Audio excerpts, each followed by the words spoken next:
Heavy breathing was loud and every breath was as hard as possible. The guy stood there naked without any clothes, completely covered in blood, and began to raise his trembling hand. He looked into it, carefully examining the contents, his left hand shining brightly, emitting a light and pleasant color. He held in his hand a bright orange ball, which seemed to emit a warm and pleasant aura, but inside it something dark and incomprehensible was slipping. His hands began to shake even more violently, and finally he squeezed her with all his strength, starting to scream loudly. He screamed and asked what other Grail, clenching his teeth in anger, and his whole body was shaking. He was filled with anger. Closing his eyes, he recalled an old prophecy that said that the Grail was a thing that would fulfill any, absolutely any wish. Opening them, he unclenched his fist and looked again at the brightly sparkling pill in his hand. He opened his mouth and was about to say something, but she began to emit even more light. With each passing second, it began to glow more and eventually completely eclipsed the protagonist's eyes. The man asked his boss for time off, apologizing, and asked if he could go home. The boss, sitting on a chair, asked the guy what happened, to which the young man replied that he wanted to get home as soon as possible today. The guy continued to ask, which greatly surprised the man.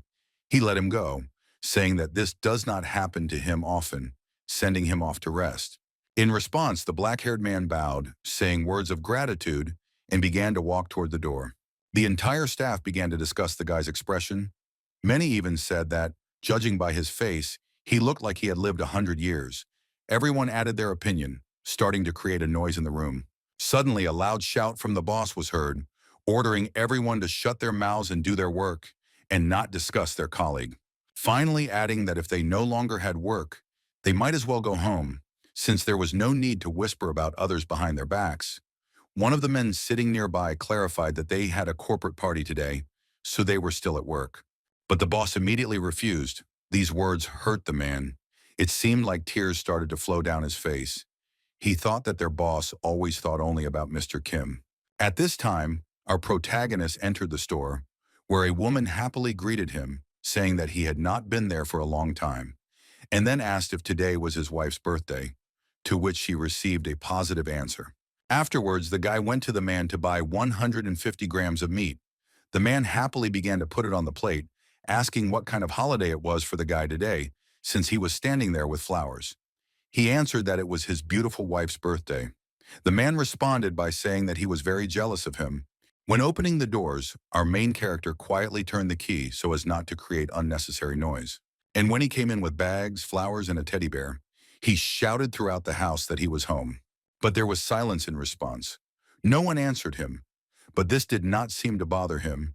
He went to the kitchen, turning on the light in his apartment along the way. Having placed his gifts on the table, he began to cook, even starting to hum some sounds trying to repeat the song. A few minutes later, the table was almost set. He put out 3 plates and also sat the toy at the table, putting flowers on the next chair. And after sitting down at it, he took a spoon, saying that he tried to do it for the first time, but it didn't work out like hers. Looking at the photograph in the frame, he asked for forgiveness for not being able to cook it more deliciously, adding an apology for not being able to be there. He began to eat.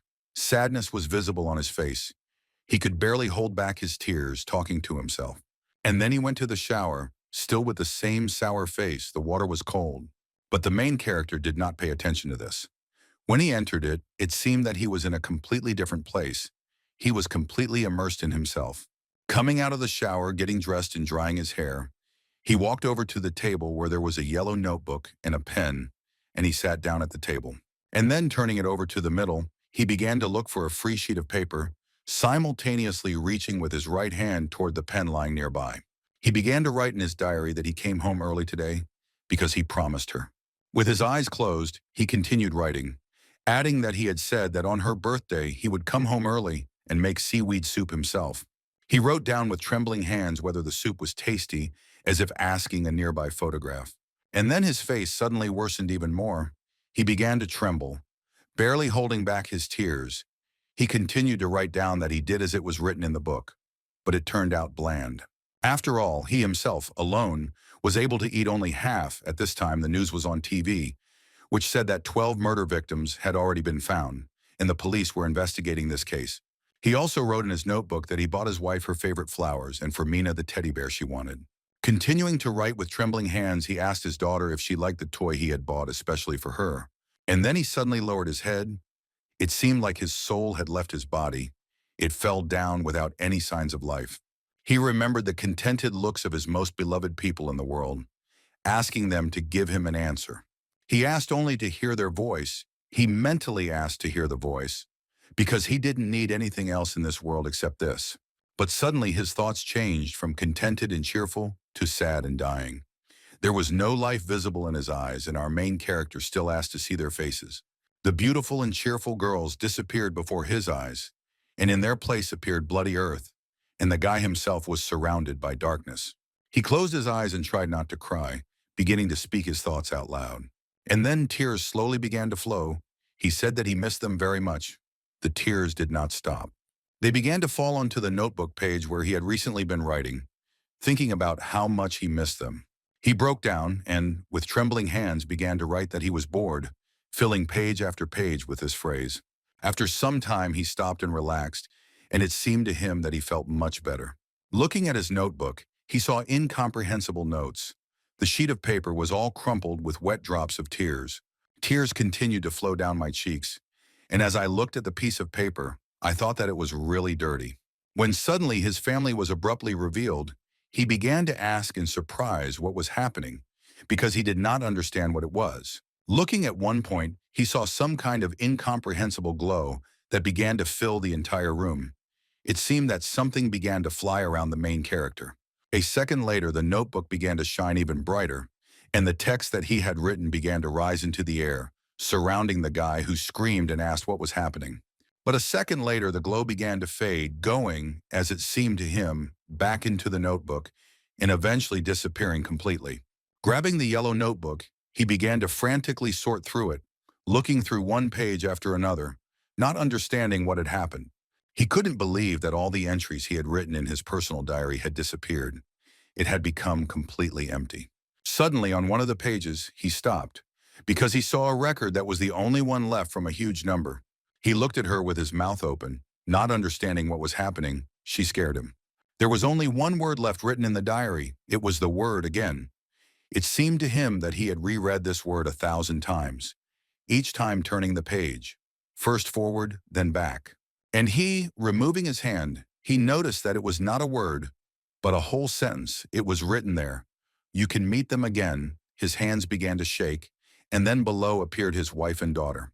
He screamed. He couldn't understand what was happening, because this simply couldn't be. His look was extremely frightened. Moments began to surface in his head, how he stood in front of his boss, asking him to let him leave work early. The boss asked the guy what was wrong, asking if the guy really wanted to leave early because of his wife's birthday, which was just recently. But the main character didn't tell him anything, only saying that he only had to leave today. But the boss wasn't going to leave him. He let him go, saying that he was doing a great job. And then the corporate party was canceled, and the boss silenced everyone who was discussing the guy while he was getting ready to go home. He remembered every detail that happened up until the moment the text disappeared from the notebook. He thought about how all the entries he had kept in his diary for more than 6 months had disappeared, and in the end, it had filled up on its own. Starting from the first page, right before his eyes, because he wanted to throw it away but he couldn't, the guy continued to think, still looking intently towards the diary. He recalled that he started driving it on September 14th, and on the 15th, there was an accident between a bus and a van, in which 2 people died and 8 were injured. He thought that everything that was written in the diary had come true. Absolutely every entry had come true. But the most important thing for him was this one thing. Opening it, he looked again at the page on which was written about meeting with his wife and daughter again. He clenched his fist. His face twisted in internal pain, because if what was written here was the pure truth, so our main character had a chance to meet them again. This thought did not leave him for a second. He could not believe it. He was ready to cry right then. Turning the page, he saw a note that on September 18th at 10 o'clock in the evening, the first departure to another world would take place, and he again plunged into his thoughts. After all, this meant that this very evening, he would be able to go to another world to meet them. He would be able to go to another world. This thought did not leave him. He began to stare intently toward the clock, burning it with his gaze, following every movement of the hand. With each approaching minute, it seemed to the guy that the sound of the clock was getting louder and louder. His body began to be filled with fear. Sweat was running down his face, and there was a lump in his throat, which, it seemed to him, did not even allow him to breathe normally. Suddenly he held his breath, because there were only 2 seconds left until 10 o'clock in the evening, as it was written in the notebook, and he closed his eyes out of fear. Suddenly the clock struck 10 o'clock. This sound seemed to be the loudest possible for our protagonist. It seemed to him that he could hear nothing but the sound of the moving hand. His body began to tremble, contract, move on its own. It seemed to him that he was being stretched and torn into several pieces. The whole world right below him began to shake, and in his eyes he saw only the blue color that filled his apartment. Everything around him began to rise into the air. Suddenly he opened his eyes from a sharp pain in his head. It seemed to him that he was struck by a powerful discharge of electricity, which made him explode. Looking around, he did not understand where he was, and began to ask where he was, without understanding who he was with. Looking around, he did not understand why he was on the sports ground. He did not understand what he was doing there. And after recovering from the shock and taking a closer look, he noticed around him a huge number of people just as frightened as he was. He realized that he was far from being on a sports ground, but in a forest. He remembered everything that had happened to him, as it seemed to him a few seconds ago, because everything that was written in that diary turned out to be true.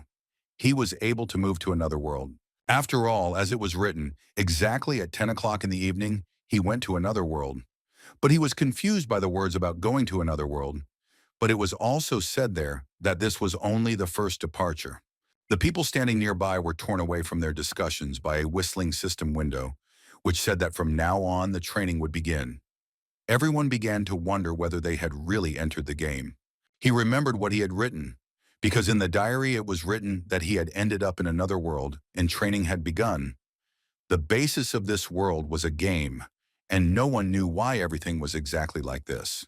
A new system window popped up in front of everyone, asking them to submit their desired weapon.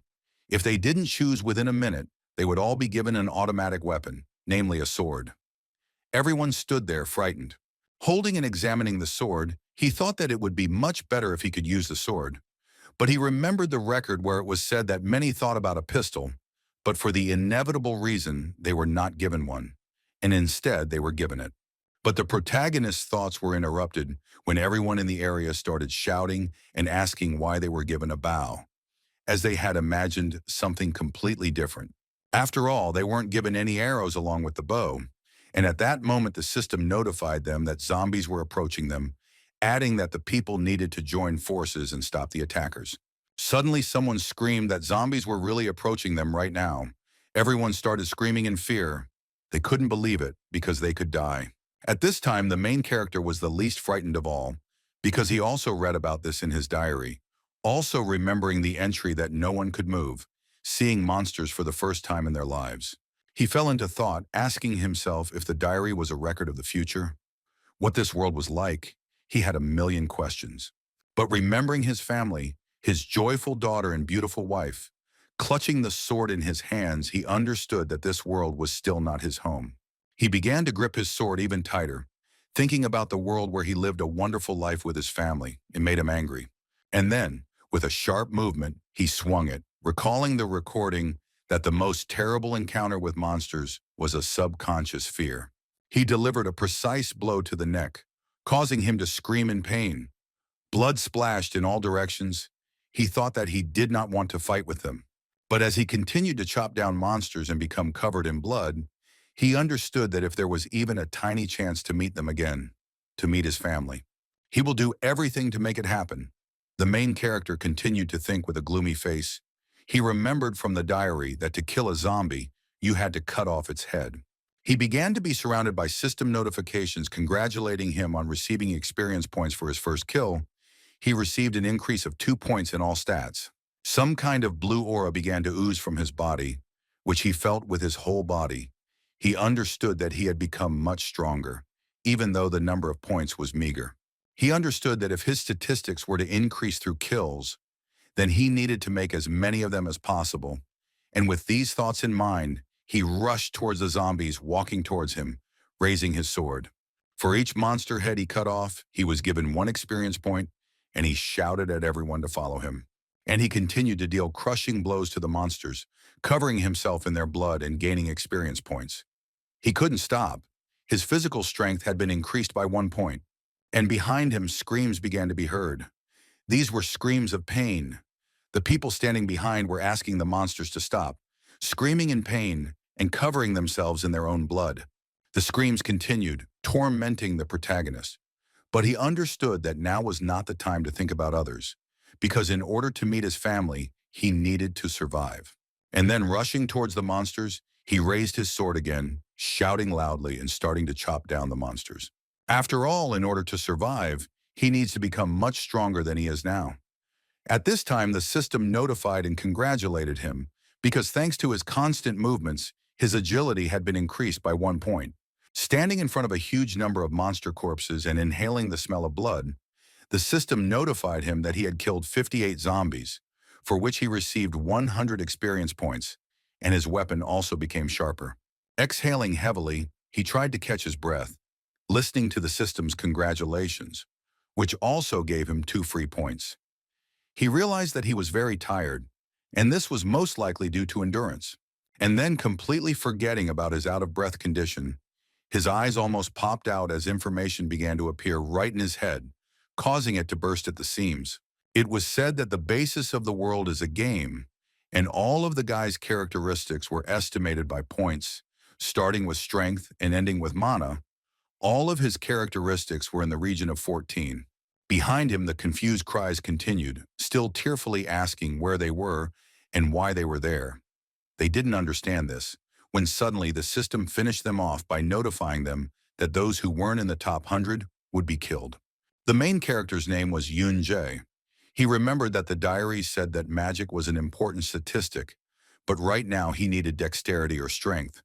Standing and listening to screams in the background, the guy realized that he was the only one who received the diary. After all, there are 2 ways to get skill points. The first is to fight and get rid of monsters. The second was easier, it was to kill people, because they also gave points for that. The system spoke the same words, which made those around scream in fear. They did not understand how this could be, because just a few minutes ago, they barely survived. Suddenly, the system appeared in front of them, causing the faces of the people who had recently been screaming in fear to change dramatically. The system announced that the second stage had begun right now. Everyone's expressions changed. Their gaze was terrifying. Each of them understood that it was about to begin. Meanwhile, the main character held a diary in his hands, carefully reading each page. He was going to study everything as much as possible in order to survive in this game. He listened as each of them shouted that they only needed to leave 100 people alive, and then they wouldn't have to fight any monsters. The people split into several groups. Some of them tried to escape, others asked for mercy and not to kill them, and the third, holding a sword in their hands, began to approach the nearby people. The main character shouted loudly, causing everyone around him to pay attention, saying that if they didn't want to kill each other, then they just needed to kill monsters and earn points. One of the men standing there started pointing his finger at him and said that it was easy for him to say that because it was easy for him to cut down these monsters. But without any hesitation, our boy answered him that it would be much easier for him to fight with people, which even made him cough from fear. He continued shouting at them that they could start killing each other right now, but would 100 be able to stay alive? Because during this training, they had to join forces and fight the monsters together. Looking at their confused faces, he asked them what they would do if, after completing this mission, they would need to act together, helping each other.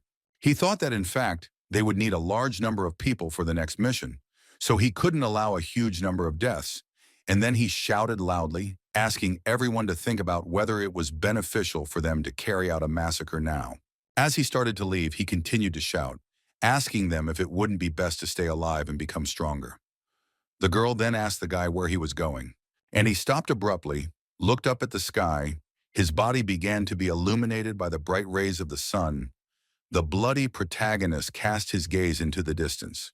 Having answered the girl's question, he was going to survive, because to do that he needed to become stronger, and he couldn't stop in one place.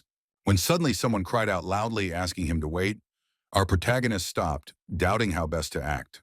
Turning around, he saw the woman he remembered, who in turn was trying to catch her breath, putting her hands on her knees and bending over, because she was tired while catching up with him. Placing her hand on her chest, she introduced herself. The woman's name was Chon Yu Ra. In response, our hero did not introduce himself, asking her what she wanted from him. While apologizing, she asked permission from the guy standing with the sword, whether she could go with him, to which she heard an immediate recoil, which made the girl surprised. She began to beg the guy with a trembling voice, asking why, because it would be better for the two of them to travel than alone. She promised to be useful. With a cold expression on his face, the protagonist asked her if she had ever killed the zombies, the monsters that had recently attacked them. She, lost in thought and at a loss, could not answer in response. She was thinking about how to answer better so as not to appear like a burden in his eyes. But the guy, without giving her time to think, continued, telling her that she only hid and watched as others killed them, because if she wanted to survive, hiding behind other people's backs, then that was her choice. As he started to leave, he added that this time she had chosen the wrong target. She stood silently and looked in his direction as the guy left, hoping that he would change his mind. But the black-haired guy himself walked with a sullen expression on his face, thinking that he had only wasted his time on this useless conversation, while the girl, realizing that the guy would not change his mind, lowered her head and turned around. The hero himself, walking, recalled the entries from the diary, which said that on the third last day of school, someone discovered a cave. It was a man who was standing on the side of the steep cliffs. The opening was so narrow that only one person could fit through it. As he walked, he was looking for that very cave, looking around absolutely everything. Suddenly stopping, he noticed her, sitting down a little to rest and regain his strength. Because here he was the first. He needed to rest after the last battle. And after some time, he went into it.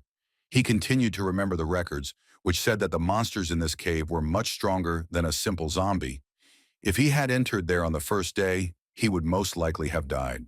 He kept going over the words about death in his head for quite some time, crawling deeper and deeper. He understood that it would be much more dangerous here than outside, but he needed to become stronger. After all, people who entered this cave become stronger than anyone else. He had no time to doubt, because her main goal was to become as strong as possible. Once inside, the first thing he did was look around, noticing that it was quite light and also very spacious. Suddenly, he felt danger. He felt a thirst for blood, and after this feeling, loud screams were heard that resounded throughout the cave. He turned sharply and cut the advancing centipede in half, not giving it a chance to attack, and cries of pain were heard. Standing in front of the monster, he recalled the entry from his diary, because, as it was written in it, the first thing he encountered was a carnivorous insect.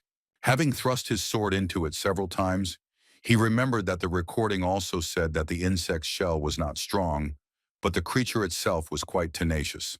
For killing this monster, the system awarded him 10 points and also increased damage reflection by 1 point, while ordinary zombies only awarded 1 point. Looking along the cave where everything ended in darkness, he heard loud screams. He understood that the most important thing was exactly where the screams were coming from. Clenching his teeth with all his might, he mentally asked them to wait for him a little while, remembering the faces of his wife and daughter. Having said their names, he exhaled heavily, and then went in the direction from which the sound came. He was going to figure it out as quickly as possible. The sounds of battle, heavy sighs, cries of pain. The swing of a sword echoed through the cave. A foul smell of rot began to rise into the air, and our protagonist received 10 points for each monster killed. As he raised his sword, he thought about how he could feel his body improving its skills. It had been hard at first, but as his stats increased, he became more and more accustomed to combat, and his movements became lighter and faster. But something pulled him out of his thoughts. He began to look around. His gaze was attracted by the unknown. He did not understand what was pulling him so strongly, but he needed to check it out. Approaching the wall, on which green colors were visible, and starting to stroke them, he realized that this moss was a reference to moss ants. Smiling, he looked to the side. After all, the diary said that the monsters he disturbed after the carnivorous insects were moss ants. Individually, they looked weaker than carnivorous insects, but were dangerous in that they never moved alone. At this time, disgusting sounds began to be heard, and immediately behind them a huge crowd of insects appeared, which was advancing straight towards him. Looking at them and examining them carefully, The only word that came to his mind was disgusting. Suddenly, one of them stopped, began to look closely at the lower part of the guy's body, making slightly different sounds. The main character noticed this look, trying to understand where he was looking, and began to examine his legs. The other ants also began to stick to his lower part. Seeing the bread sticking out of his pocket, he wondered if it was the ant that had attracted his attention. He definitely had to check it out. He was going to test it, so he took it out of his pocket and threw it in the opposite direction from the ants, causing them to follow him like dogs. But our main character wasn't going to stand still and wait for them to finish him off. He grabbed his sword as tightly as he could, swung it, and then rushed into battle. Having killed one of them, the system awarded him 5 experience points. The rest did not pay attention to this, continuing to eat a piece of bread lying on the ground. Each of his swings was imbued with incredible power and fury. He was not going to stop. After all, his loved ones are waiting for him, and in order to meet them, he needs to increase his experience to become stronger. These thoughts did not leave him, forcing him to kill more and more moss ants with each blow. But fatigue made itself felt, already bending over from exhaustion. He counted the remaining ants. There were 6 of them. But our hero had no intention of dying here. He rushed into battle, shouting something and cutting down one of them. The shockwave from the impact echoed throughout the entire cave, and the black-haired guy himself said that there were only 5 left. But at that moment, one of the ants began to flap its wings, and then approached the main character with incredible speed. The guy himself was late in noticing the approaching creature. And because of fatigue, he was unable to react normally to the attack, exposing himself directly to a precise blow to the back, coughing in pain. The blow was powerful enough to knock him off his feet, but he knew he couldn't die here because his goal was still very far away. So he took the blow, remained standing on his feet, gripping the sword tighter. He was going to continue fighting. He began to chop down the moss ants left and right again, not giving them a chance to attack. 3 ants were preparing for a simultaneous attack, which our main characters successfully noticed. They parried in the air and rushed towards him at a fairly high speed. But our main character had a plan. He was going to dodge at the last moment, trying to make them hit each other. As planned, he successfully dodged, causing 3 ants to collide. The collision even caused them to become confused as the brunt of the blow landed on their heads. The black-haired guy took advantage of this moment again, delivering a crushing blow, cutting down 3 ants at once. And then falling to the ground from exhaustion, he looked around with a surprised face because he was the last one left. Noticing him, he rushed towards him, piercing his head. The ants were much weaker than those insects. The last notification about the increase in experience came. Breathing heavily and trying to catch his breath as quickly as possible, he read the notification that hung right in front of his face. The system asked if he wanted to learn a new skill, to which it naturally heard a positive answer. And then, falling to the ground, putting down his sword and leaning against the rock, he remembered the entry, which said that it was pure luck. The first time he caught a moss ant, he got the skill. Later, he learned that getting the skill during training was almost impossible. Having taken out and opened the diary, he began to carefully study it.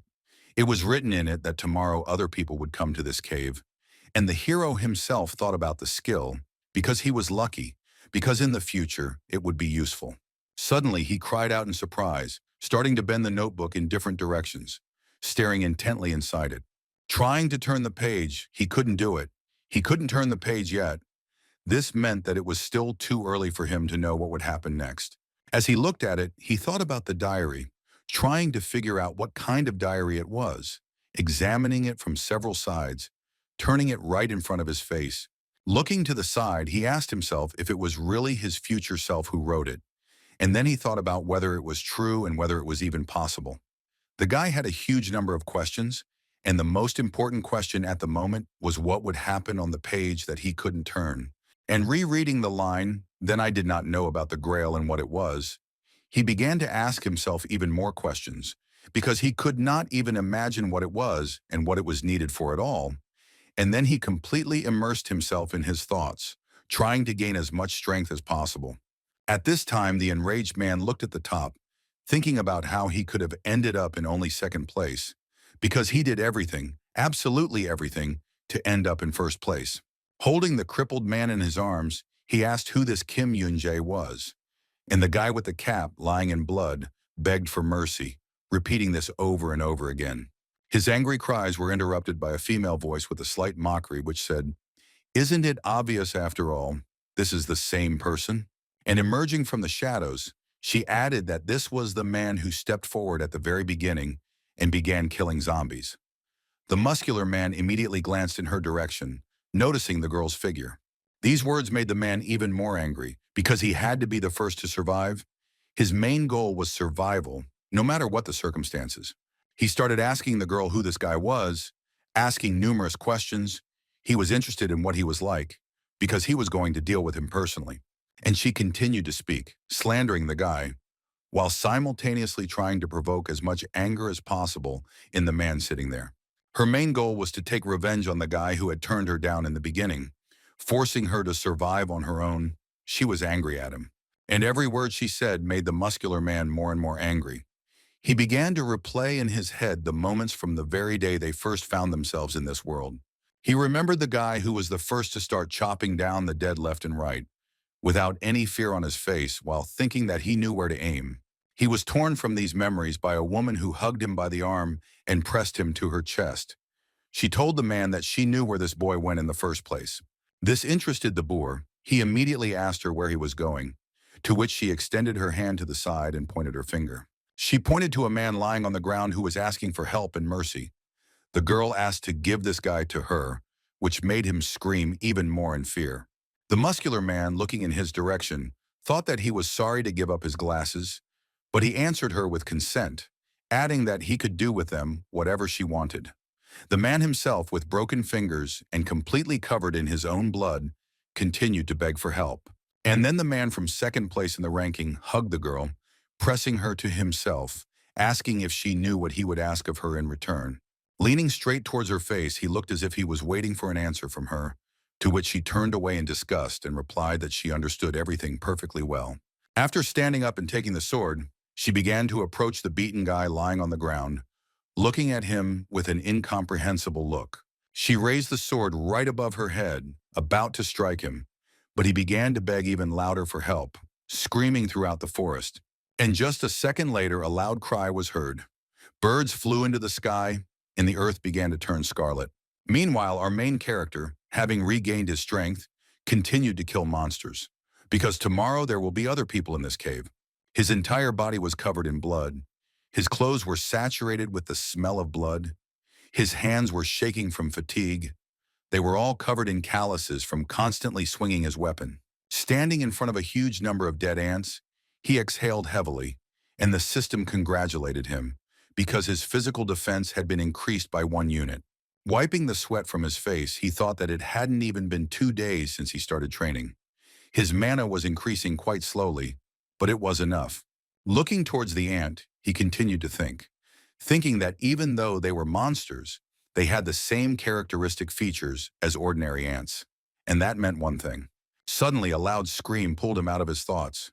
It was the scream of a monster, which even made our main character's body shudder. The system notified the guy that a moss ant queen had been detected, and then added that it was the boss.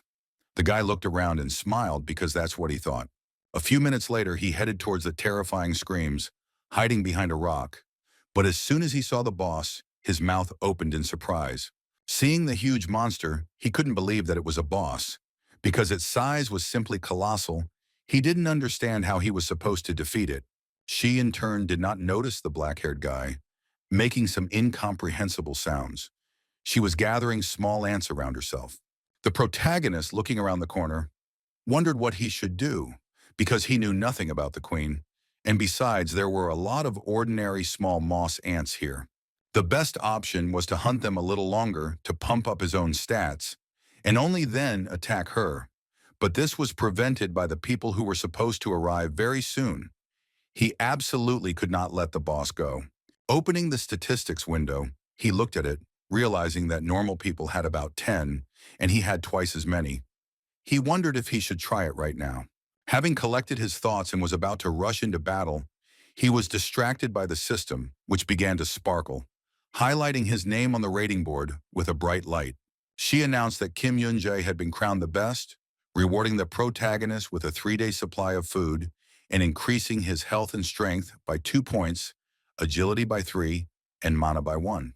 His body began to glow, becoming covered in blue, and then all this blue mass began to be absorbed into his body. Kim was delighted by this, thinking that his statistics had increased by as many as 8 points, which made him very happy. Taking the bread in his hand, he thought that now he didn't have to think about food for 3 whole days. Right now, he had no reason to postpone the fight with the boss. He began throwing bread towards the ants, trying to distract them. They, in turn, as the protagonist expected, paid attention to the flying bread and stopped surrounding the queen. This distraction was also successfully used by the main character, Kim, who instantly rushed towards the ants eating the bread. As he dealt them crushing blows, cutting each one in half, his speed increased, as did the force of his blow. While chopping down the moss ants, he also tried to watch everything around him so as not to expose himself to attack again, because now it could greatly hinder him in achieving his goal. He also noticed that the queen was hardly moving. He thought that it was not usual for the queen to act on her own, so she stood without any movement. While he stood there and thought, just like last time, the ants were preparing for a sudden assessment from behind, but there were already 2 of them. But the protagonist wasn't about to be hit twice, so he reacted instantly with 1 blow, waking up both monsters in half at once. Standing covered in monster blood and looking into the huge crowd, he thought that the problem was the moss ants constantly gathering around the boss. These thoughts made him smile, because this meant only one thing, that he would now gain as much experience as possible. With a terrifying smile on his face, he shouted that if they were going to do this, then he could stand up to at least 100, at least 1,000. It made absolutely no difference to him what their number was. Time passed, our main character continued to kill ants one after another, receiving 5 experience points for each one. Their huge number affected him, causing him to become quite tired. Huge beads of sweat ran down his face, and his breathing had been ragged for a long time. Suddenly, the system notified that his health had been increased by 1 unit, which made the guy happy, because he had been waiting for this. This stat was like long-awaited rain in a drought. Even the ants themselves weren't going to wait for him to recover his strength. They continued to attack him, one of them successfully achieving its goal, biting the protagonist hard on the leg. But the protagonist didn't even blink, immediately delivering a crushing blow to the attacker, cutting him in 2. Breathing heavily, Kim thought that if it weren't for the skill he received, it would be dangerous. Although even the E-class skill doesn't help him at the moment. Grabbing his weapon again, he knew he couldn't afford to give up on acquiring a D-class skill, as it was a skill he could only master by defeating the boss. And remembering his main goal, he screamed like a monster. He was filled with anger. He rushed into the attack, intending to finish everything as quickly as possible. He raised his sword, intending to cut down several monsters at once with 1 blow, since this would use up much less energy than if he killed them one by one. Time passed. The hero's fatigue increased. All his strength was already running out. It was difficult for him to stand on his feet. It seemed that he was about to lose consciousness. And just a few minutes later, the loud, numerous screams stopped. He was standing all in some kind of liquid, and at his feet lay a huge number of monster corpses. Raising his head, he tried to catch his breath as quickly as possible, starting to look around. And then looking towards the huge ant, he told her that now only she was left. Kim killed all the small ants, leaving the sweetest for last. She immediately screamed in response, showing her anger because her children were killed by some ordinary person. The boss was angry. Relaxing his grip, he apologized to his boss, telling her that he had no other choice as he needed to become stronger.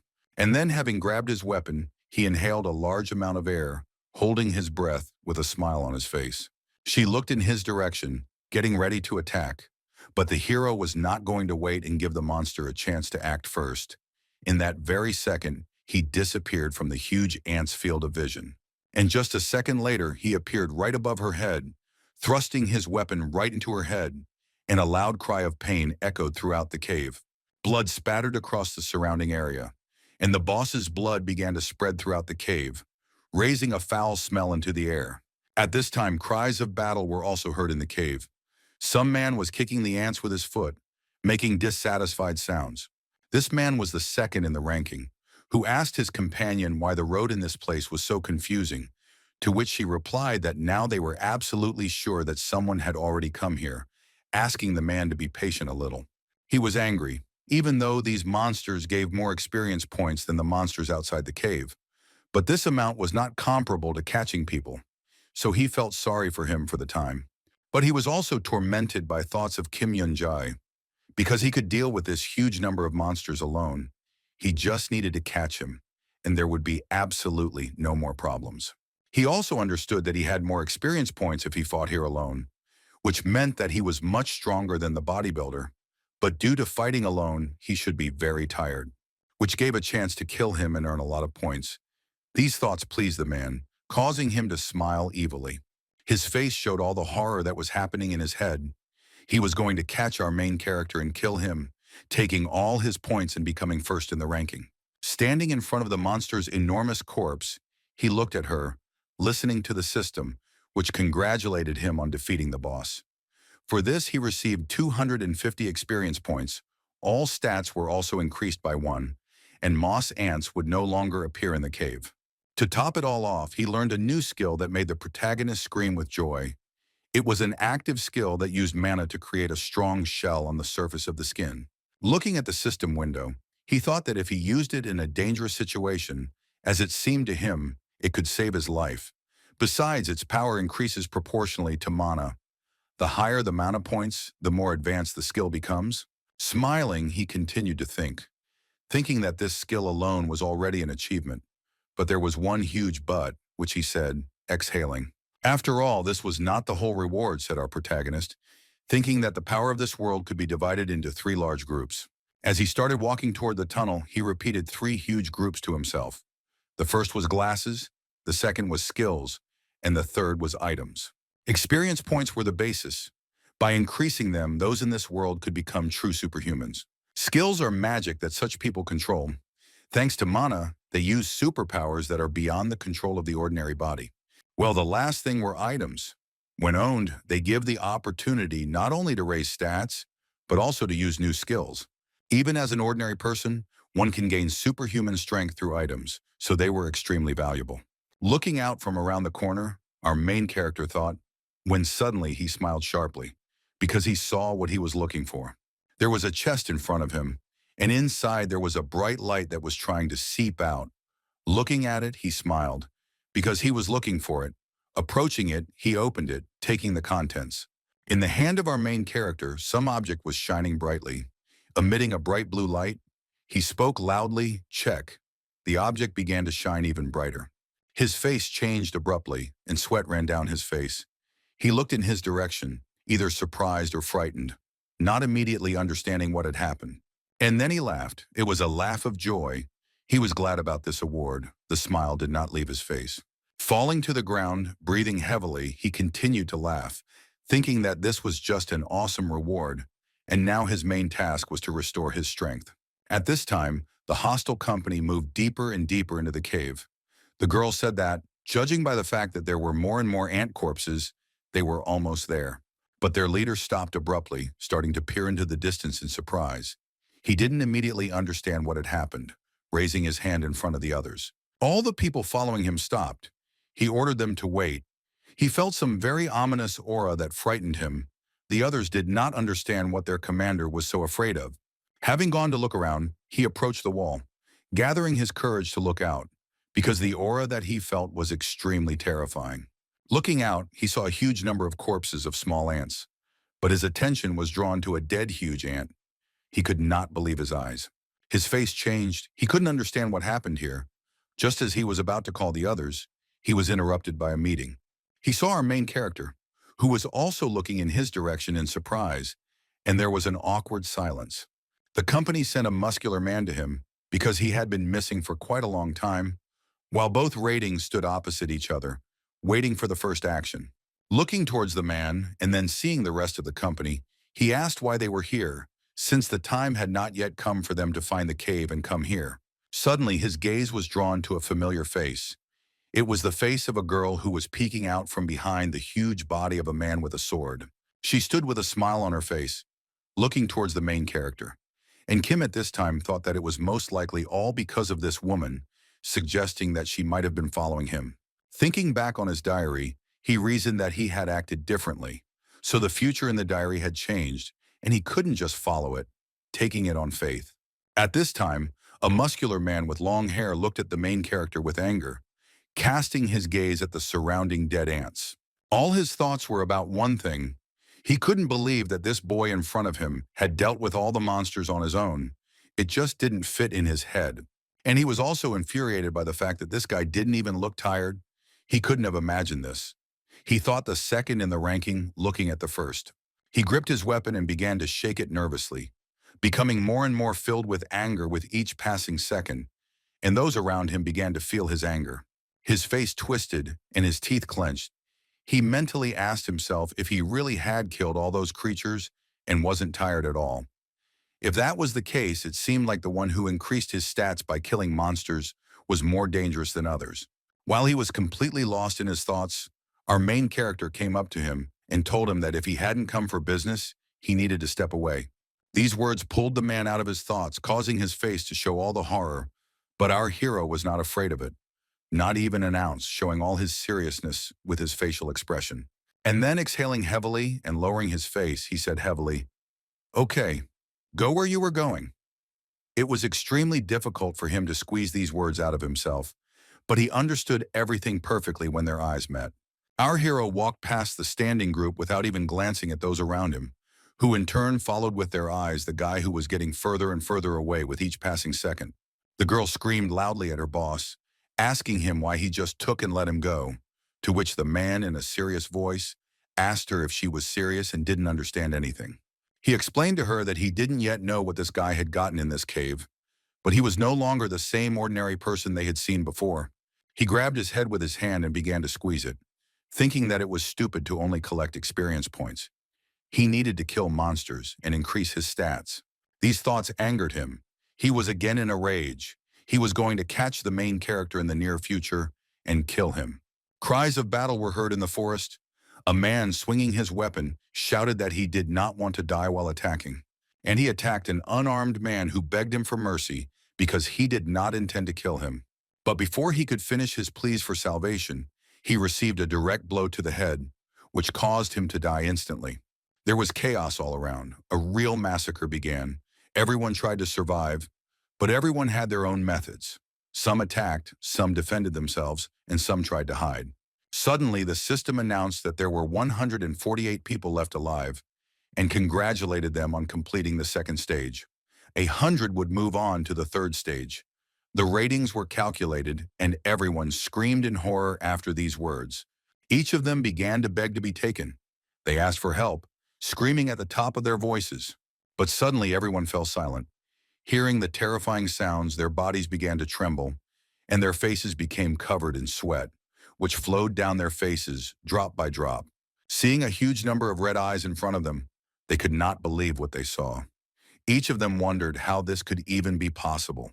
Screams of pain and breaking bones began to be heard, and the air became saturated with the smell of blood. The entire surrounding area was covered in scarlet.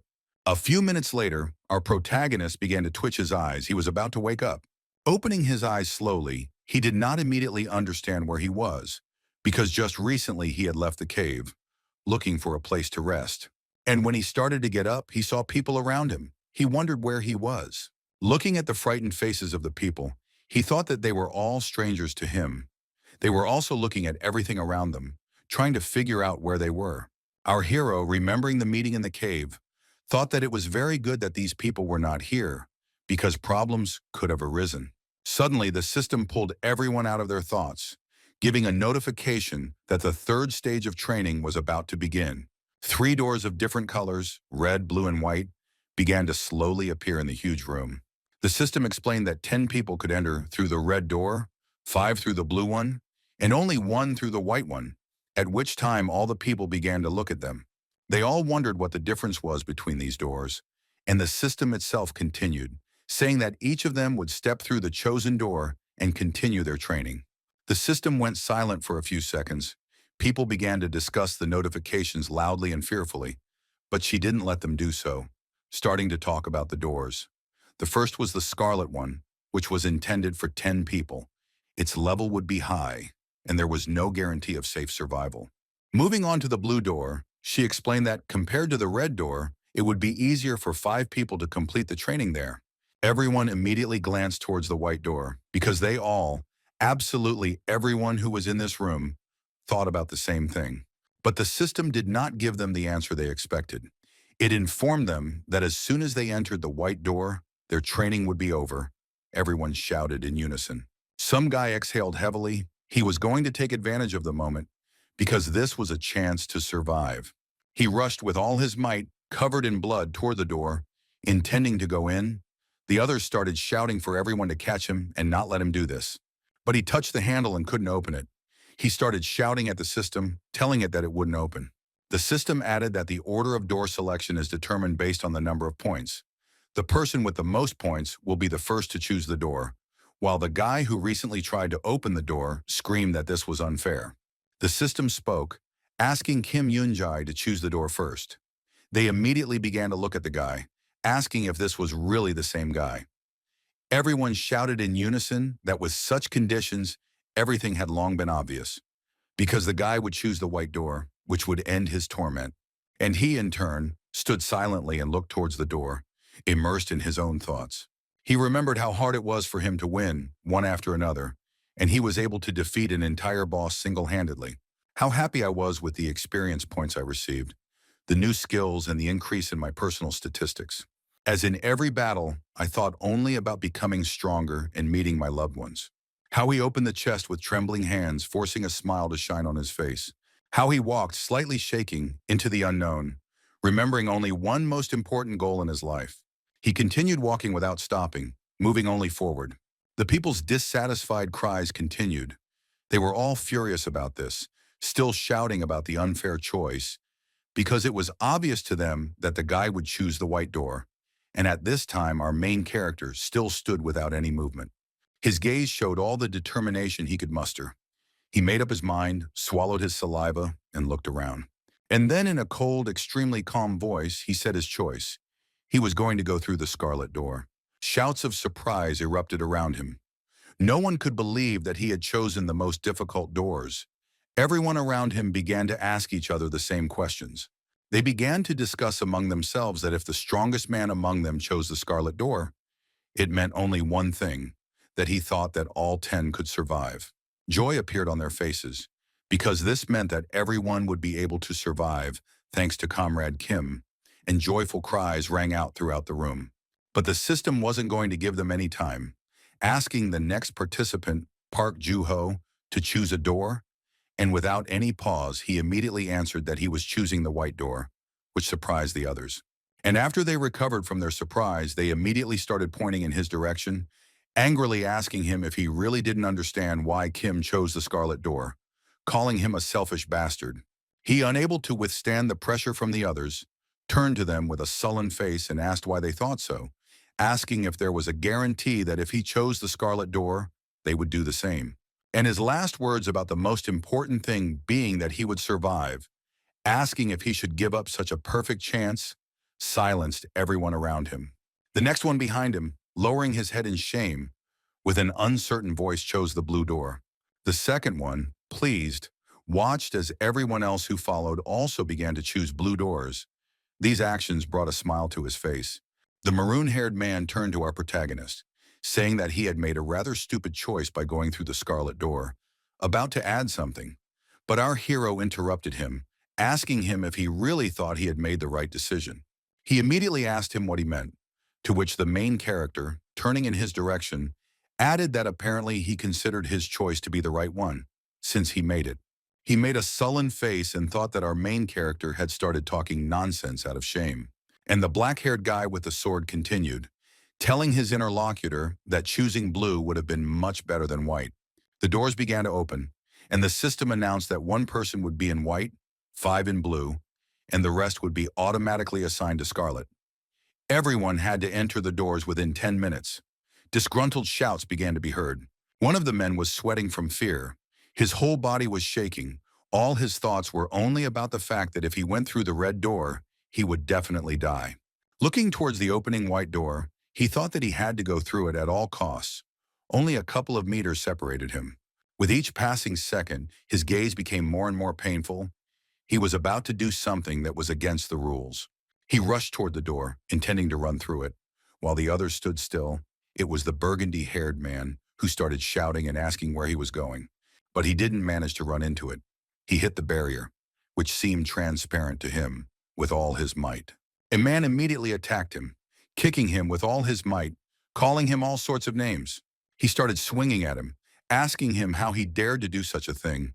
Because he almost took away his chance to survive, he scared him a lot. But his hand was stopped, interrupting all his statements in the direction of the already beaten man who was lying on the ground. The protagonist, squeezing his hand, said that he had had enough, adding that this man would undergo training with him. The maroon-haired man felt the full terrifying power of the protagonist. With fear on his face, he thought that there was a whole gap in strength between them, although he was in 12th place in the second stage. The system said that there were only 5 minutes left, and after that, the doors would be closed. Releasing his hand, our hero said that there was no time left at all. Lowering his hand, the guy did not answer the main character, because he understood that the difference in their strength was very big. He could not do anything to him. As he walked through the white door, he wished them luck and told them to try to survive. And after entering it, the door immediately closed, and the light coming from it stopped coming into the room with people. The blue door was also already closed. Looking around, our main character said that everyone had already entered their doors, so it was time for them to go too. Everyone started to enter the room. The hero, turning towards the man lying on the ground who had recently been beaten, addressed him, asking if he was coming. And he, trembling and curling up into a ball, answered him that he didn't want to. He couldn't go with them. At this, our black-haired guy exhaled heavily, turned towards the door, and told him that it was entirely his choice. The man lying on the ground did not respond to this, continuing to shed tears and tremble. Upon entering the room, the door behind the main character began to close, and the light from it began to disappear. The door closed with a loud bang, and the system notified that the time for entry had expired. The man lying on the ground started screaming. His whole body was shaking because he couldn't even imagine what awaited him next. Sobbing and screaming, he asked why he had to die here. He didn't understand it. Suddenly, he felt some kind of warmth that began to surround his entire body. Opening his eyes, he began to peer. And then, getting up, he saw how a whole column of flame surrounded him, and with every second, the temperature in the room rose more and more. Looking at all this, he thought that it would be better to go into the room, because at least there was a chance to survive. A hellish cry of pain was heard, and then it also suddenly died down. Entering the scarlet door, our main character felt some kind of freshness, as well as bright rays of the sun. Looking around, he saw houses, a road. The first thought that came to his mind was that he had ended up in a village. Approaching one of the houses and starting to examine it, he noticed that all the houses were overgrown with plants. This only meant that the village had been empty for a long time, when suddenly someone addressed him. Turning around, he saw a girl and a man standing with swords in their hands and looking intently in his direction. He immediately asked their names because it was quite important for our main character. They named them. The girl's name was Kim Ji, and the guy's name was Yu Jung-yu. The guy answered much more confidently than the girl. The protagonist's attention was drawn to the guy's bloody clothes, as they were all covered in scarlet. His face was angry. He looked at the guy with a frightening gaze, turning to him. And then he screamed that he had risen, killing people, because these bloody stains did not look like the blood of monsters. He looked at his clothes and tried to formulate an excuse, and the girl, seeing him, was horrified. And then the hero said in a calm voice, "Well, that's good." Having added that it was better to rise by killing people than to be a coward and a fool, these words finished off the guy. He stood there completely confused. Their conversation was interrupted by the system, which said that the rules for training in the third stage behind the red door would now be announced. The protagonist suggested that he finish their conversation for now, since they needed to listen carefully to the system. They nodded their heads and the system began to notify, saying that the third stage would last 10 days, twice a day, that is 20 times in total. Monsters would be summoned to the village. The summoning time is not determined. When the monsters appear in the village, they will have to block them. If the stone in the middle is broken, they will lose. Our protagonist thought about how this stage was considered defensive. The system continued, saying that there should be more than one person left in the village, which surprised the boy. If no one remains here, the participants located outside the village will be automatically summoned, depending on the distance to the village. Our protagonist understood everything, even before the system finished speaking. And she continued, saying that it was safe outside the village, and then congratulated them on the beginning of the third stage of training.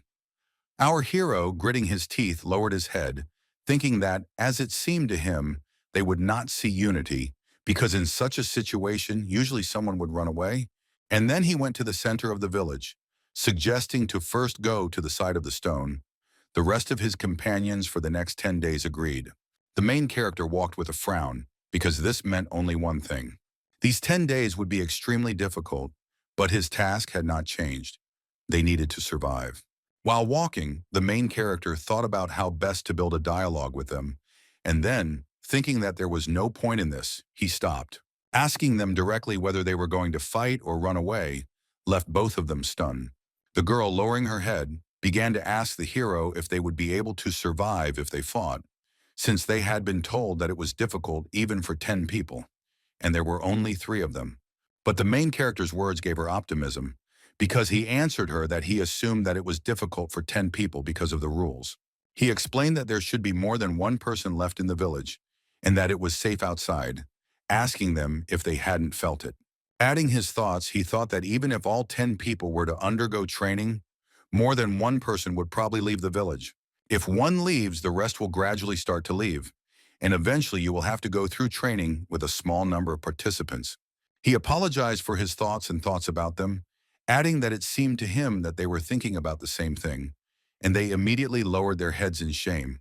The guy, clenching his teeth, answered in a loud tone that even if he ran away, nothing would change. He explained his words by saying that even if he escaped and they both died, he would be returned to this village, and besides, if he was not there, the likelihood of their death would increase sharply. Our protagonist smiled to himself, saying that the guy was arguing correctly, adding that they needed to stay and fight, because 2 were better than 1, and 3 were better than 2. Looking at them, he thought that there were only 3 of them, and this might help interaction, because the fewer people there were, the less chance they would leave. He also thought about the fact that there were still not enough clues as he started walking again. As he approached the stone, he thought that in the diary he chose the blue door, so he had no information about this place. And then, touching the stone, he said that even if there were only 3 of them, he did not think that training would be impossible. After all, this is not the world they knew. The black-haired guy continued to console his companions. He told the guys that here, when killing monsters, their statistics increase, and proportionally they become stronger. If there are 3 of them, then the number of monsters they will kill will also increase. But he was thinking about something completely different, because that's why he chose the Scarlet Door, since in this case he would earn the most points, and in the end they would all be gathered together at the 4th stage anyway. The people who passed through the Scarlet Door were so strong that they couldn't even match the strength of others, the main character recalled from his diary entries. The girl screamed, asking if he really thought this was all a game, since he was happy that there would be a lot of monsters to hunt. But he didn't let her finish. Interrupting her, he asked her to shut up, which surprised the girl greatly. And then a rather powerful crack of the earth was heard. The ground under the hero's feet began to crumble. The black-haired man shouted to his comrades that they were not given time to rest. They needed to prepare for battle. Right from under their feet, hands began to appear in the cracks and gather outward. And after their hands, faces appeared. They were real goblins. A huge crowd appeared behind them. Their total numbers were simply terrifying, and the system notified them that the devilish goblins were standing in front of them. The girl asked in a trembling voice how this could even be possible, given that there were so many of them, and our main character ordered them to protect the stone so that it would not break. The guy just wanted to ask the guy if he was really going to fight most of them alone, but he didn't have time. Right in front of them, he suddenly disappeared, starting to chop down the devilish goblins one after another with incredible speed. Kim's attitude was evident in his facial expression. He was not going to give up. The protagonist's allies stood there looking at all this in utter shock. Their shock was conveyed through their facial features. They both didn't understand. How is it possible that one person can stand up to a huge number of monsters at once? But because they were so caught up in watching the main characters fight with the hellish goblins, they missed one. At the last moment, the guy noticed the attacking monster. He immediately became scared of it and was taken aback for a second. But he was able to come to his senses and block the blow. For a second, it seemed to him that his whole life had flashed before his eyes. The protagonist's allies stopped standing with their mouths open and joined in the defense of the central stone.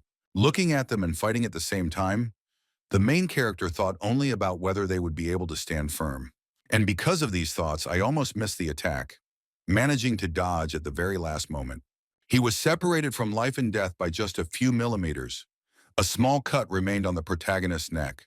Going on the counter-offensive, Kim immediately cut the attacker in two.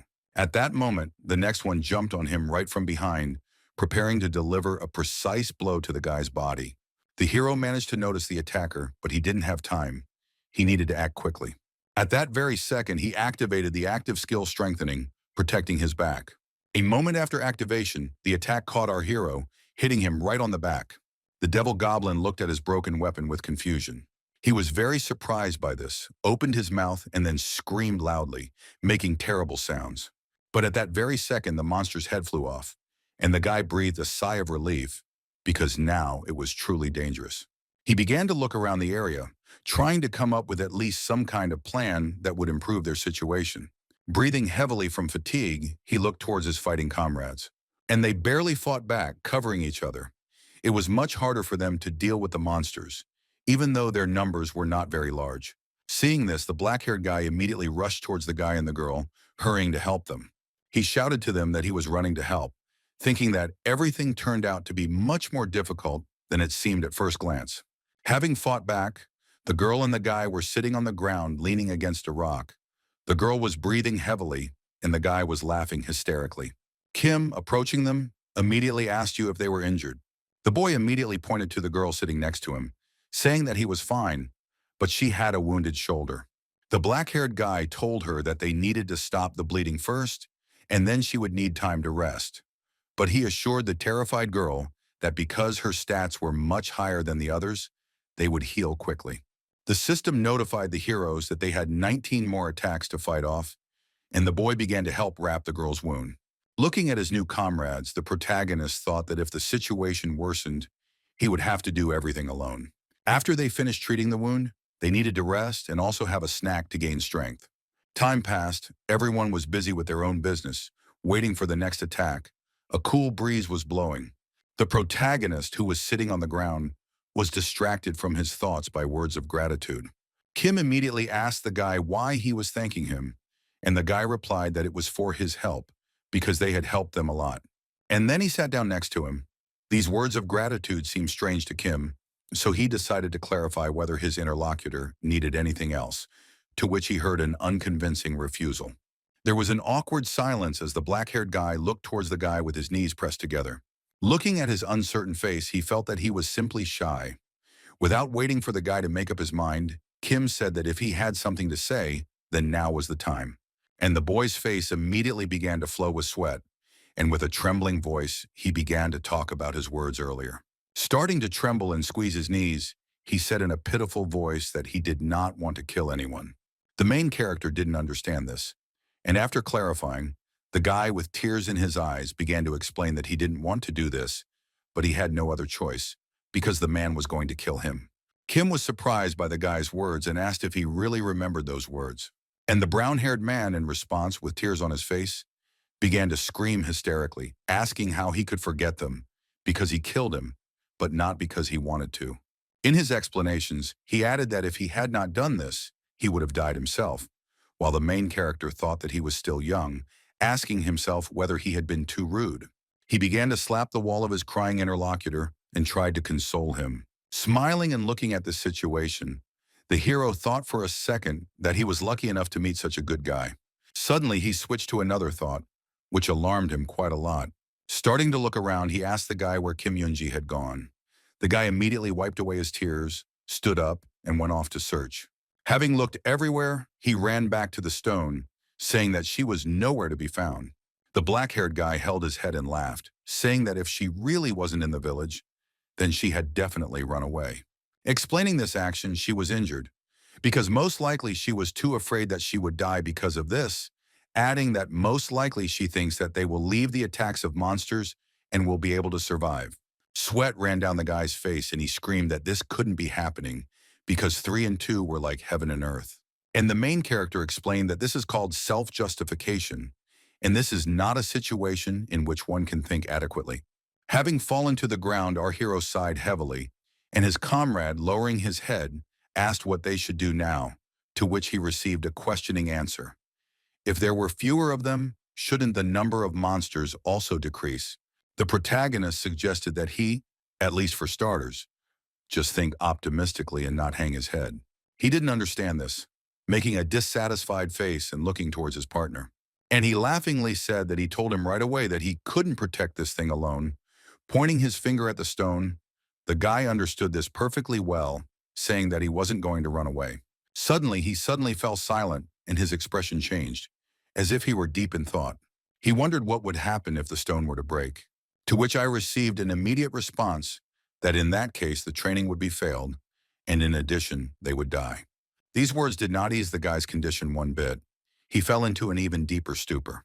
And then, starting to groan, he fell to the ground. Kim asked the guy to take on 10 monsters in the next attack.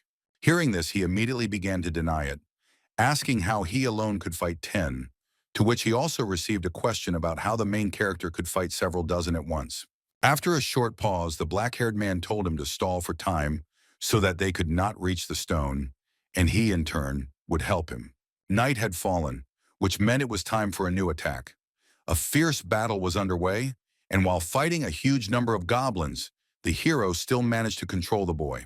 Watching him successfully defend the rock, Kim thought that this guy was holding up much better than he thought. And the huge number of attacks forced the hero to use the active skill strengthening. He kicked the monsters with all his might, scattering them in all directions, even with his arms and legs, thinking that his skills made them seem weak. For each goblin he killed, he received 15 experience points, and his stats also increased from time to time. Suddenly, his gaze was caught by a goblin who attacked the boy from behind, already having managed to swing. But his face was struck by a stone that flew straight into his cheek with incredible speed. Kim shouted at his ally to look around from time to time and not just forward. Catching his breath and looking towards the stone that protected him, the black-haired man wondered how long he could keep up this pace. But watching him attack them back, he smiled, because as his points increased, freedom of action gradually appeared. Raising his sword, he looked at the statistics window, thinking that compared to the time when he was catching moss ants, the points had increased quite a lot. The heroes, looking at the huge number of corpses, caught their breath while listening to the system, which congratulated them on successfully completing the first day, rewarding them with a random skill point, as well as providing food for the day. Looking at the guy sitting on the ground, trying to catch as much air as possible, he praised him. The results appeared in front of them, for which the main character received 980 points, which greatly surprised him because there were still 19 days left. If everything goes as written in the diary, then on the first day 1 random stat point was given, on the second day 2, on the third 3, and so on every day, and unlike the blue one, in the number of days, therefore, even just staying alive, you can get 55 random points. Add to that the extra reward that comes at the end. But before he could think about it, he heard his partner tell him that he had gained a skill. This surprised the protagonist, and he asked again if he had heard everything correctly. To which the surprised guy replied that everything was correct. It was called the Devil's Deal, and if you activate it, then strength and agility will be increased by 5 points, and health and physical defense will be reduced by 2. He asked the guy how many monsters he had killed, since according to his count the number was 26, to which he received an immediate positive answer. A little embarrassed, the hero answered him that he had killed as many as 98, but he had not been given any skill. In response, the boy sitting on the ground told him that he was a real greedy man. At this time, the girl who had escaped was sitting in the forest, eating bread and thinking. Looking towards the village, she thought the boys were doing a good job of justifying their actions. She didn't understand how one could calmly fight against such terrible monsters, because if she failed to do this, she would definitely die. While chewing the bread, she asked herself if these two would be killed.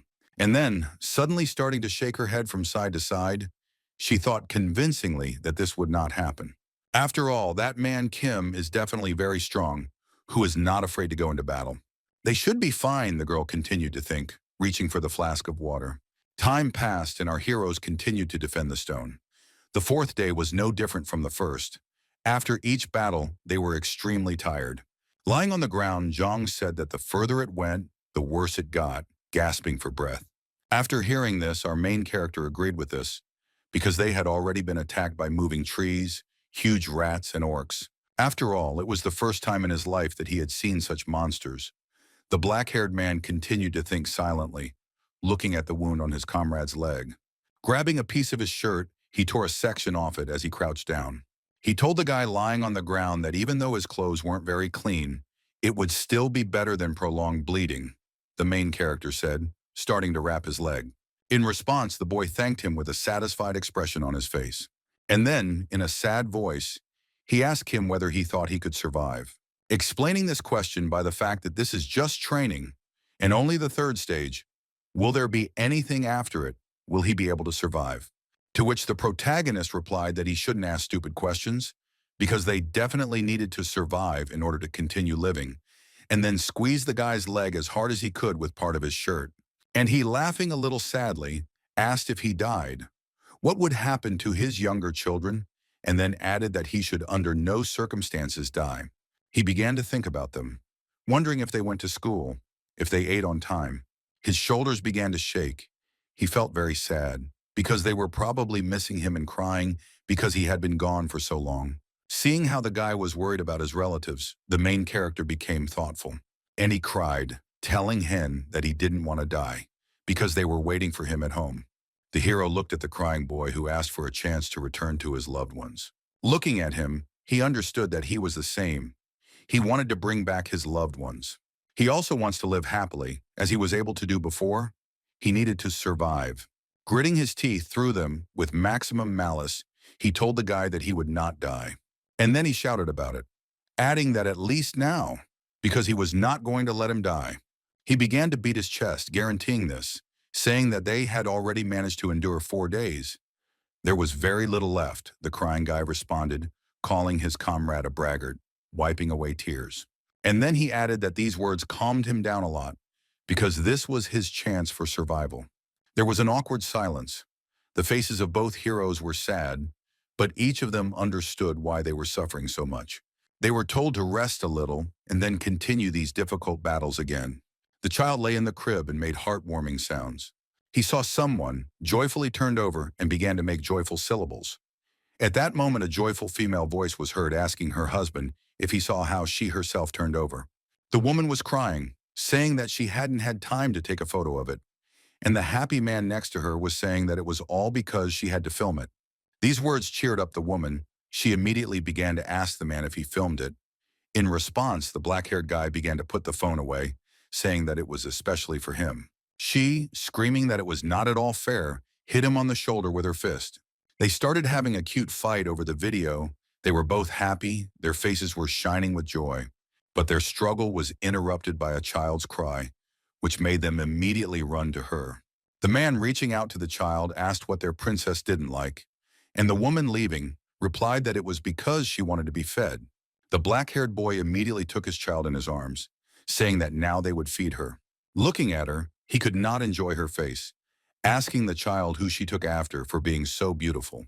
And the woman who came in with a baby bottle answered, into her, of course. But looking at her husband's face, she asked him, confused, what was wrong with his face? And the guy's face was shining brighter than the light in the room.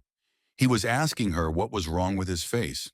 Jung asked our protagonist what was wrong with his face, to which he replied that he simply remembered something from long ago, at which time the system notified that the 10th day of the third stage had begun. A young boy asked the protagonist why no monsters had appeared today, to which he replied, I don't know. The protagonist also added that this was making him increasingly worried. The guy said with joy on his face that they might have been given a rest on the last day, and the main character asked in response whether he really thought the system was so kind. Usually the first time they appeared was around noon, and the second time in the evening. The main character hoped that they would not all come at once. Jung was worried about Kim Yoonji, saying that the girl still hadn't returned, and Hyun answered him how she could return after she ran away. He also added that she was most likely very ashamed to look them in the eyes. During their discussion, bright rays began to appear in the ground, predicting the appearance of monsters. Jung noticed this and brought it to his new friend's attention, asking him to take a look. But suddenly a wild roar rang out, which began to deafen them, and then an ominous aura began to appear, which greatly frightened our heroes. The rocks started to crumble. The young boy started asking Kim Hyun what was going on, and he ran away, shouting at him to retreat. The boulder began to sparkle more and more with each passing second, and just a few seconds later, it was cracking at the seams. Jung couldn't even imagine what was happening, because why did they protect the stone for all 10 days, only to have it collapse on its own at the very end? And the main character was able to guess what it was, because he had only one option in mind. With wild sounds that frightened our heroes, the stone began to crumble. And then it completely broke down. Both of them did not take their eyes off it, waiting for the system notification, when suddenly it said that the seal was removed. Jung started asking what kind of seal this was, if it was a portal. And the hero, raising his hand so that he would not come closer, asked him to take a closer look. A huge shadow blocked the rays of the moon that had previously fallen on our heroes. They looked up with frightened faces. A huge bull skeleton appeared before the heroes. The system notified that the monster sealed in the stone had been released. It was a boss, a demon lich, who made our heroes tremble with just one breath, and he was surrounded by a crowd of skeletons. The gazes of people and monsters locked, each of them understanding that only one of them would survive today. And the boss considered himself to be this survivor, starting to roar loudly and emitting a terrifying, powerful aura. Hen immediately shouted to his comrade not to get distracted. In response, the boy asked in a trembling voice what they should do about it, and the main character asked him to do only one thing: stall for time. Having added that he would take on this huge monster, he needed to deal with the small fry that had begun to surround them. During these 10 days, the main character's friend had leveled up quite a bit, and they both agreed to survive. The demon lich laughed because he did not see the human as an opponent who could pose a danger to him. The main character felt this. This behavior on the part of the monster made him very angry. At the same time, they rushed towards each other with the intention of killing their opponent. But our main character was much faster. He accelerated to superhuman speed. Approaching right under the monster, preparing to strike first. The attack successfully caught the monster. The sword passed straight across the lower part of the monster. Looking towards the protagonist, Jong consoled himself, thinking that his friend would be able to deal with the boss himself. And he needed to focus on these little creatures and not let them get close to his partner. The skeletons outnumbered the heroes by several hundred times, and they laughed at the people. But the guy wasn't going to hold back, immediately activating his active skill, Devil's Deal, increasing his strength and agility.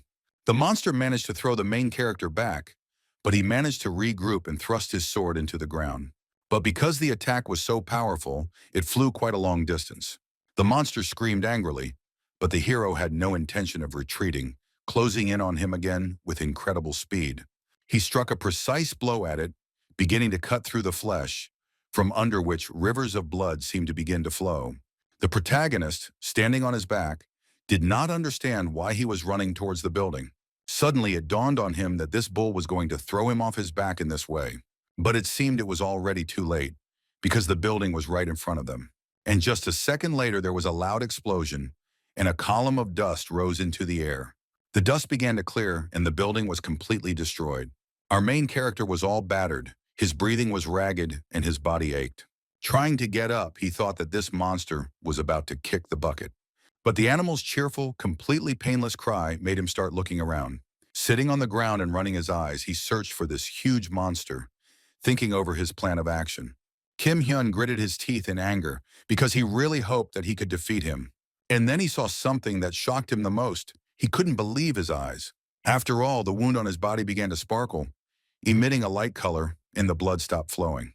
And then, with incredible speed, it began to tighten, and he was healing. The hero, looking at the approaching monster, could not believe that he had the ability to regenerate. Looking at all this, he thought that this really could drive him crazy. At this time, the girl who ran away on the very first day was breathing heavily. Her breath was taken away by the horror on her face. She couldn't believe her eyes.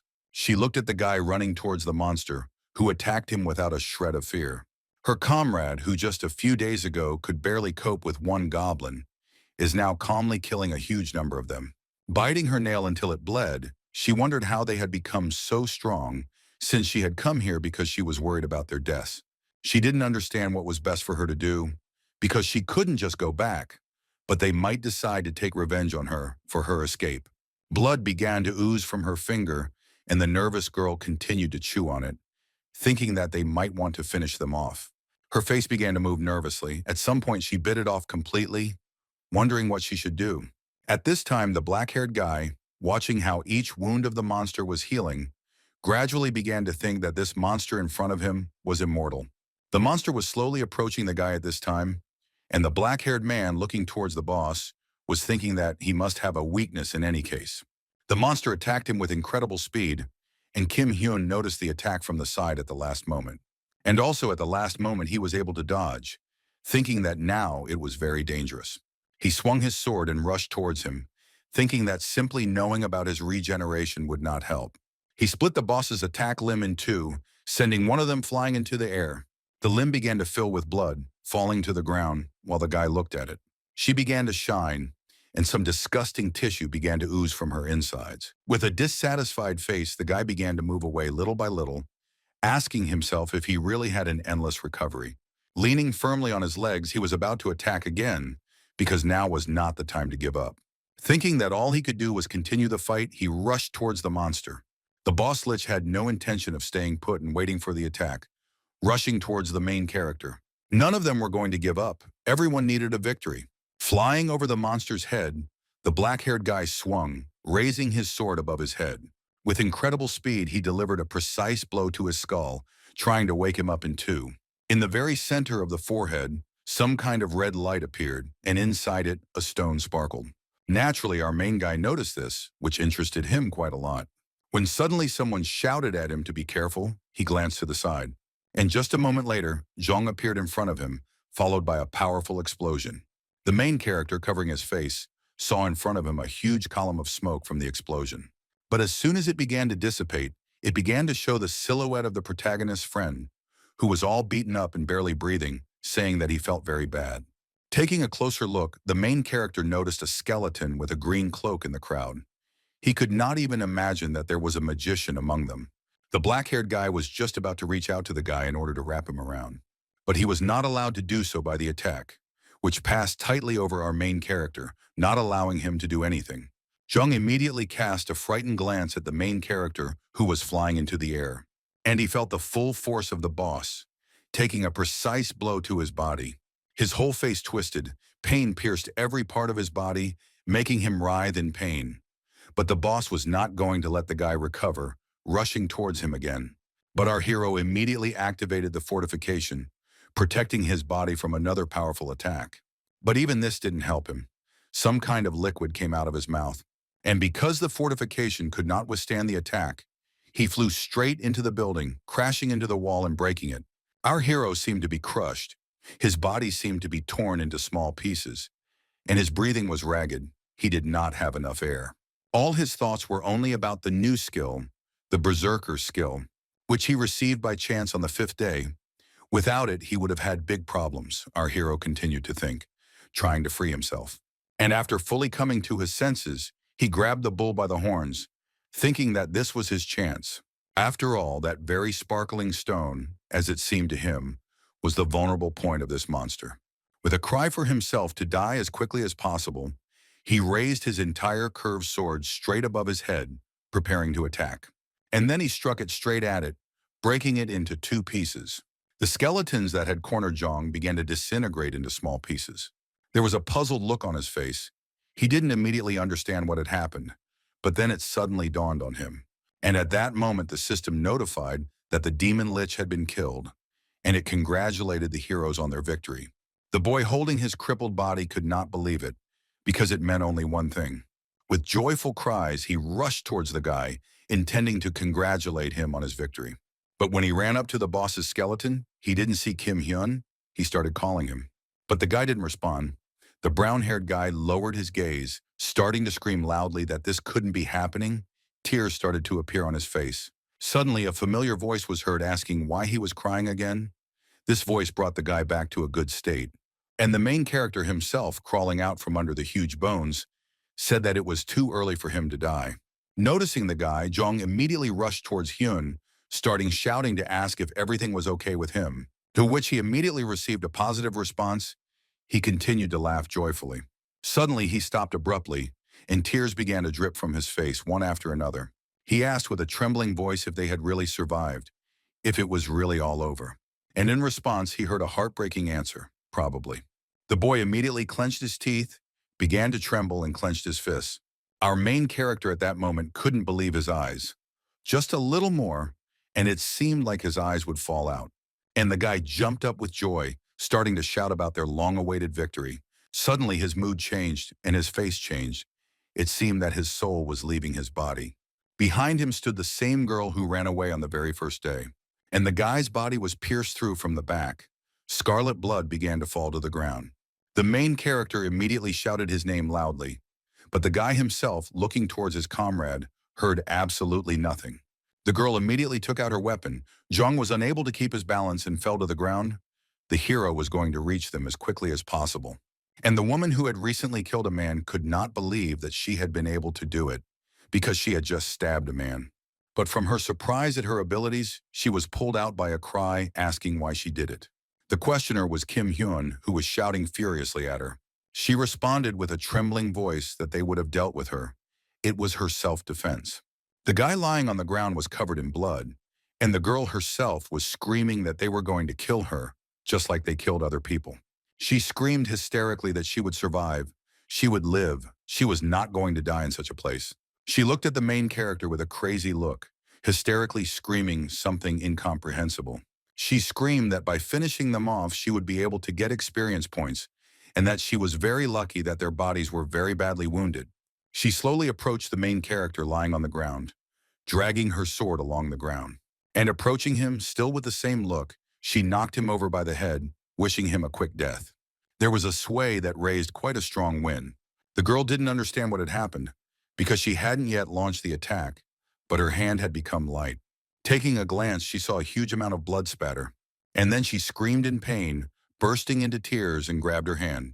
Meanwhile, the main character, completely covered in an aura, standing with a bloody sword, asked her if she really thought he was on the verge of death. The girl began to tremble. She came to her senses, holding and trying to stop the bleeding. She asked how it could be that after such a hard fight, he still remained on his feet. Meanwhile, Kim Hyun, who was walking towards her, said in the most angry voice that she had acted very stupidly. The girl only now realized the seriousness of the situation, because right now she was going to die. And just a moment later, her head flew off her shoulders, flying into the air. The main character with a cold-blooded face looked at all this, without even raising an eyebrow. His rage was not conveyed through his face and eyes. He was angry. Approaching the guy lying on the ground, he lifted Zhang, who in a barely audible voice asked him if he would die, to which he heard a confident, affirmative refusal from the lips of the black-haired guy. Tears streamed down his face, and with a smile on his face, he said that Hen was bluffing until the very end, because it seemed to him that his days were numbered. He began to say goodbye to his new friend, to which the protagonist loudly shouted at him to shut up, taking out and starting to open some kind of ampule. Saying that he promised him that he would survive, the black-haired boy began to pour a potion directly onto his wound, which was immediately absorbed into the wound. A bright light began to illuminate his body, and the blood immediately stopped. The young boy lying on the ground did not understand what was happening, because he already had one foot in the next world.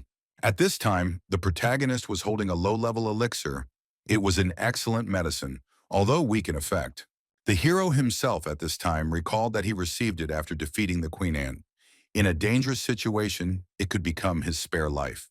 But now there was no choice, because he had done a lot for our hero over these 10 days. Zhong began to gradually come to his senses. He asked his comrade what he was doing, and he asked him to remain silent.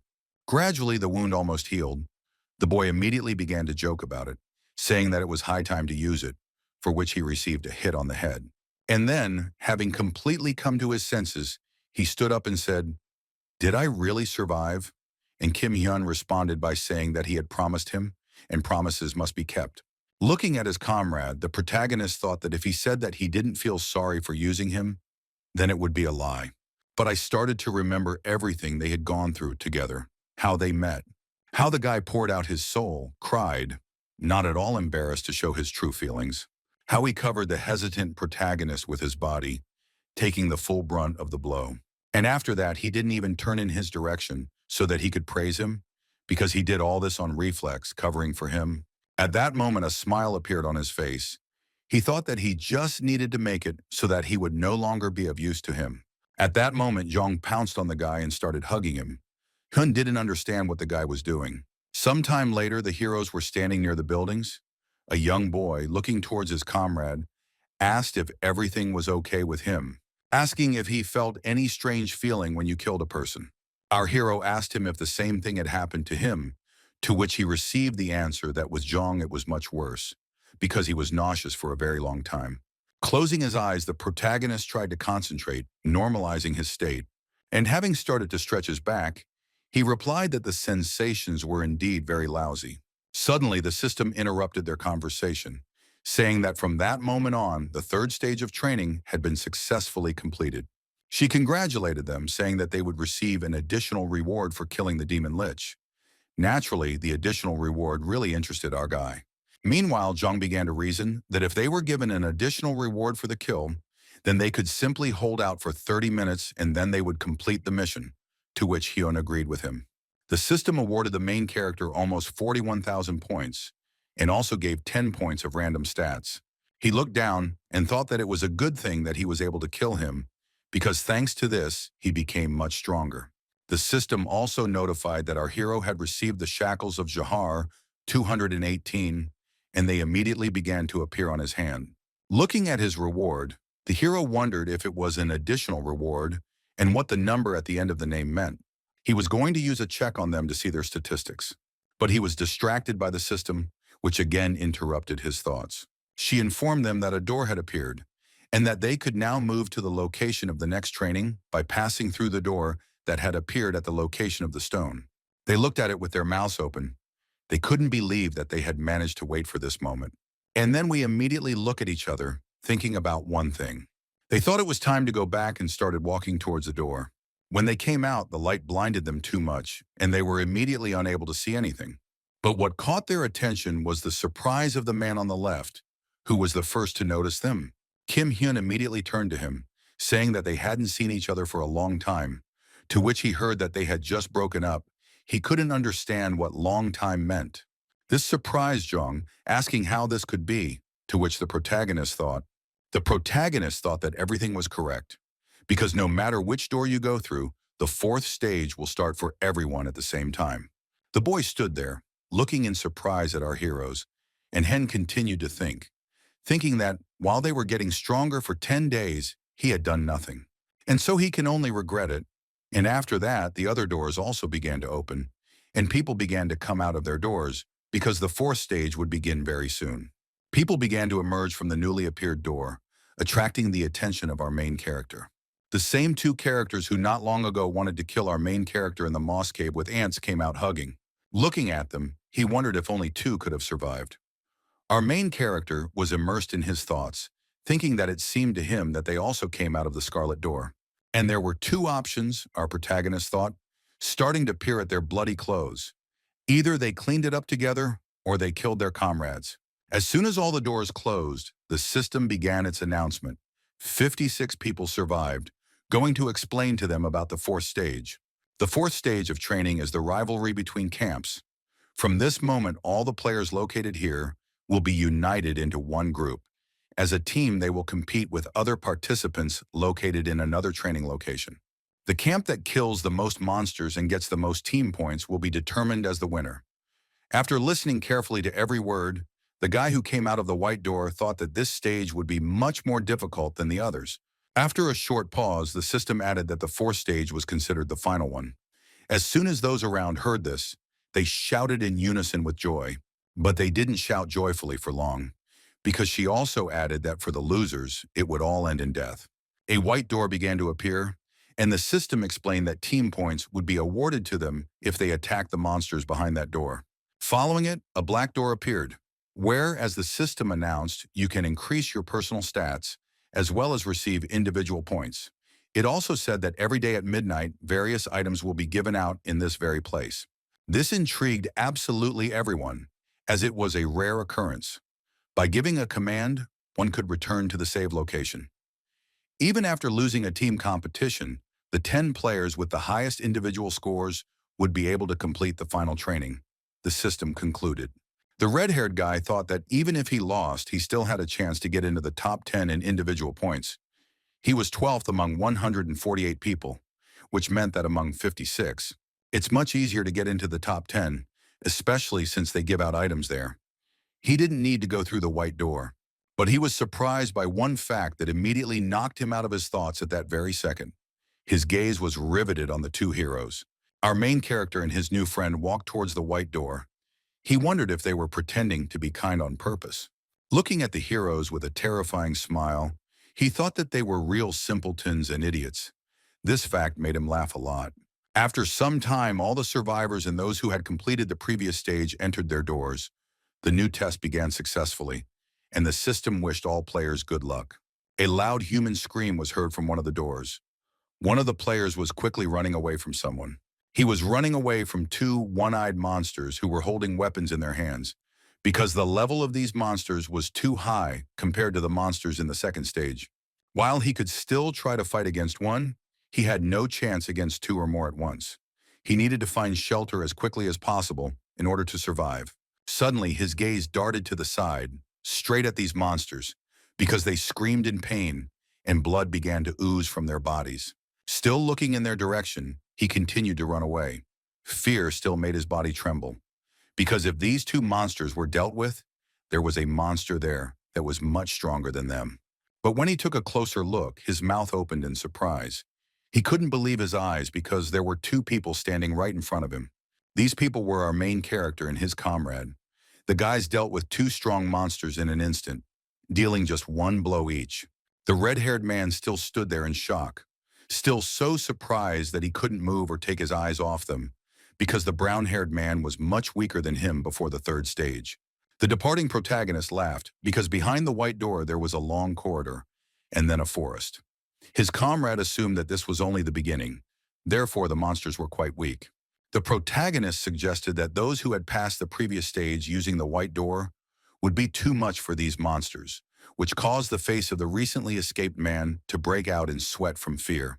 Our heroes were about to head deeper into the forest before midnight, but the guy himself still stood there motionless, looking towards the departing saviors. He lowered his head down, looking in his direction. The main character's friend with a smile on his face told him that he really liked this picture, because thanks to it, he even gets in a good mood. He also asked Hen about his new item that he was given in the last stage, to which the black-haired man replied that the bracelet was quite ordinary, but it was not bad. Looking at his hand, he thought that in fact this was just an incredible item that was in Class B. They had an incredible effect. The shackles created by King Jahara from a part of his own soul increased the strength of the owner by absorbing his mana. Their power is directly proportional to the amount of it used. It reduced costs by 20%, which was a very good feature because it would make using skills much easier. Moreover, when it is pumped, his attack and defense power will increase, and the armor of opponents can be taken into account. Moreover, if you constantly develop and become even better, the main character continued to think, while his comrade looked in his direction with an obscene smile. He sarcastically asked him if this bracelet was not just good, to which he received an affirmative refusal, and then, as if nothing had happened, Hen chopped up another monster. Still lost in thought, he sheathed his sword, thinking that he needed to find that guy before the 5 days were up. While they stood in the room and listened to the system's notifications, which said that the first day of the fourth stage of training was complete, the team and individual points of each participant were being counted. And just a minute later, she announced the results. Everyone started to glance in their direction, saying that this Kim Yun-jae had taken first place here too, by too large a margin. The main character was interested in the heroes he met in the ant cave. He thought that during the hike, they also went into that thicket. The brown-haired man standing nearby told his comrade that everything was as expected.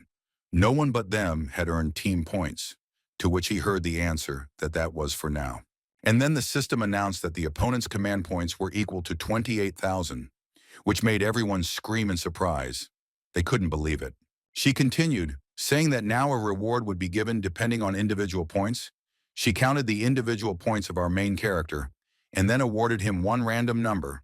Mana was increased by 1 point, and the hero himself received 12 coins. As he held out his hand, coins began to appear, and the system explained that they could exchange the coins for desired items and skills on the last day of training. Looking in their direction, he thought about what was written in the diary, that the item acquired for a moment was simply incredible. He didn't know if it would give a head start to the shackles of Jahar, but for now he was going to just save them. And one thought also haunted him, turning his gaze to the disgruntled crowd whose attention was fixed intently on the main character. Turning towards them, he extended his hand to them, saying that he had a proposal for them. He introduced himself by saying that his name was Kim Yun-jai, adding that they already knew a little about him. But no one was interested in the guy's words anymore. What his name was and what he was saying. They all wanted to hear the proposal he had mentioned at the very beginning. He laughed and answered the most pressing question, as he had suggested that there was a way for everyone to survive together, which greatly surprised everyone. The huge man from the cave smiled, thinking that this was very interesting, because what kind of magnificent way was this by which everyone would be saved? He spread his arms out to the sides and began to say that he hoped it wasn't something ridiculous like earning team points, and the bloodied girl standing next to him nodded in agreement with her comrade. But the answer that this was the correct answer took away the grin from the big guy, because if they really won, they would have a chance to survive together. But the muscular man, after a short pause, laughed loudly. His terrifying laugh made everyone shut up and be surprised, because they did not understand the reason for the laughter. This alarmed our protagonist enough to make him frown and his comrade become wary. The others looked at him in surprise and confusion, thinking of only one thing. Suddenly he fell silent, exhaling heavily, and began to glare in different directions with his menacing gaze. And then, with a very serious face and a menacing voice, he replied that he was against this proposal. With a terribly dissatisfied voice, he asked why he should do this, since he could survive without collecting command points, to which our protagonist replied that he was right. In the calmest possible voice, he added that he was in exactly the same situation at the moment. He explained that they still had the last stage left, and no one knew what would happen in it or what would need to be done there. It was unknown when they would need to combine their forces again, so it would be better to survive as a whole. These words made them grind their teeth in anger. And the main character continued saying that his proposal was simple. Everyone earns a certain number of team points. After that there is freedom. Everyone can earn individual points or go to bed, and then asked everyone what they thought of the idea. This was followed by logical questions like how many points would need to be scored, to which our hero replied that, according to his calculations, 1,000 should be enough. Our main character himself added, saying that he would earn 2,000 points daily since he raised this topic, which surprised everyone. They even started looking at each other in surprise, asking each other if they had heard each other correctly. Everyone started saying that it was a good idea, saying that they were for it. With each agreement, the muscular man began to get more and more angry. The gazes of the two strongest ones locked. The black-haired man asked his opponent what he intended to do, but he continued to nervously grind his teeth. Suddenly his patience snapped. He screamed at the top of his voice, angrily asking if all this was really for their salvation, since he was not a saint. Our hero replied in the same cold-blooded manner that he had already explained that in the future, a large number of people might be needed. The muscular man asked how he could believe his words without a single piece of evidence. Believe it or not, it's your choice. So what will you do? Asked our main character, still looking at the embittered hero. Our protagonist's comrade said that he didn't know that he was an apostle of justice, which put the black-haired man in an awkward position, and he laughingly replied that it was a fairly appropriate metaphor. The boy continued, saying that the way to save everyone together is, after all, this is what the boy is trying for, to which he heard an affirmative refusal. He said that it seemed that he did not quite understand that if those here remained alive, then someone fighting with them would die, depending on his actions. Those who survived and those who died could change. He does this only so that his team can survive. And while talking about this, he was thinking at the same time that everything in the diary was exactly like this. But the guy was still wondering if it was necessary to save everyone. At that very second, he heard an affirmative answer. The guy explained that it was for his own benefit. After all, with the normal passage of this stage, there is a chance to get a prize. This is the best thing that can be done to achieve both awards. Speaking to the main character, opening doors, he suggested that they get the required number of points as quickly as possible, because he had already finished with this, and only he, The boy walking behind, with delight in his eyes, remained, and he agreed. Already inside the door, there was a fierce battle, in which our hero used that very unique bracelet. He fought with a huge blue monster. He was going to score individual points behind the black door. Because his main goal had not changed, he was going to become the strongest in this training. Using the bracelet, he swung his sword, preparing to deliver one of his most powerful blows, because he could not lose. All his thoughts were about only one thing. In every battle, the faces of his daughter and wife appeared before his eyes. With this blow, he cut the huge monster in half, sending it flying, his face conveying all the anger he felt towards these monsters. And then the monster fell to the ground, raising a huge column of dust. His severed legs flew in different directions, and the bracelet continued to shine. Looking at it, he thought that the result was good, but this spirit really sucked out mana. Who would have thought that in one strike with the sword he would lose half of his mana? Because of this, even his hands began to shake. Because he had overdone it too much, he needed to conserve it, even if it took longer. The protagonist's comrade, who was running up, asked how he did it, whether he had already managed to acquire a new skill, since this body was as hard as a rock, and he was able to defeat it with just one blow. Looking at his sword, he answered that it was not a skill, but also added that it was something similar. The brown-haired man laughed and asked which of them was the real monster. Sitting down on a broken tree, he asked the black-haired man if he thought they had gone too deep into the forest, since it was too dangerous to go further. The protagonist asked the guy what he had recently told him about risk, to which he immediately heard the answer that high risk comes with high returns, and our guy praised him in response. He was silent, looking towards his older comrade, tormented by his own thoughts. Having collected his thoughts, he turned to Hen with a trembling voice. It was difficult for him to formulate his thoughts. He asked the black-haired boy if his goal was really more than just survival. This question surprised our guy quite a lot. He looked to the side, and then raised his head and looked at the sky. He began to talk about his goal. He said that he had her, and that it was not enough for her to just stay alive. Naturally, the young man began to ask whether he was trying to get into the ordinary world, to which he heard something like that. After this answer, our main character continued to silently look at the sky, thinking about something, and then suddenly starting to walk, saying that it was time for them to go and rest. The guy sitting on the log was dissatisfied because a little more, and he would have found out the guy's real goal. Suddenly, their attention was drawn to a cry that was emitted quite loudly. Both heroes understood that it was far from a scream, but something else had attracted their attention. For the first time in a long time, the main character's face changed. He was shocked. He could not believe his eyes. Indeed, in the distance, right on the hillock, an object was shining, which, as it seemed to our heroes, was emitting a warm ray. But looking closer, he saw a golden monster, and our hero remembered from his notes that on the last day of the 4th stage of training, he heard a rumor that someone had discovered a golden goblin in the depths of the forest. A goblin in a forest inhabited by orc monsters. At first he didn't believe it, but later he found out that he was the key to something hidden in the 4th stage. Remembering this, he shouted for the guy to catch him. Both of our heroes rushed after this goblin, intending to catch him. Our hero was not going to miss such an opportunity.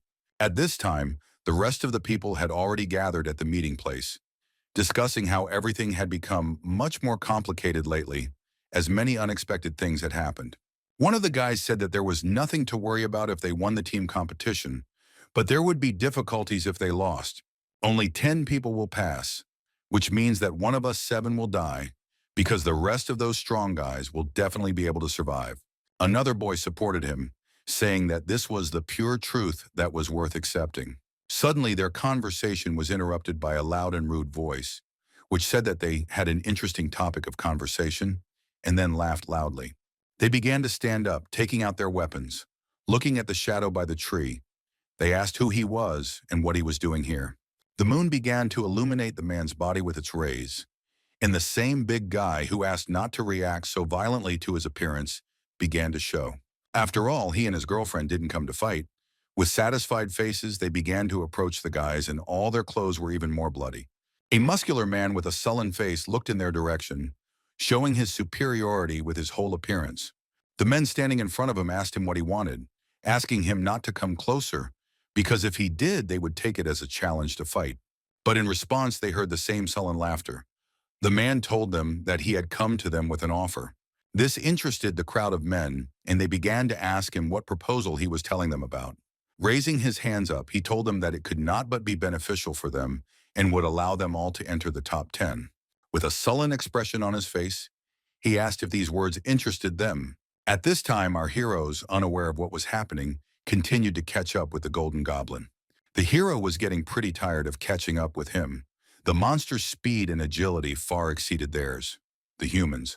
The goblin jumped from one branch to another as if nothing had happened.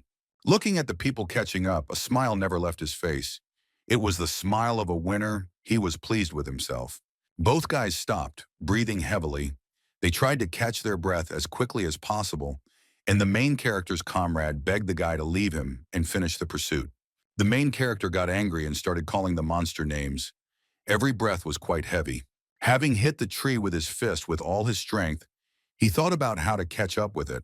He thought that he was deliberately running in such a way that they would bump into other monsters, and they would delay them. At this time, the black-haired man's comrade fell to the ground, exhausted. He wondered whether it was necessary to catch him, to which he received an affirmative answer. Our heroes had 3 days left to catch him. Exhaling heavily, he answered that he himself understood everything perfectly well. The brown-haired man stood up and said that they needed to go back, to which he received a disgruntled agreement. At that very second, a white door began to appear next to them, and a young boy was the first to approach it. And the frowning protagonist himself thought about the fact that the diary said that he was the very essence of the fourth stage of training. He needed to catch him at any cost. Already in the room, the system announced that the second day of the fourth stage of training was completed. Everyone was fixated on counting the team and individual points of each participant. Looking towards the crowd, our protagonist thought that at the moment 6 people were missing. Crouching down, he realized that these people had already begun to act. He had not thought that it would happen so quickly. Looking at the disgruntled big guy standing out from the crowd, he thought that he was a real scumbag. Looking at the count, he wondered how this could be 0 points, since that was not what they had agreed on. At this time, the system announced that the opposing team had earned 70,000 points, and a man approached and asked Kim Hyun what had happened. A crowd with whom they had agreed to earn team points appeared before him. Our hero immediately asked why they hadn't kept their communication open, to which the big guy said that he didn't remember him responding to his proposal back then. Hugging his new comrades, he added that he and these people simply believed that team points were not that important. The guy standing behind the muscular man stood and fussily glanced in different directions. Our hero noticed this. He started shouting loudly that they might not consider everyone here a team. He was wondering if they had really decided to leave other people to die. But the big guy himself didn't answer. He just spat in the direction of the screaming guy. And then he nervously began to wipe away the saliva with his foot. He said that the trash right before, until the very end, pretends to be kind. He was writhing in anger. His veins were bulging, and he was screaming at him not to stick his nose where it didn't belong. Otherwise, he might actually die. The face of the recently screaming boy changed, and in the coldest voice possible, he asked if this was really so. With a cold-blooded look, he told him to try to kill him. But at that moment, a hand landed on his shoulder and then began to squeeze the guy. It was Zhang who asked the guy as quietly as possible what he was doing, adding that he should think carefully. Even though they had not completed the communication, they had no right to force them to cooperate. He also added that, in addition to the 9 of them having rallied together, the muscular hunk began to ask with displeasure what they were whispering about. And then he grabbed the sword and with a satisfied face said that he would try to kill him right now. But a hand appeared right in front of him.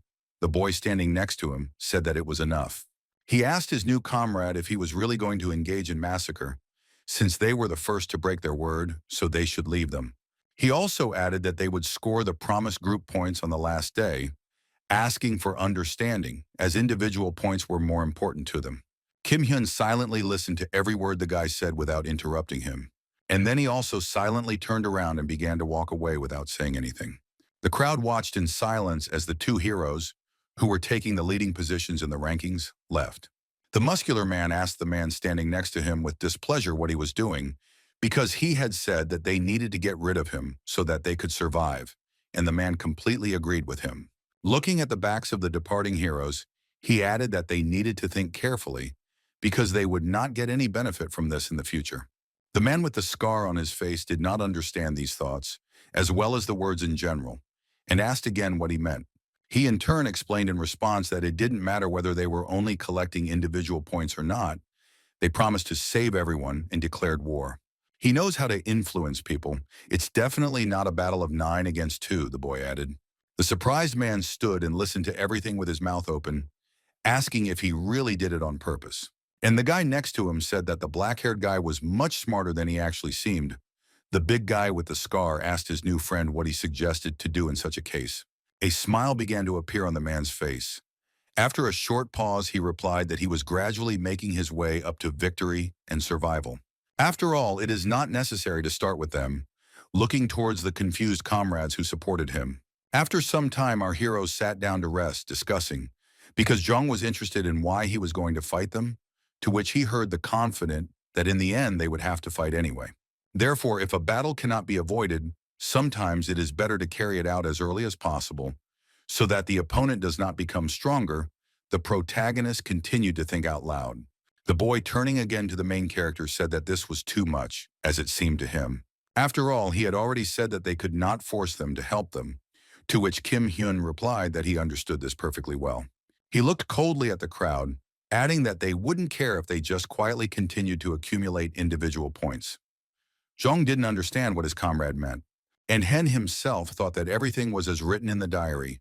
One team of 6 people had disappeared, and all his accumulated hatred was transmitted through his eyes. After all, they dealt with people in order to take their coins and individual points. The black-haired protagonist, looking in their direction, confidently thought that it was they who did it. After all, those who passed through the red door and became strong enough are Park Sung-soo's team. They will definitely keep killing people for coins and points. If nothing is done about them, they won't be able to win in a team competition, although it is a bit dangerous. But he was interrupted from his own thoughts by a question. The guy sitting next to him asked what he was thinking about. In response, Hyun asked Jung what he would do, but the boy did not understand the question and asked again. The black-haired man explained to him that it would now be much more dangerous to walk with him. They might have to exterminate not only monsters, but people as well. Jung opened his mouth in surprise, making some kind of strange sound, saying something like, "What?" Kim Hyun looked at him with an insistent gaze, wondering if he had expressed himself unclearly. Putting the sword aside, he told Jung to listen carefully to his every word. The 3rd day of the 4th test arrived, and our heroes continued to catch the Golden Goblin. Already quite tired, Jung asked Hyun whether it was necessary to catch him, to which he received a positive answer. The hero thought again. He understood that they wouldn't be able to catch him just like that. Hen shouted to his comrade that he had made it all up. At this time, the running goblin continued to mock the heroes who were catching up with him, just as before. The goblin jumped onto one of the trees and began to leap from one branch to another with incredible speed. And our main character himself was expecting this, because his plan was based on the fact that, in the end, like last time, he would start running away from them through the trees. How suddenly, before reaching one of the branches, he was unable to get onto it because Kim Hyun cut him down with one swing. The goblin began to fall down, the satisfied smile disappearing from his face, and the black-haired protagonist himself jumped up straight towards the golden goblin, flying down. But he wasn't going to give in so easily, throwing dirt at the attacking man. This made the hero take aback, and the goblin ran away while the boy wiped the sand from his eyes. Grabbing one of the branches, he hung in one place, turning towards the guy. He looked towards the man with a satisfied face, and a satisfied smile appeared on his face again. Seeing that smile and gritting his teeth, our hero thought that he would catch him anyway. Jonung suddenly started pointing his hand to the side, shouting to the guy in a trembling voice that something was happening to the left. Looking to the side, the guy saw a huge ogre, which, breaking trees, was approaching directly towards our main character. Kim Hyun realized that the goblin had deliberately lured them here to confront them with this huge monster. Suddenly, it dawned on him, and he came up with something that would change the situation. After all, right in front of him stood an opportunity that most likely would not come his way next time. At this time, a huge blue monster grabbed hold of a tree, getting ready to attack the man. And our hero himself at this time did not take his eyes off the goblin, thinking that now he had relaxed, hoping for this brute. He only had one try, and he knew it perfectly well. He began to use his bracelet, squeezing his sword tighter. While he was thinking, a huge blue ogre had already torn a tree out of the ground and swung it, preparing to attack the man. Jung asked his older friend what they should do, and the black-haired guy himself thought that let it be so. Jung was just about to propose his plan, but his senior comrade did not let him do so, disappearing right before his eyes. At this time, a huge tree was flying straight towards the main character. But just a moment later, it was cut into two pieces, flying in different directions. And the blue orc's body began to glow in a straight line. He froze in one position, not moving or making any sounds. And then his body fell apart in half, and our hero was still nowhere to be seen on the horizon. The smile on the golden goblin's face disappeared, replaced by a dissatisfied expression. He couldn't believe that his hope could be defeated so easily. And Kim Hyun himself exhaled, saying that this game of catch-up is finally over. He plunged his sword straight into the goblin's body, and the goblin didn't even realize it at first, dropping his pouch from his hands. He screamed in pain and began spitting and coughing up blood. The black-haired protagonist breathed heavily, telling the monster that he had finally been able to do it. Jong himself looked at this with his mouth open, because just a second ago they were standing next to him. He could not believe the speed of his comrade. Silence fell. The sun's rays covered the thick, dark thicket. At this time, the crowd was discussing something heatedly. They were wondering if everything would be okay. One of the men said that most of those who occupy leading positions in individual points hunt in the thickest of the forest, and if they want to catch up with them, they also need to take a little risk. After all, it was important not only to survive, but also to become a little stronger, because even if they passed this stage, the final training awaited them. Everyone listened to these words silently and with their heads down, agreeing with the man's opinion. He suggested that they think about the future, because they cannot remain on the fringes forever. Everyone agreed with his words because he was telling the pure truth, and everyone understood it, but they were afraid to admit it. Silently, they began to move towards the thicket where most of the monsters lived. Suddenly, one of their comrades screamed in pain as something pierced her. Someone rushed towards her, asking if she was okay. The rest began asking who was there. The man emerging from the shadows apologized, as he had missed a little. Another silhouette appeared after him, saying that, as befits those who are about to die, they said things that were touching to the point of tears. They were surrounded by a crowd of armed people. They could not understand why and for what reason they were doing this. A pumped-up, scar-faced hunk answered their question with satisfaction, as they were attracted by their coins. The man sitting on the ground asked how they could take them back then, if he wanted to give away what he would receive later. But the man didn't let him finish, interrupting him. He shut his mouth, saying that if they stayed alive, everything would only get more complicated, especially since they could appropriate their individual points, so killing would be the best option. The man's face began to break out in sweat, and he was at a loss for words. And the big guy continued, saying that he didn't need to call for all the details. And in general, he didn't intend to explain everything. He suggested to his comrades that they finish everything as quickly as possible. His smaller comrade raised his hand, thus giving an order to the others. They took turns taking out their weapons, their gazes as cold-blooded as possible. Each of them understood that they were doing this in order to survive. The surrounded people begged for mercy.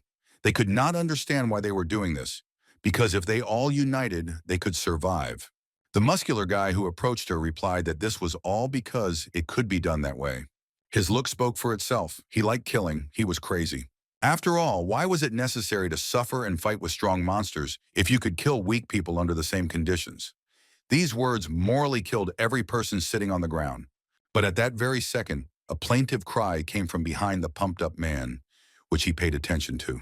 He saw one of his comrades, covered in blood, begin to fall, and the boy walking towards him said that he really was a real piece of trash. On the other hand, there was exactly the same plaintive cry, which he noticed when he turned around, sweat running down his face. Our protagonist said that they actually killed other players, so there's nothing surprising about that. These actions angered him. He understood that their whole plan was going in one direction. After all, right in front of him appeared two heroes who were in leading positions. Their looks spoke for themselves, and the pumped-up big man understood this. Jung stood and shouted joyfully, his eyes running in different directions, because they opened the goblin's bag. There was a huge amount of coins and items in it, and the young boy happily asked Hen if they were lucky. And the main character himself, while sorting through the objects, thought only about the fact that they should be here. One by one, he sorted through the objects, and as if on cue, his eyes began to rejoice. He found what he was looking for. In his hand, he held some yellow ampule with liquid, because he spent several days catching up with the goblin because of it. Looking at it from different angles, he thought that he needed to check it. Because luck was on his side, this item might not be here. These were the tears of the goddess, one of 3 tears left by the goddess. Despite its small volume, it gives a fairly good effect. After use, it permanently increases the volume of mana and the speed of its recovery by 20%. Standing up, he told his younger comrade that he was taking her for himself. Zhong immediately asked if he could choose something for himself because he really wanted her. The departing protagonist told him that, of course, having asked only not to take everything, he laughingly said that he, of course, still had a conscience. As he walked, he opened the ampule and drank it. The system immediately notified that he had used the tears of the goddess. His body began to glow, and the system continued to notify him, saying that his mana had increased by 20%, as had his mana recovery rate. Looking at the empty flask, the protagonist thought that the item permanently added 20% to the recovery speed and the value of the most important stat of mana, and besides, it returned all the mana that he had just spent on the ogre. Clenching his fists, he thought that he was now experiencing an excellent and pleasant feeling. At this time nearby, Zhong, who was choosing an item for himself, shouted, asking his friend to look at this cool item. Turning in his direction, he joyfully asked the younger one what he had found. At that very moment, the brown-haired man swung his sword, preparing to strike. And then, with incredible strength and speed, he cut down the standing tree. It fell to the ground with a loud crash, raising a column of dust. Looking at his weapon, Zhong said that it was cool, because the skills, this one is really cool, he received the passive skill of Swordmaster. He couldn't believe that he got it from just one book that he simply opened.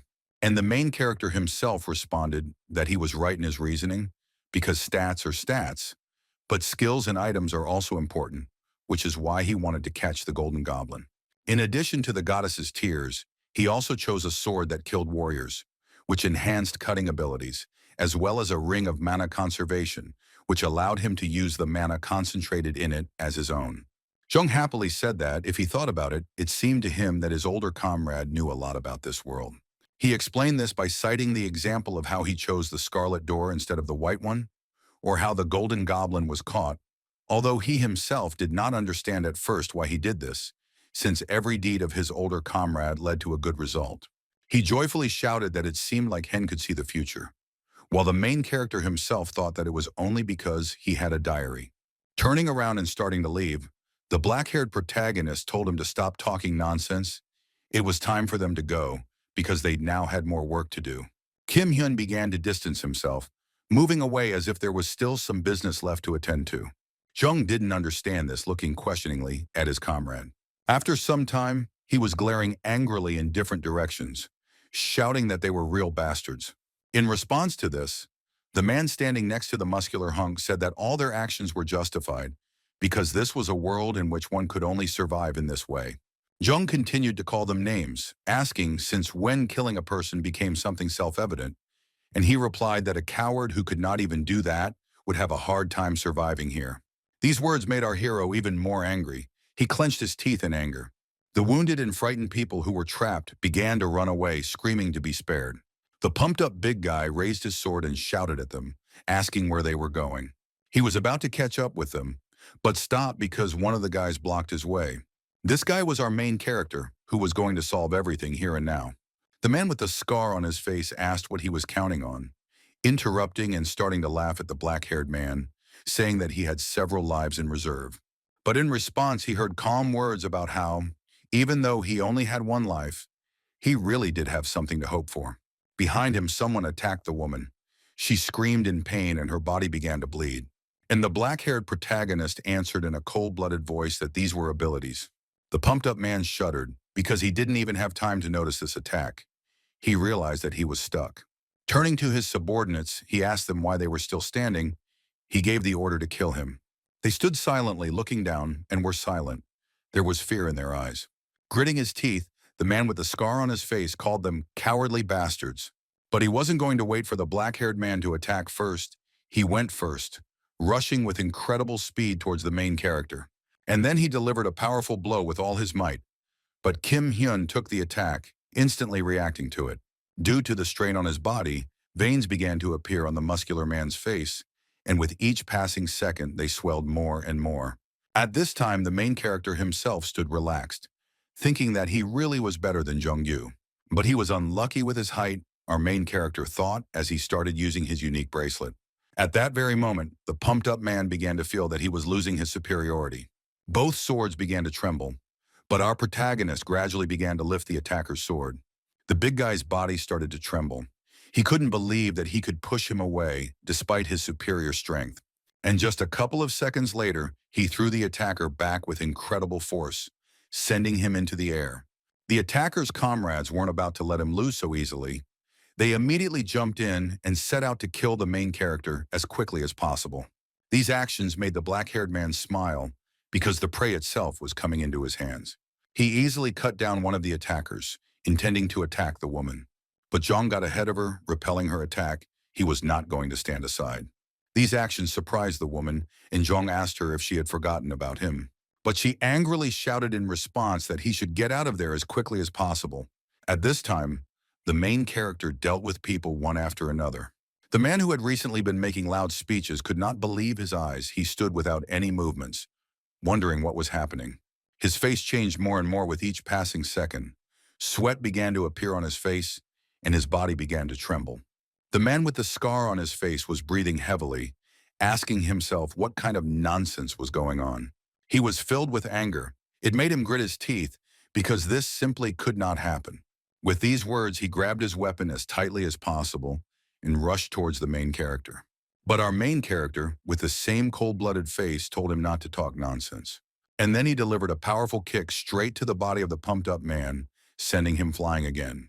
This time he couldn't stay on his feet and fell to the ground with a loud thud and hit his back. But Kim Hyun wasn't going to give him a break like he did last time.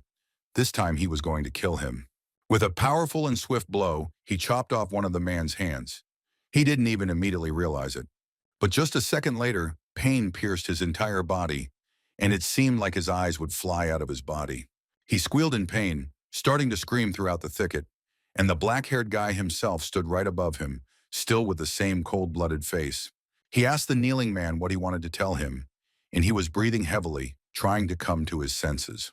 He was just about to ask our protagonist to spare him, but he heard an immediate refusal, and before he could even finish speaking, our main character raised his sword. Hen told him that he just thought that maybe he wanted to apologize to those he killed, remorse, regret, and all that, and the man lying on the ground laughed, answering that he pretended to be a good guy until the very end. Our main character put a sword to his neck, and he, with the same terrifying face, began to call the guy names, shouting at him to cut. The main character praised him in response, saying that if that's what he wants, then that's what he'll do. He thanked him for helping him get rid of the last remnants of his conscience, and then with a light swing of his sword, he chopped off the head of the muscular man. For his murder, our hero received almost 15,000 individual points, as well as 50,000 personal experience points. At this time, the unarmed woman screamed and begged for mercy because she was only doing what she was ordered to do. She begged for mercy on her. These words took Zhang's whole mood by surprise, and then she continued, saying that this man threatened to kill her if she did not obey him. The brown-haired man continued to listen to her silently. He began to doubt his actions. She asked him to consider it all a mistake. She continued to beg him. But at that very second, our main character appeared and stabbed her with the words, telling her that if she took a man's life, justifications would no longer change anything. The woman, who had recently begged for mercy, began to spit blood. Having drawn his sword, the protagonist said that there was no justification for her, just as there was no justification for him. The black-haired man turned to his younger comrade, asking him if he hadn't come to his senses yet. But without waiting for a clear answer, he began to shout and ask what if she had suddenly attacked him, and he stood there like a pillar. Would he really want to make a hole in his body again? Grabbing him by the shoulder, he shouted at him that this time he would not be able to save him. He asked the guy to pull himself together, because next time he himself could become a corpse. And he stood in silence in response, lowering his head and looking at the ground. At that very second, the main character turned around and started to walk away. Zhang asked where he was going, to which the black-haired man replied that they had missed one. At this time, inside the thicket of the forest, one of the pumped-up man's comrades was trying to catch his breath, because he had been running with all his might.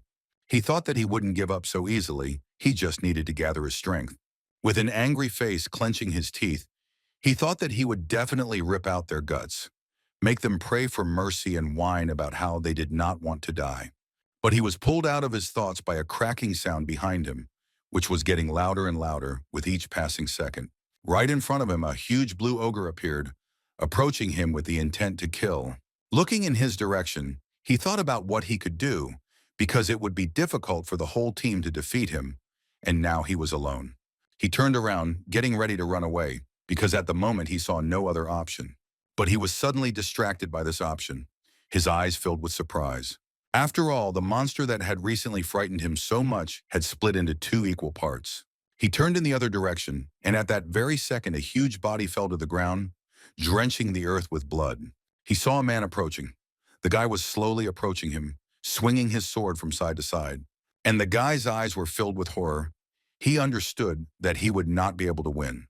After all, right in front of him appeared an even more terrifying monster, which surpassed the strength of the previous one. Our protagonist smiled while the man opposite him begged for mercy, saying that he was wrong. His face was covered in sweat, and his trembling voice begged him for mercy because the world had changed. He justified himself by saying that his mind had changed for a moment. He promised that he would not do that again.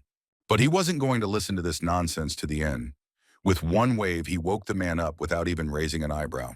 He had no intention of leaving him alive, so he had no intention of listening to his requests. Looking at the body lying on the ground, he said that it was disgusting even to kill people like him. After some time, he returned to his younger comrade. He began to ask Hen if everything went well, whether he was able to catch the one who ran away. Having looked at the main character more closely, he asked what was wrong with his facial expression. But looking around, he understood everything, because the main character had killed everyone while he himself did not know what to do. Bending over one of the corpses, he picked up a coin, saying that first they needed to collect the coins. Handing over one of them, he told him to start collecting them as quickly as possible, but Zhong immediately refused, saying that he didn't really want to do it. But the protagonist grabbed his hand, forcibly inserting one of the coins, saying that he also didn't like doing this, but he needed to get used to it, because it was unknown how much longer they would have to do this and endure all of this. Zhong listened to every word of his senior comrade with a lost face. He understood that all this was necessary in order to survive. After a short pause, he replied that he understood everything perfectly, to which the black-haired man praised him. Once inside the room, everyone was discussing how 2 people were able to kill 9 people who were in the top 10. On the one hand, it was good that they were killed, but the number of people decreased, and now the team competition will be much more difficult. They were already far behind, but now there are fewer people.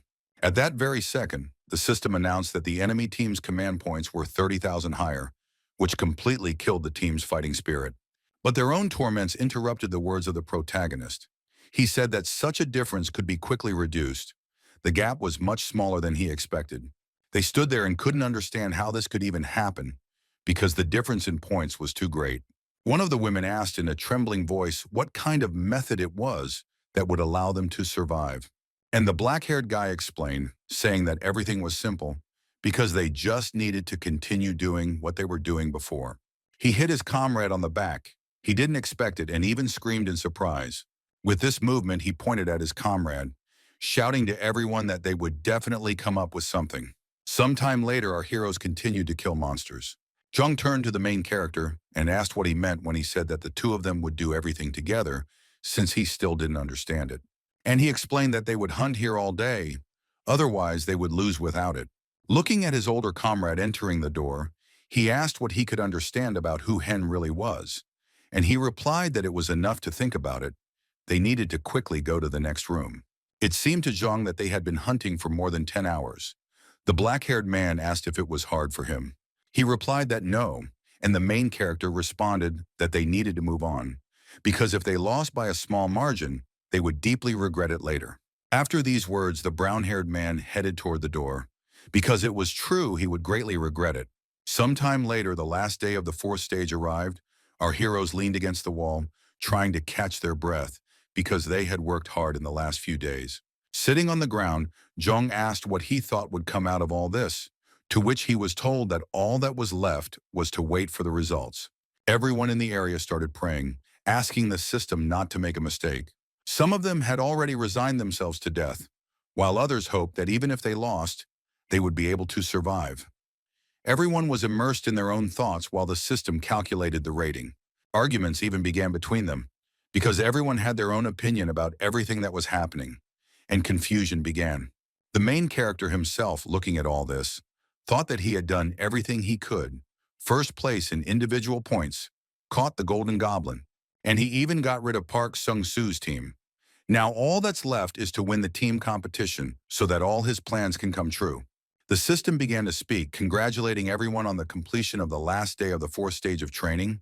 These words completely interrupted all arguments. And the words about the team and individual points of each participant being counted made absolutely every person standing in that room tense. In the individual count, our main character came in first place, followed by Jong Yu and An Min Soo in third. In the team competition, the situation was the same. The total number of team points was 219,200 points, but no one was happy because they were waiting to see how many team points their opponents had. Even the main character tensed up, waiting for the results because he didn't want to lose at all. Jong stood with a menacing expression on his face. He believed in their victory because his older comrade really tried hard this time. They could not lose. The system notified that the opposing team had scored 217,000 points and immediately congratulated our heroes as they had completed the fourth stage of training. No one immediately believed these words. They all remained shocked and silent. Slowly, smiles began to appear on their faces as the realization dawned on them that they had made it. They were able to win. The crowd was jubilant. Joyful shouts filled the room. Jong's face broke into a smile as they were able to save so many lives. Looking at Kim Hyun, he told him that they were able to do it. They were able to win. In response, the main character smiled. Suddenly, the floor seemed to rise upwards, and the bodies of all the people began to sparkle. The brown-haired man turned to his older comrade and shouted, asking what was going on. But he answered that everything was fine, and they would see each other soon. The boy didn't understand a single word Hen said, and his body continued to disintegrate into small particles. Eventually, it disappeared completely, just like the bodies of other people. The room, which had recently been bursting with joy, fell into dead silence as the system announced that the fourth stage of training had been completed. The main character's team points totaled 65,000 points. The best team points result recorded, the system announced. The achievement was accomplished. After listening to all this, the black-haired man began to open his eyes. The system praised the protagonist for his righteous actions. All stats were increased by 4 points. And when he opened his eyes, the protagonist did not understand where he was. He also received 137,000 experience points. He thought that if all stats were increased by 4 points, then in fact 24 points were added. He was glad that his efforts were not in vain. In addition to all this, he also received 63 coins, making a total of 162 coins. And the system explained that from now on, within an hour, he has the opportunity to spend them. Looking at the wrapper in which the coins lay, he thought he was interested in what the store looked like. But before he could imagine it, it immediately appeared before him in the form of a system window. This surprised the guy, but he quickly came to his senses and began to review each tab. He couldn't believe that there was nothing in it that would raise his overall stats. After all, he had enough items, but he was hoping for something completely different. He came to the conclusion that the only thing left to do was to spend money on skills. But when he found them, he saw that the numbers were too high. Suddenly, one of them caught his attention, and he began to study it closely. It was the skill Jahar's Mana Source, a B-Class Plus skill, which increased Mana Source, power level, and recovery by 25%. He was attracted by the name because he had a Zarek bracelet on his hand. Looking at it, he thought that perhaps the skill was somehow connected with this item on his hand. And then, looking back into the store, he began to think and reflect. After some thought, he chose this particular skill. He thought that there was no point in thinking for long because this effect was very good, especially since for unknown reasons it had a similar name and it could be improved. At that very second, the system notified that 160 coins had been spent and the hero himself had received a new B-Class Plus skill, the Source of Mana, Jahar. She asked the guy if he was going to study it right now, to which he immediately responded positively. The protagonist's body became covered in a blue glow, which gradually began to be absorbed into his body. The system notified him that he had successfully learned a new skill, and the bracelet itself began to glow, which attracted the attention of the main character quite strongly. Looking at it, he thought that nothing seemed to have changed. But as always, the system distracted me from my thoughts by announcing the start of the 5th stage of training. She also announced that the reward would be determined based on the class and level of completion. Clenching his fist, he thought that although he had expected this, it would not be easy at all. A huge door began to appear in front of him, which was much larger than the others. Looking at her, our hero was surprised by her size, but his goal did not change. He needed to become as strong as possible and win. The expression on his face was the same. Cold-blooded, he was immersed in his own thoughts. He let out a heavy sigh and laughed because he had no choice but to walk through the doors of the S-Class. Starting to walk towards the door, he said that in this situation he could not understand absolutely anything. After all, it doesn't matter what will happen there. We just need to clear everything out, Kim Hyun said, starting to open the huge doors. He thought about them waiting just a little longer. Entering them, he felt a cold breeze that touched absolutely every part of his body. He was brought back to normal by a light touch. Someone touched his shoulder. A man in armor asked our main character who he was, stubbornly repeating his question several times. Our protagonist looked around, seeing a huge crowd of people running in front of him. He wondered if this was another training session, while the man standing next to him was still wondering who he was. Grabbing him by the arm, he began to pull him to the side, shouting loudly that now was not the best time to stand like a pillar. He needed help. At this time, the voice of the system in his head gave him a new task. He had to protect the cursed fortress from the dead. Looking down at the fortress, he saw a huge crowd of some silhouettes that were trying to break through the walls, making terrifying sounds. Looking closer, he saw a huge army of skeletons that emitted a terrifying aura. Looking at them, he understood what the system was talking about. The cool breeze continued to blow over his body. Down below, near the doors, several people were trying to hold the doors closed. They were shouting that they were being pushed very hard, and the doors began to open. The cracking of the wood became louder and louder with each passing second, and a skull appeared from behind the crack. Suddenly, a sword pierced his head. There was a sound of bones breaking, and the skeleton stopped. At that very second, the system awarded our protagonist 50 experience points, and the warriors standing nearby did not understand what was happening. They started asking who he was, but they didn't get an answer. Our main character broke through a small gap straight into the crowd of skeletons. With incredible speed, he began to chop them down left and right, not even giving them a chance. With each kill, he was amazed that the system gave such a huge amount of experience for such weaklings. With each blow, the skeletons became fewer and fewer. The black-haired guy was going to deal with them as quickly as possible. The men standing in armor looked at all this and trembled. They could not believe their eyes. Suddenly, someone sat on the main character's shoulder. He didn't realize it, only noticing it at the moment of the attack. Looking at his shoulder, he saw some kind of clot of dark energy coming from that part of his body. But without missing a beat, he cut down the attacker without giving him a chance.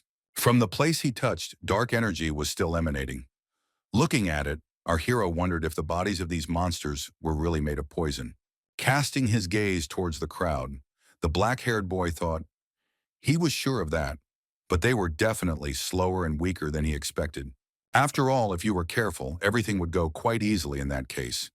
And he also assumed that if they held out until dawn, then most likely all these skeletons would disappear. So based on all this, all he could do was hold them off until dawn. Sometime later, the bright rays of the sun began to envelop the earth, and the skeletons themselves began to gradually disappear, their bodies gradually evaporating. The fight ended, and our main character exhaled heavily, because he had to try and put in much more effort than he expected. In the end, all the skeletons disappeared, and the protagonist, hiding his sword, thought that the beginning had been successfully made. The man who approached from behind thanked the black-haired stranger for his invaluable help. Extending his hand, he said that only thanks to him they were able to protect the fortress gates. He also introduced himself. His name was Max. He was responsible for managing the fortress barns. In response, our protagonist also introduced himself, but the man in armor was confused by his unusual name. He asked Kim Hyun who this unusual person was, who suddenly appeared and started throwing around these piles of bones. In response, our protagonist promised that under no circumstances would he become a hindrance to them. Max folded his arms and thought for a moment. then exhaled heavily and said that he would no longer ask who he was until the boy himself wanted to tell. He looked down and apologized for his shameless request, but he asked her to fulfill it. He said that this fortress has been attacked by the dead for more than 10 days now.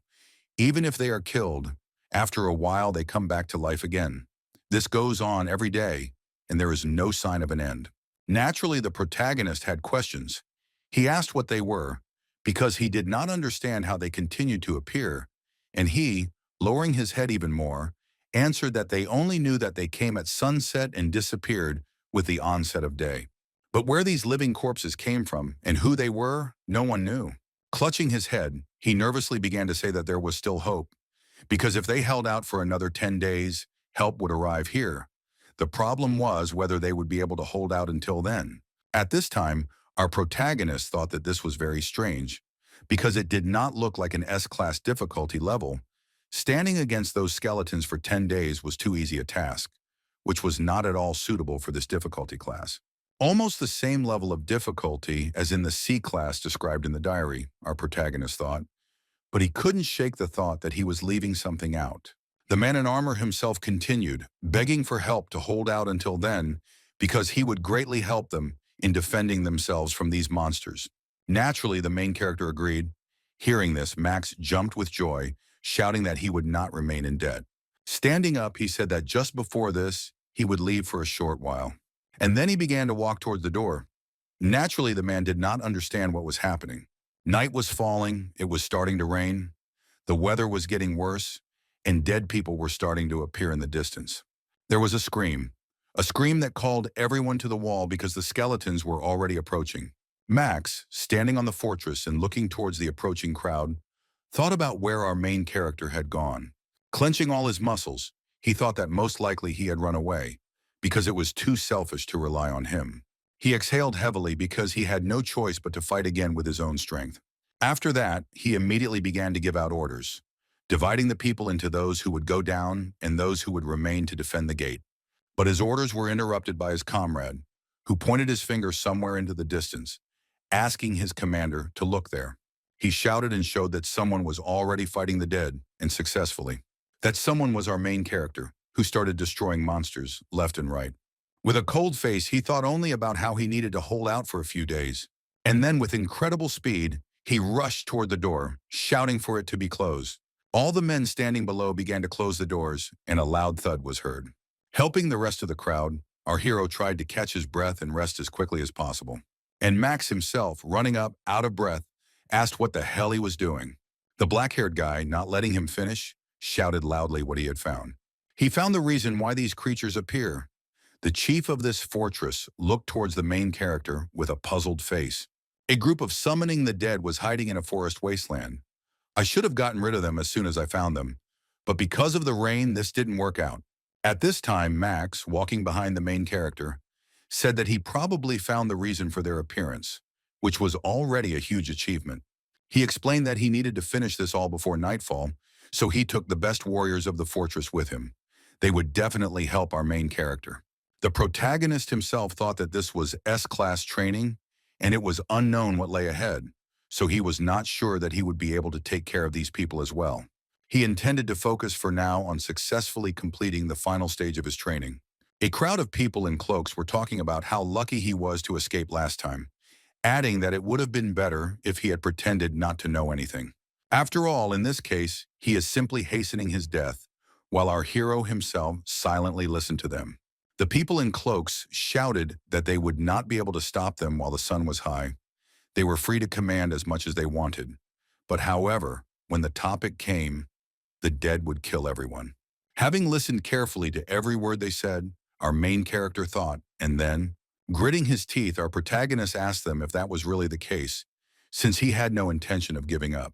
And then he dealt a powerful blow with his sword to one of them, raising a huge column of dust. The energy shield around them began to crack, which surprised them quite a bit. One of them turned to the main character and told him that he was not an ordinary person. And then he immediately ordered the others to hurry because they needed this power.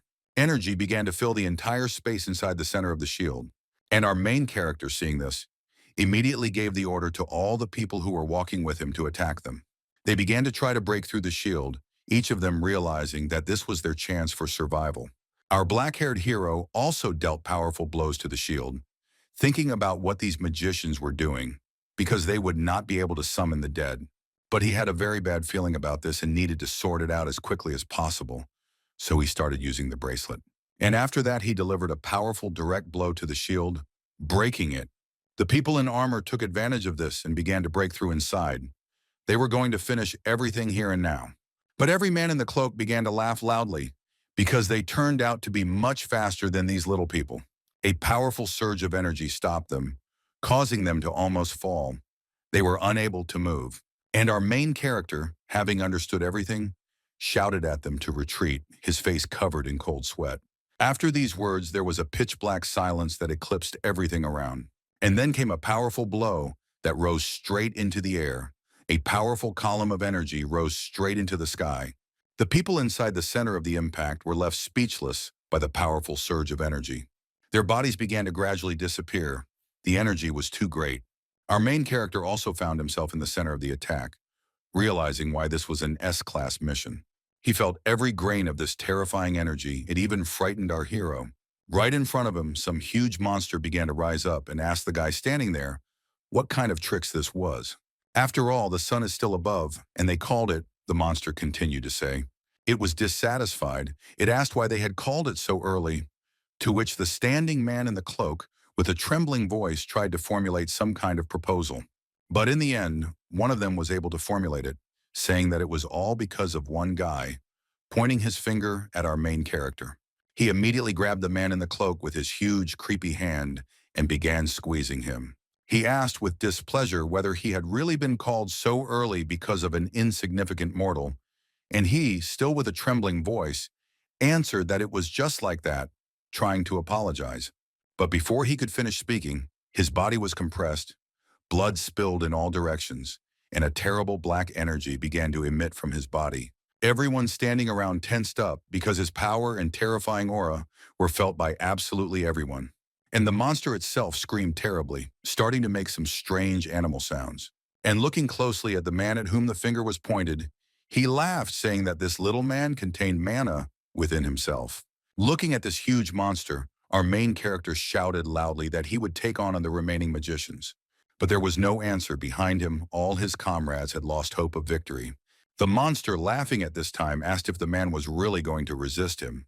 And our main character himself, raising his sword, asked the monster if he really had bad hearing. But in response, he heard only loud laughter from the monster. He could not believe that some person was saying such loud words.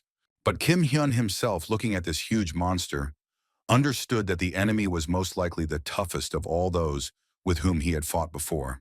But he had no choice but to pour mana into the shackles and defeat him with one blow. He remembered that it worked on the ogre, but would it work on this monster?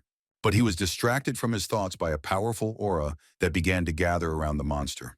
And then the winged monster dealt a precise blow to where our main hero stood. Kim Hyun barely managed to escape the strike zone. He couldn't understand what had just happened. After all, now this monster seemed to have suddenly teleported in his direction. He couldn't believe his eyes. The surprise on his face described all his thoughts. But the monster had no intention of giving the man a break, delivering another precise and swift blow. The main character, who barely managed to dodge, grimaced and thought about how incredibly fast he was. He understood that there was no point in wasting time. He needed to finish before the sun went down. He needed to use half of his mana at once, the black-haired hero thought as he started to use the bracelet. And then, rushing towards the monster, he was going to cut it down with one blow. With a precise blow to the hand, he was able to cut it into two parts. Because of the blow's recoil, he flew back, thinking that even if he hadn't struck accurately, it had worked. Because if he hit the vital point next time, he could win. The monster, raising his severed hand, could not believe that his body could be cut apart so easily. He said that this was definitely not an ordinary person in front of him. He was interested in what kind of bracelet was on his hand, because it did not look like an ordinary thing. And our hero himself nervously answered him that he didn't really want to tell him anything. Hearing this, the monster, out of anger, immediately attacked the protagonist, intending to crush him. Kim Hyun understood that he wouldn't have time to dodge, because the speed was much greater than his. The precise strike raised a huge column of dust, and the sound from the impact spread throughout the surrounding area. The rest of our protagonist's comrades also came to their senses from this powerful blow. The black-haired hero's legs were shaking, the force of the attack exceeding his expectations. With each passing second, his body began to tremble more and more. It was very difficult for him to restrain this monster. Seeing that some person was holding him back, the winged monster became even more angry and began to press harder. He screamed with anger. His screams seemed to be heard everywhere. But the main character was surprised by something else. He couldn't believe it because his sword cracked. With each passing second, the crack grew larger and larger, and the main character needed to come up with something.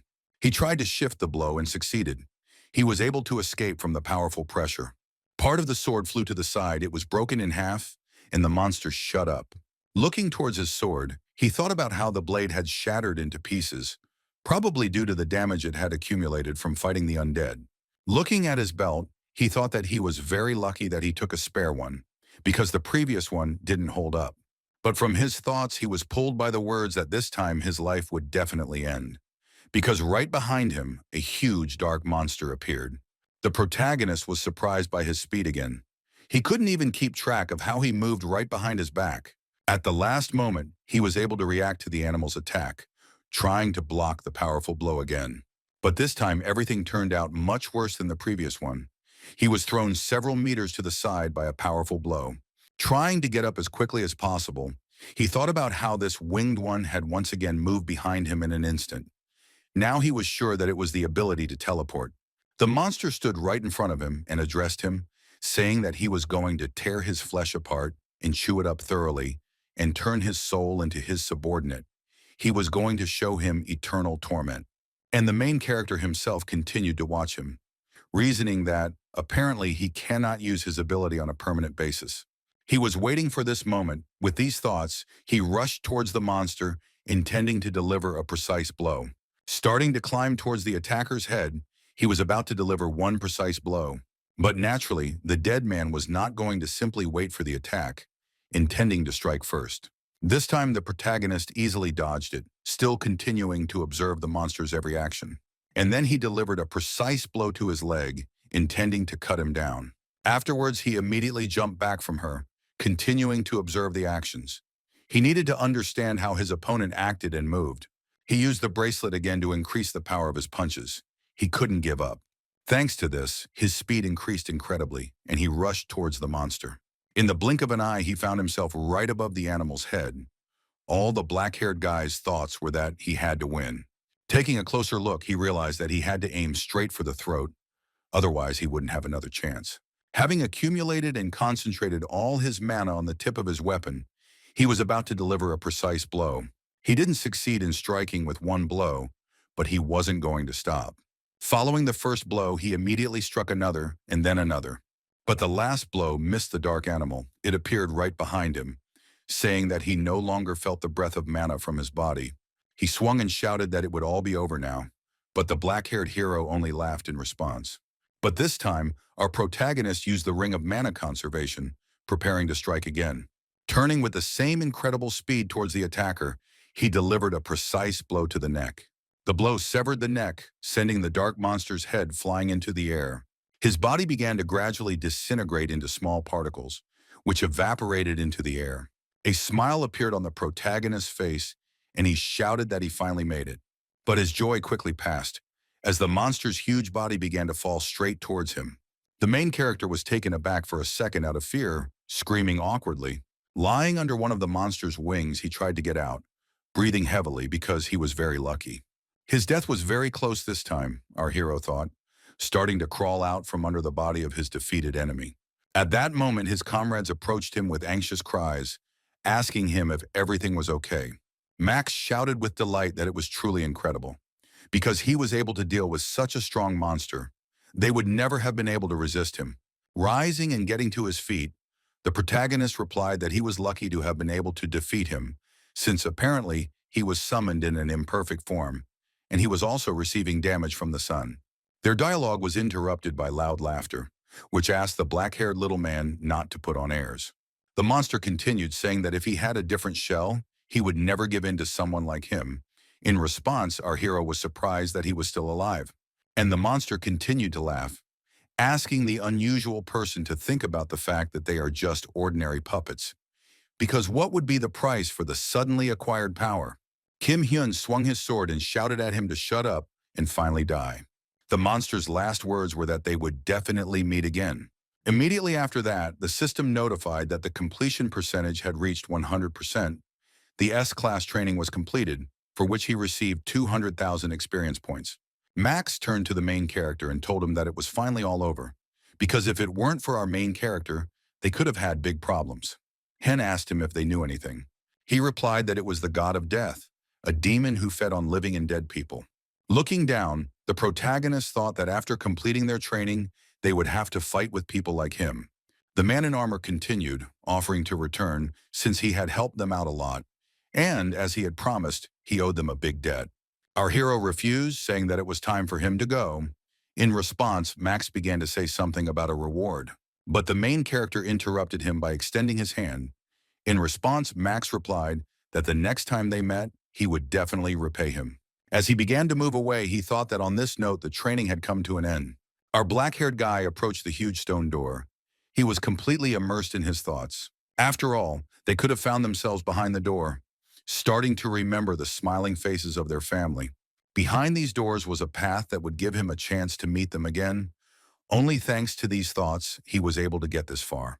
When he walked through the door, he found himself in a place where a cold breeze was blowing. He walked through what seemed to him to be a huge number of clouds, which gradually disappeared as soon as he touched them. Starting to look around, he saw something that caught his attention. He understood where he should go. After all, right before his eyes, there appeared a huge structure. The clouds began to disperse before him, showing him the way. Having entered this huge building, our main character was stopped by a heavy male voice, which asked him who he was, that he was able to open this place. The black-haired hero himself could not believe his eyes. After all, a huge bearded man appeared before him, looking at him with a piercing gaze. The bearded man himself was looking at the little boy, when suddenly something caught his eye. This something was a bracelet on the guy's hand. The huge man asked where he got this item from, because he had lost it a long time ago. But that wasn't the only thing that interested him, because the mana flowing through his body was also unusual. But the protagonist didn't let him finish, asking if he knew the king. The bearded man folded his arms and introduced himself, saying that he was a vassal, his name was Aryan, but he was still interested in the question of how the young man got here. But our hero himself did not know the answer to this question. He said that he passed by a place shrouded in fog and clouds, and then he saw this huge temple. After listening to the young man's story, Aryan thought about it, saying that it all sounded like the truth, since it didn't look like he was trying to deceive him. And then he completely fell into his thoughts, stopping to respond to all questions from our main character. Suddenly his face changed. It seemed like his eyes were about to fly out of his face. Raising his head up, he looked into the distance for quite a long time. And then, in a light and calm voice, he said what he had guessed, adding at the end something about some kind of majesty. And then, casting a glance towards the guy, he replied that the king seemed to be favorably disposed towards him, which our main character did not understand. And he immediately asked whether the mortal agreed to receive great power, but explained that, in all likelihood, it would be difficult for him to cope with it. He also said that he did not know whether this power would become his pain, or on the contrary, a test. But even if he successfully wielded this enormous power, it would come with an equal amount of responsibility, and he asked the boy if he was ready to shoulder such a burden. The main character himself, at this time, lowered his head and listened attentively to his great interlocutor, pondering his every word. After a short pause, he shouted that he naturally agreed. The bearded man laughed, asking if he was answering like that because he knew what she was like, to which he received a negative answer. After a short silence, the tall one asked a logical question. Why does he need this power then? To which he received a convincing, without any doubt answer. He has people he wants to meet, and for this he was ready to do absolutely anything. The huge man began to shake his head, replied that he understood him, and then began to extend his hand towards the young man. When he touched our main character's body with his finger, nothing happened. These actions surprised our guy. But just a moment later, his body was pierced by pain that went through absolutely his entire body. He tried to stay on his feet, but she was beyond his patience. He could not contain his emotions. Falling to his knees, he screamed in pain throughout the temple, while the bearded man stood smiling. He explained to the guy that in order to gain this enormous power, he would have to endure mortal pain, therefore. If he wants to get it, he must endure it. At this time, our main character was almost losing consciousness from this soul-rending pain. His whole body was covered in sweat, and every muscle was clenched. He screamed in pain throughout the temple. His cry could be heard in every corner of this huge building. He didn't want to give up, but he still ended up losing consciousness. At this time, the bearded man sat next to his body. Folding his hands, he was thinking about whether he would be able to stand. But the main character himself suddenly woke up and began to get up. He was going to take this power in order to meet his loved ones. These persistent actions on the part of an ordinary mortal surprised the recently reasoning man. Blood poured from our protagonist's mouth. Through the blood, he spoke the names of his daughter and wife. He was going to take possession of this power, no matter what the cost. With each passing second, more and more blood came out of his mouth. And the huge man himself, looking at the mortal, thought that he was too stubborn for an ordinary person. He spoke loudly throughout the entire crash about not giving up, because there was very little time left. But the main character did not hear this. All his thoughts were about being killed. Because this pain was unbearable, it was unbearable, he mentally begged to end this torment. But suddenly his thoughts changed dramatically because he heard a voice in his head. This voice told him that this would not work. Still writhing in pain, he asked who was talking to him in his head. And the voice in his head continued, telling him to think carefully about the reason why he should survive. After thinking about this question carefully, his face stopped writhing in pain. All his thoughts were about only one thing, and his body itself gradually began to plunge into some kind of light energy. It seemed to him that all the pain had gone away. He slowly began to open his eyes. Opening them, he saw a light that pierced his eyes, and against the background of this light, he saw the smiling faces of his family. He pulled his hand from the recent pain. He felt absolutely nothing. He wanted to touch the faces of his loved ones. Gritting his teeth, he thought that he had to survive to meet them. He couldn't stop here and die. Suddenly, he jumped up sharply without realizing what had happened. Could he really have come to his senses? The black-haired hero thought. But from his own misunderstanding, he was torn away by a question that asked him if he felt any changes. Trying to catch his breath and gradually come to his senses, he asked himself if he was really dead. But he also couldn't shake the question of what that voice was in his head. The bearded man began to explain, saying that in his chest was the heart of a king, although it was a little different from the heart he imagined. Holding his chest, he thought about whether the king's heart was a reward for completing S-class training, but he felt that it was not that simple. He thought about who the king really was.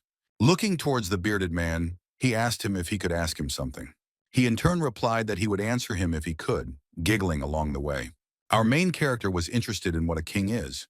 Whether it is something like a god, his interlocutor, scratching his chin, replied that he found it difficult to answer this question. Naturally, our main character wanted to assume that perhaps it was he who called them here, but he was about to say it out loud. But a bearded man interrupted him, saying that it was enough because the time had not yet come. It was time for him to leave here. He had already received 3 gifts from the king. These were shackles, a source of mana, and also a heart. Our boy began to loudly object, asking to give him another minute. But no one was going to give him that moment. The king's vassal wished good luck to our main character, and at that very second, he disappeared. After the young man disappeared, he laughed loudly and turned to the king. He said that he would also try to test this mortal, just as he believed in him. At this time, the system notified the protagonist that the training was completed, and he himself was transferred to the village of the beginning. He found himself in some kind of crowd. None of those standing there understood where they were and what they were supposed to do here. Some of them suggested that this was the real other world. Looking at the people around him, Kim Hyun thought that there were a lot of foreigners here, but surprisingly, he understood their speech. At that very moment, a familiar voice was heard calling him anxiously. This voice was emitted by Jong. He joyfully rushed towards the main character, intending to hug him, because he was very worried that they might not meet again. But their anxious reunion was interrupted by loud stomping and the clink of armor. Our heroes also noticed this sound, because a crowd of armed people was approaching them. Suddenly, one of them shouted loudly that everyone should shut their mouths. There should be complete silence here. One of the men came out and greeted everyone. He called them greenhorns. He also introduced the participant who appeared in this world 7 years ago. His name was Alvin Walker. Looking in his direction, The main character wondered if there were really people here who had arrived so much earlier. After all, 7 years is a huge amount of time. Looking at this huge crowd, he wondered why there were no traces of disappearances left on Earth, since so many people had disappeared. Naturally, the crowd standing behind the transparent wall had many questions that tormented them. They were unhappy because they did not know much. Alvin Walker answered a frequently asked question by saying that he did not create the wall, adding that it was the girl standing next to him, Lois, who erected it, and he added his answer by saying that they were all most likely confused, since the training was completed but they never returned home. In response, the entire newly arrived crowd shouted. They were unhappy. They shouted loudly that they were being released from here right now. They also shouted that as soon as this wall disappears, they will kill him. At first, Alvin held back. But eventually he screamed, ordering everyone, absolutely everyone, to shut up. This frightened the crowd that had recently been shouting dissatisfied words. They became afraid.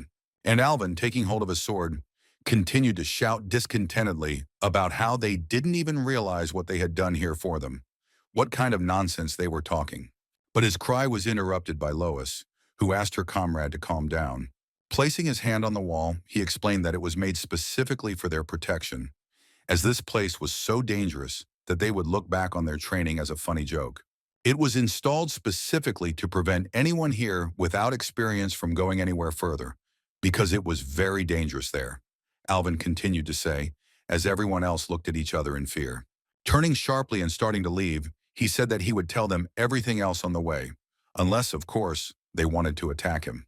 And after a short pause, he turned to them with a terrifying face and said that in that case, he would finish them all off with one swing of his sword. A little later, walking, he explained that this was the place where they were sent. This was the village of the beginning. Melon, they should have known about this, because the system spoke about it. Turning to the side and pointing his finger, he said that they were unpleasantly waiting on the other side, although this did not apply to all cases. He explained that even on the way there, they could encounter monsters much stronger than those they had encountered earlier in their training. The question of what was behind those mountains confused Alvin. For a second, he was even taken aback by this question. But after he clearly answered that there were demons and angels there, everyone, absolutely everyone, was surprised by such an answer. One of the crowd asked if they really posed a danger to them. The answer was immediate, that they did, and they were much stronger than ordinary monsters. But it was too early for them to know about that. At that moment, our protagonist remembered his S-class trial. He remembered the warlock demon. Alvin stopped abruptly, pointing his finger into the distance. He replied that it was right there. The first village in the world in which they would henceforth live was found. It was the village of Melon. Each of them was surprised when they saw it, because its size and beauty exceeded their expectations. No one could believe that it was an ordinary village. Alvin continued to explain, saying that from now on, all accommodations and basic food in Melon would be free for them. But this only applied to 10 days, including this one. After that, spending the night and getting food would become everyone's personal concern. He also added that they should not forget that the Skyscraper clan would take care of all these amenities and their protection. Although the village seemed large, the rooms where they would live were actually small. Sometime later, our heroes were sitting in the room, discussing everything that had happened to them today. Jong said that, as it seemed to him, a good life would turn out here. And the protagonist ruined all his positive mood by saying that this help could also mean that without such help, it is very difficult to survive here. The main character's younger friend lowered his head and asked what they should do in that case, to which Hen, falling onto the bed, replied that he didn't know yet. Chong said that since they said that they would only provide them with housing and food for 10 days, they needed to do something during that time. For the first time in a long time, our protagonist agreed with this, because he hadn't heard anything smart from his comrade for a long time. The main character himself thought that the most important thing for him was to meet his wife and daughter again, and returning to their real world was already a secondary task. Zhang jumped up sharply, standing up laughing. He said that he should go rinse off first, adding that he didn't even remember the last time he took a bath. As soon as his younger comrade left, our protagonist took out the diary. Looking at him, he became immersed in thought and was tormented by doubts. As he opened it, he thought that he should be able to meet them again. Having turned one page, he was surprised and even made a sound out loud. Before this, he couldn't turn this page. He didn't understand why he suddenly succeeded. As he began to look at it, he thought that he needed to read it first. He immediately began to study it carefully, reading every line.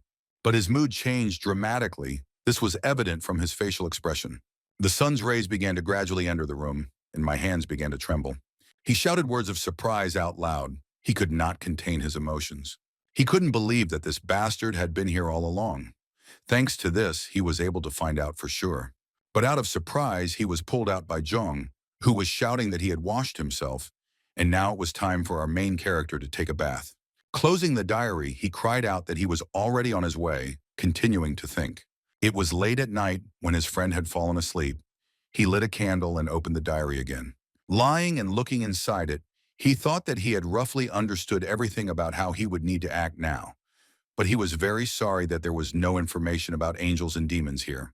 After all, even with the diary, there was too much unknown, although perhaps this is not something he will be able to do right now. Our protagonist continued to reflect. Suddenly, there was a loud knock from behind the door, and a voice behind the door asked if Kim Yun-jae was there. Getting out of bed, our hero asked who was there, wondering at the same time if this was what was said in the diary. The voice that came from behind the door asked to open the door for a moment because he needed to say something. Zhang, awakened by these sounds, asked if it was the owner of the inn. Our main character showed him to behave more quietly, which greatly surprised the guy. But the man behind the door kept asking to open the door as soon as possible, insisting on this. This made our heroes nervous. And then they grabbed their weapons because they weren't expecting anyone in the middle of the night. After hanging up his weapons, our protagonist asked what they wanted from them. And the guy from behind the door said that he would tell it straight. His name was Dean, he was from the Bram clan, and he came here to recruit our main character. Dean asked not to worry, because they were under the protection of skyscrapers, and conflicts between the participants were prohibited. Our heroes looked at each other again, thinking that this was true. Our main character headed toward the door. And then slowly, still tensely, he began to open it, expecting any development of events. Dean from the Bram clan greeted our heroes with a smile on his face. Entering inside, he was surprised to see not only Kim Hyun, but also the protagonist's neighbor, who greeted him and asked to give him 1 minute. And then he introduced himself again, saying that his clan had previously occupied this starting city.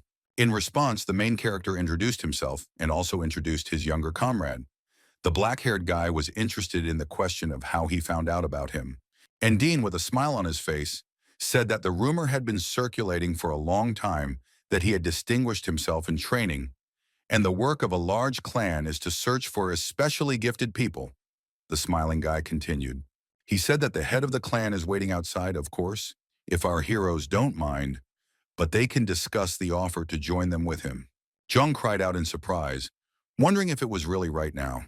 And Hyun asked what had made him come so late, since he could have found time for this during the day. Dean began to apologize with a smile on his face, wanting to start telling the reason. But he was immediately interrupted by our protagonist, who asked if there was any reason why everything had to happen at night, which quite significantly dampened the mood of the recently beaming Dean.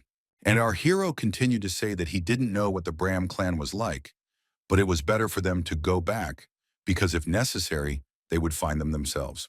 And the man from the Bram clan himself began to sigh heavily, nervously scratching his hair. Grimacing and showing all his disgust, he told them in a bold voice to just follow him in a good way. Zhang didn't understand what was happening and what kind of verbal altercation was going on between them. And our hero himself at this time grabbed the hilt of his sword. He showed with his whole appearance that he was ready for battle. Dean kept asking in the same voice if he had really figured him out, to which the protagonist replied that right away, the protagonist's younger friend tried to find out what was going on here. The older comrade explained to his younger one that the Bram clan was just a lie. In fact, it was a gathering of vile cutthroats, an ordinary clan of murderers.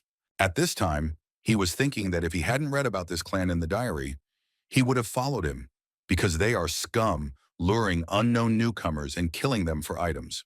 Our protagonist once again remembered his family, the faces of those he so strongly longs for. His face showed all the hatred he felt towards him.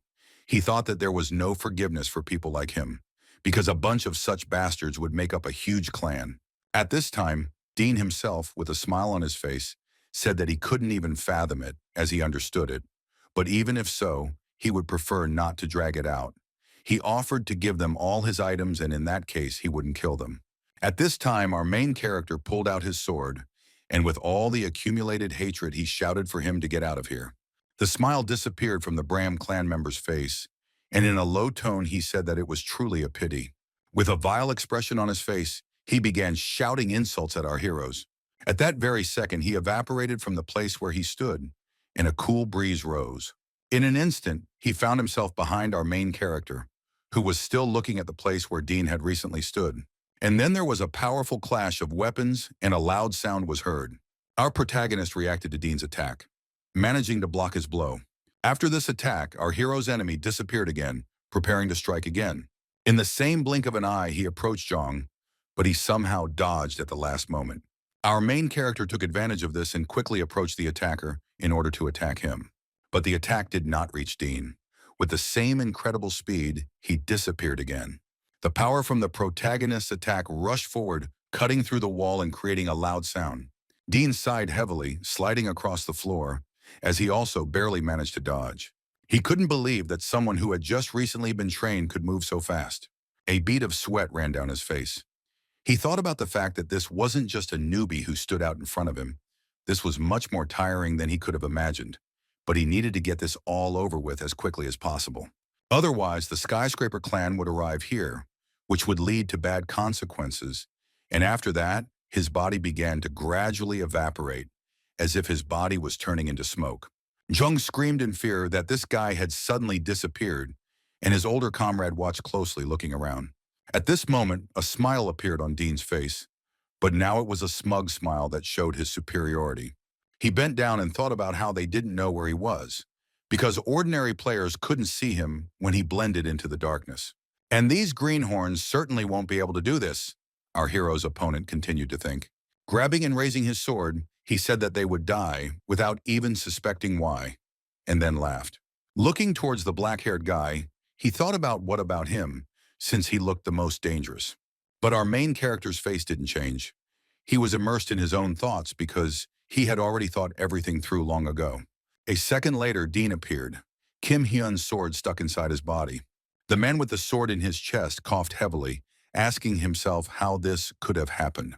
And then he immediately disappeared again, leaving behind the raised darkness in place of his body. Holding his stomach, he couldn't believe that this had happened, because even with his abnormal mana level, it couldn't surpass his stealth skill. Gritting his teeth in hatred, he asked himself who this jerk really was. As he approached the door, he realized that it had become too dangerous here, so first he needed to get out of here. But at that moment, our main character came up to him from behind, swung his arm, and asked where he was going. And then he dealt a powerful blow to his back, causing the man to cough in pain. The blow was accurate. The man was unable to stay on his feet. He fell to the ground, losing consciousness. Looking at his motionless opponent, Kim Hyun exhaled, thinking that it was quite dangerous now. At this time, Jung was surprised and asked how Hyun knew where he was, since he suddenly cleared up like fog and then appeared from the shadows. He continued to shout about how he couldn't see anything. He didn't understand how the main character could figure out where he was, and our hero himself at that time was thinking about how he didn't understand what he was talking about. And then he remembered the gift he had recently received. Looking towards Dean lying on the floor, our heroes were deciding what to do with him. Jung asked his older comrade what the best thing to do was, to which he received a counter question about what their fault was. In fact, the younger one did not understand what our main character meant, and he looked in his direction with a smile, because he had already thought everything through. All that remained was to bring it all to life. There was a buzz in the street that someone had been hurt. Everyone was asking numerous questions, but no one knew the answers, and on what basis the rumors were based. Through all this noise, two men walked, and everyone around them made way for them. There was surprise on their faces, and some of them fear.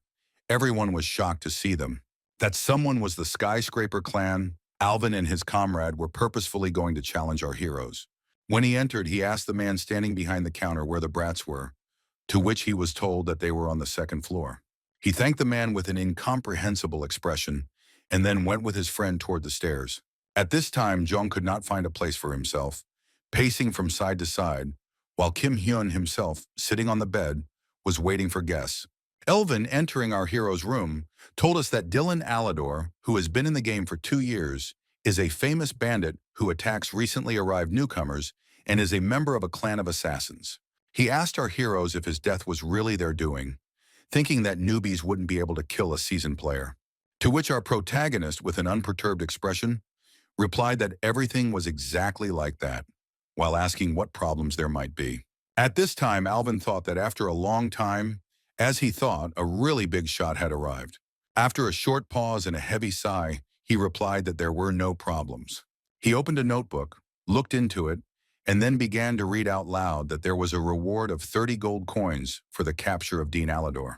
Our protagonist asked again if they were really entitled to a reward for this, to which he received an answer from Elvin that it was true, because this bastard was wanted for serious crimes, and for that a reward was due.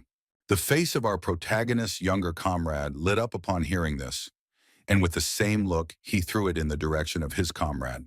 Our heroes began discussing the reward, not noticing the warriors from the skyscraper clan standing in front of them, which put them in an awkward position. After waiting a little while for them to discuss this, he shouted loudly so that they would pay attention to him. And then he suggested that they both join the skyscraper clan, which greatly surprised Comrade Elvin. His mouth dropped open in surprise. Our heroes were also surprised by this proposal, because the clan is quite serious. Kim Hyun, with the same imperturbable face, asked if we were serious about proposing to them to join, to which the man with the scar on his face replied that everything was serious, while thinking that he had never seen a noob who would grab someone like Dean Alador. This guy in front of him was a real diamond of colossal proportions. He should not let him go under any circumstances. Looking at the black-haired man who had thought about it and was standing there in surprise, he was sure that they would agree, because their clan was one of the most powerful, and such an offer was a great chance for newcomers. Some time passed. Elvin asked in a rough voice what they had decided. He wanted to hear the answer as soon as possible. Some time passed. Two members of the skyscrapers were walking down the street. Alvin's comrade was saying that he had been too hasty with his proposal, explaining this by saying that it didn't matter that they managed to capture Dean because the guys themselves were still inexperienced. And besides, they still had situations where they took newcomers into their clan. To which the walking commander closed his eyes and began to speak in a light voice. "So you." And then his face suddenly changed. His voice was rough. He asked if his comrade had really forgotten how to use his eyes. If so, then he should rip them out. These actions on the part of the senior comrade left him at a loss. Sweat ran down his face. He did not understand what his commander meant. And then, exhaling and laughing, he said that he was just joking, while lightly patting her on the back. Walking a little forward and then stopping, Alvin said that he was serious about recruiting. He was interested in that very same black-haired man. Starting to smile, he added that the boy hadn't caught Dean by chance, because he seemed ordinary, but he was quite an interesting guy in his own right. A little earlier, our main character, after a question from the commander of the skyscraper clan, bowed and refused. This baffled the members of this clan, and as soon as they realized that he had refused, their mouths dropped open in surprise. Elvin, confused, began to ask why did the boy really not yet understand what a clan was. Our hero replied that he understood everything, and at the same time apologized again to his older comrade. The clan commander thought that this was unthinkable. He couldn't believe that the guy had options much better than this. He couldn't believe that in front of him stood a newcomer who had just arrived here. And then he glanced towards the main character's partner, asking if he agreed with him. Naturally, this pressure made Jong very tense. For the first couple of minutes, he couldn't answer anything. His thoughts were all mixed up. And then, bending down slightly and holding his head, he also apologized to his older comrades. Elvin was not surprised by this, thinking that he was most likely just sticking to the black-haired one. And then, raising his finger and pointing at the heroes, he said that he would send them the reward in the evening. Once they received the money, they had to pay for housing first. Our protagonist immediately understood where Elvin was pointing his finger, looking at the wall that he had almost cut in half with his attack. Turning around, he said that if they changed their minds, they could find him in the skyscraper clan by name. After all, as he had already said earlier, they would always be welcome there, after which the clan members left the hotel. That evening, our heroes received their reward. 30 gold coins lay in a tied bag. Looking into the bag, Kim Hyun was surprised that there would be so many of them, And Jung agreed with this, because he had imagined completely different sizes. Taking one of them and starting to examine it from different angles, he said in surprise that such a coin would cost 1,000,000 won in Korea. If he had them, he wouldn't have to worry about money. But his entire happy mood suddenly disappeared. He asked our hero why he did not accept the offer to join the clan. Did he really have other plans? To which he received the answer that he had some tentative ones. He asked our hero to tell him about them, but Kim Hyun replied that it would happen in time, clarifying why he refused. Jong explained that he did not deserve it because it was not he who got that killer.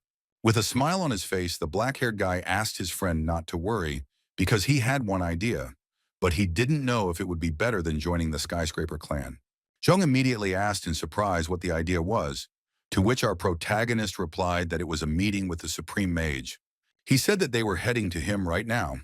Our hero's younger comrade did not understand which Supreme Mage he was talking about. After some time, our heroes approached a huge square. It was Melon Square, where in the center of it stood a gray-haired old man. Approaching him, Kim Hyun asked if he was Mr. Abram, which surprised the old man. He asked tensely what they wanted. If they used the portal, they had to pay 50 gold. If they didn't have any, they should get out. Our protagonist explained to him that they had other business with him. But the old man immediately after these words turned around and replied that he had nothing to do with it. But Kim Hyun immediately responded that they would find the location of the laboratory especially for him, which made the old man immediately turn back to the young guys with interest. Already more tense, he asked how they found out about this, since no one knew about it except him. The black-haired hero replied that they had simply heard that he was looking for the lost laboratory, which was why they had approached him. They would help him find out where it was. The old man became thoughtful and stopped responding to the words of our heroes, falling into his own thoughts. He began to examine the heroes standing in front of him. Lowering his gaze, he was surprised. After all, he saw the bracelet on the guy's hand. He couldn't take his eyes off it. The old man couldn't understand where he had seen him before, going through all the possible options. But our protagonist was not going to wait long for an answer. He turned to Mr. Abram again, which immediately brought him out of his thoughts. The old man immediately replied that he agreed, because of one oath given to him, he could not leave this place. But if their search was crowned with success, he would reward them appropriately. After a short pause, he added a huge and bold, "But our heroes had to get one thing into their heads." And then looking at them with a terrifying gaze, he added that if they were to think of anything, he would let them taste pain worse than death itself. Jung was horrified by this look, quite frightened. A drop of sweat ran down our protagonist's face, but he did not show any sign of fear, answering that they would definitely keep this in mind. After leaving the old man, Jung asked his comrade where he found out about the laboratory, to which Hyun answered that he found out about it thanks to village rumors. Naturally, this confused the brown-haired man because he had not heard about them. The younger comrade also asked whether searching for a laboratory would be a better option than joining the skyscraper clan. Our protagonist answered him that in his opinion, this option was better, adding that if his comrade did not trust him, he did not oblige him to follow him. Jung got angry when he heard this, but suddenly switched to the fact that the old man in the square was acting quite strangely. The black-haired man explained that according to rumors, he used it before and killed people and used them for magical ingredients. Hearing this, Jong screamed in surprise. He couldn't believe his ears. And Hyun continued, saying that this is why he was nicknamed the Human Butcher. He clutched his head and screamed in fear, his eyes filled with tears. He was very scared. In response, our hero interrupted his screams, telling him not to make a mountain out of a molehill, and then asking if he really hadn't heard what he said. And then he explained that because of some force he couldn't get out of there, and they just needed to find his laboratory. With tears in his eyes, Jong nodded at every word of his older comrade, when suddenly the black-haired man shouted that they had found it. Raising their heads, they looked at the huge rock. Jong could not believe that they were able to find it so quickly, asking if it was really her, to which he received a positive answer.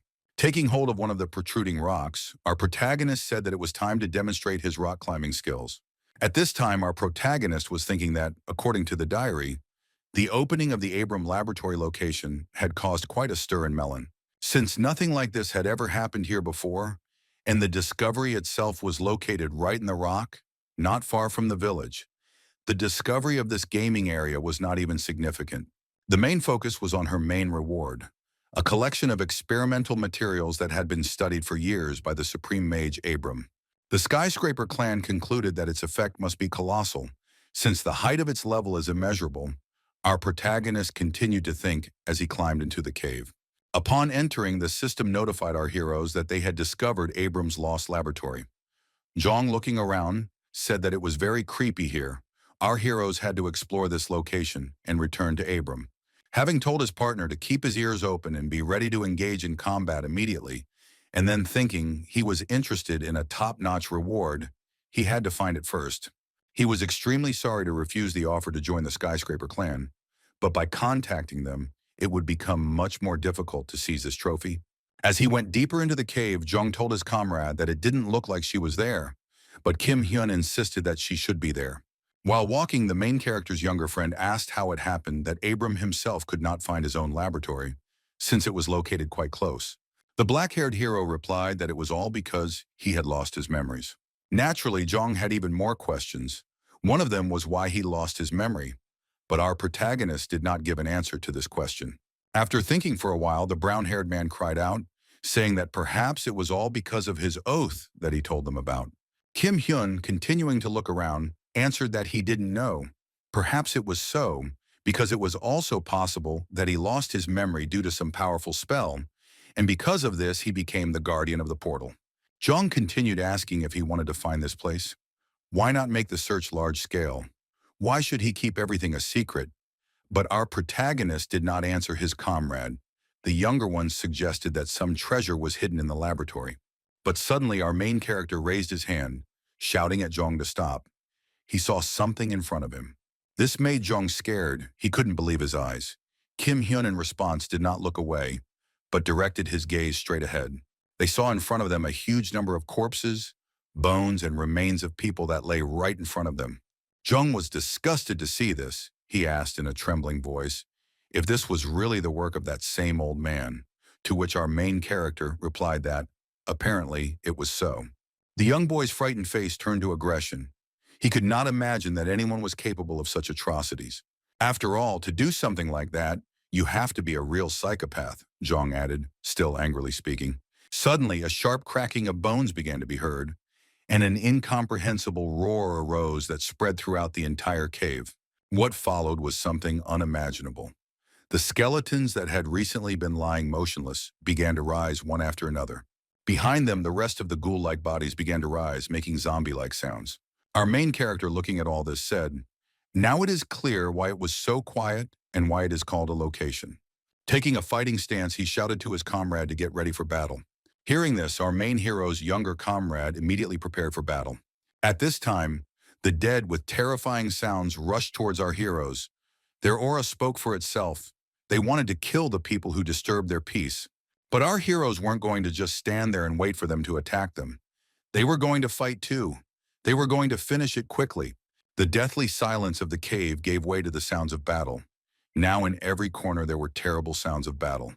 The air in this location began to fill with the smell of rot and blood. And the bodies of the dead themselves emitted a terrifying black aura. It seemed that each of them was cursed. Our hero killed several at once with one attack, chopping each attacker in half.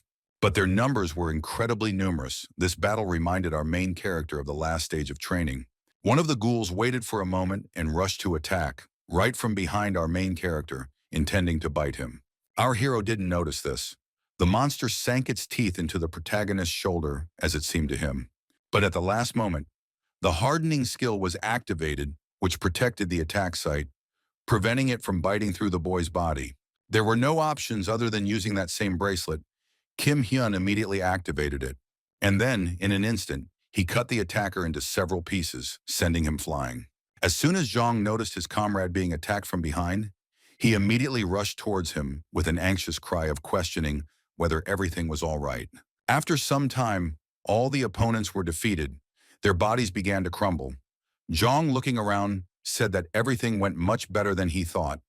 The only thing was that now he was in a bad mood. His gaze was anxious. He looked around the area and could not believe that these were all former people. He wondered what was happening here, what this monster was doing to them all. Suddenly, our main character noticed something sparkling among the huge lying crowd, which attracted his attention. Coming up, he bent down to get it.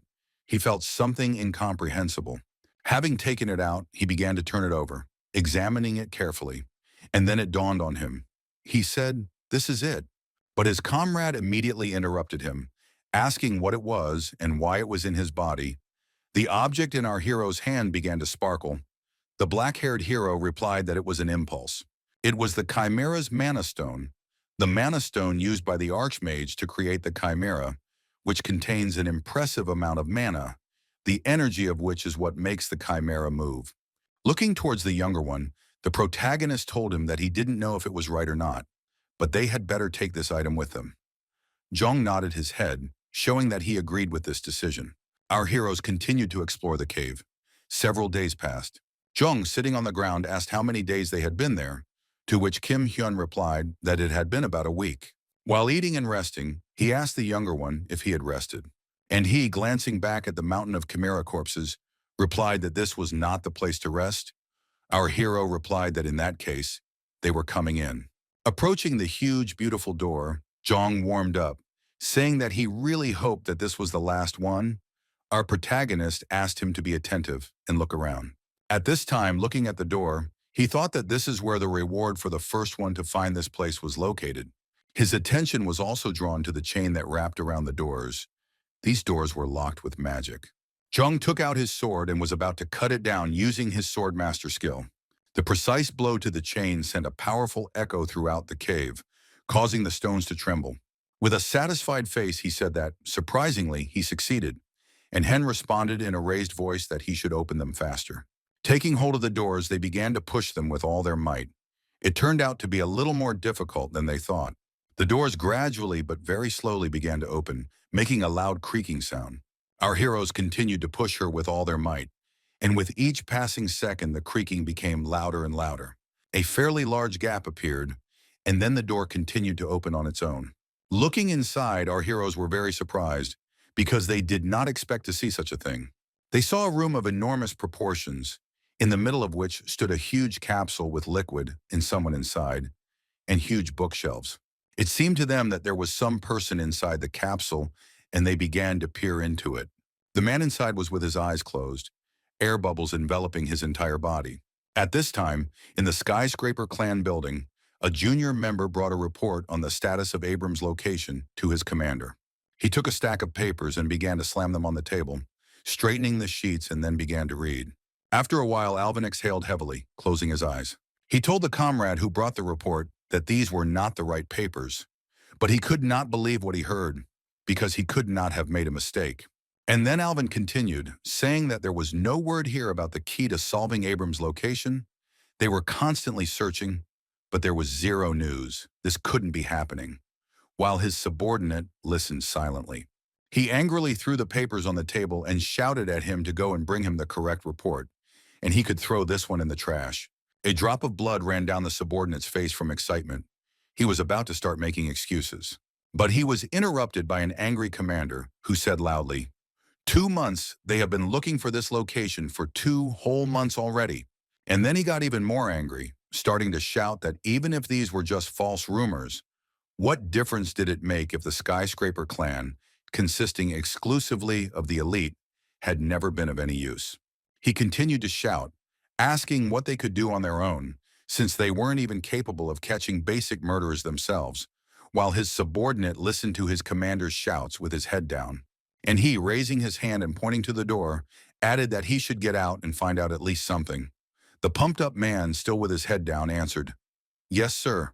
He was about to leave, but Alvin's question stopped him again, asking what was wrong with those brats. The subordinate didn't understand who he was talking about, he asked again, and the commander explained that he was interested in whether there was any news from those who had finished off Dylan a week ago. The muscular man replied that there was no news from them, and the commander calmly told him to get out of there. As soon as his subordinate left, he collapsed into his chair, breathing heavily. He asked himself what the hell they were doing here. He didn't understand it. At this time, our heroes were in the very laboratory that the Skyscraper Clan was looking for. Zhang, looking directly at this container with liquid, asked what kind of research was being conducted here. But our main character didn't answer him, going off to look around, and Zhang continued to say that there was nothing further than the corridor, so apparently they had reached the very end. Looking around, our protagonist thought that if they were in place, then what he had come here for must be somewhere right here. Noticing a pen in the bookshelf, he thought that perhaps it was there. It attracted his attention quite strongly. Taking hold of it, he exhaled. He really hoped that it was there. And then he opened it abruptly, and a loud creak was heard that echoed throughout the entire room. On one of the shelves, he noticed flasks. This was the very thing our main character was looking for. Looking at them, he thought that they were a collection of the research results of the Supreme Mage Ambar. But he didn't know what kind of purple vessel this was, because nothing was written about it in the diary.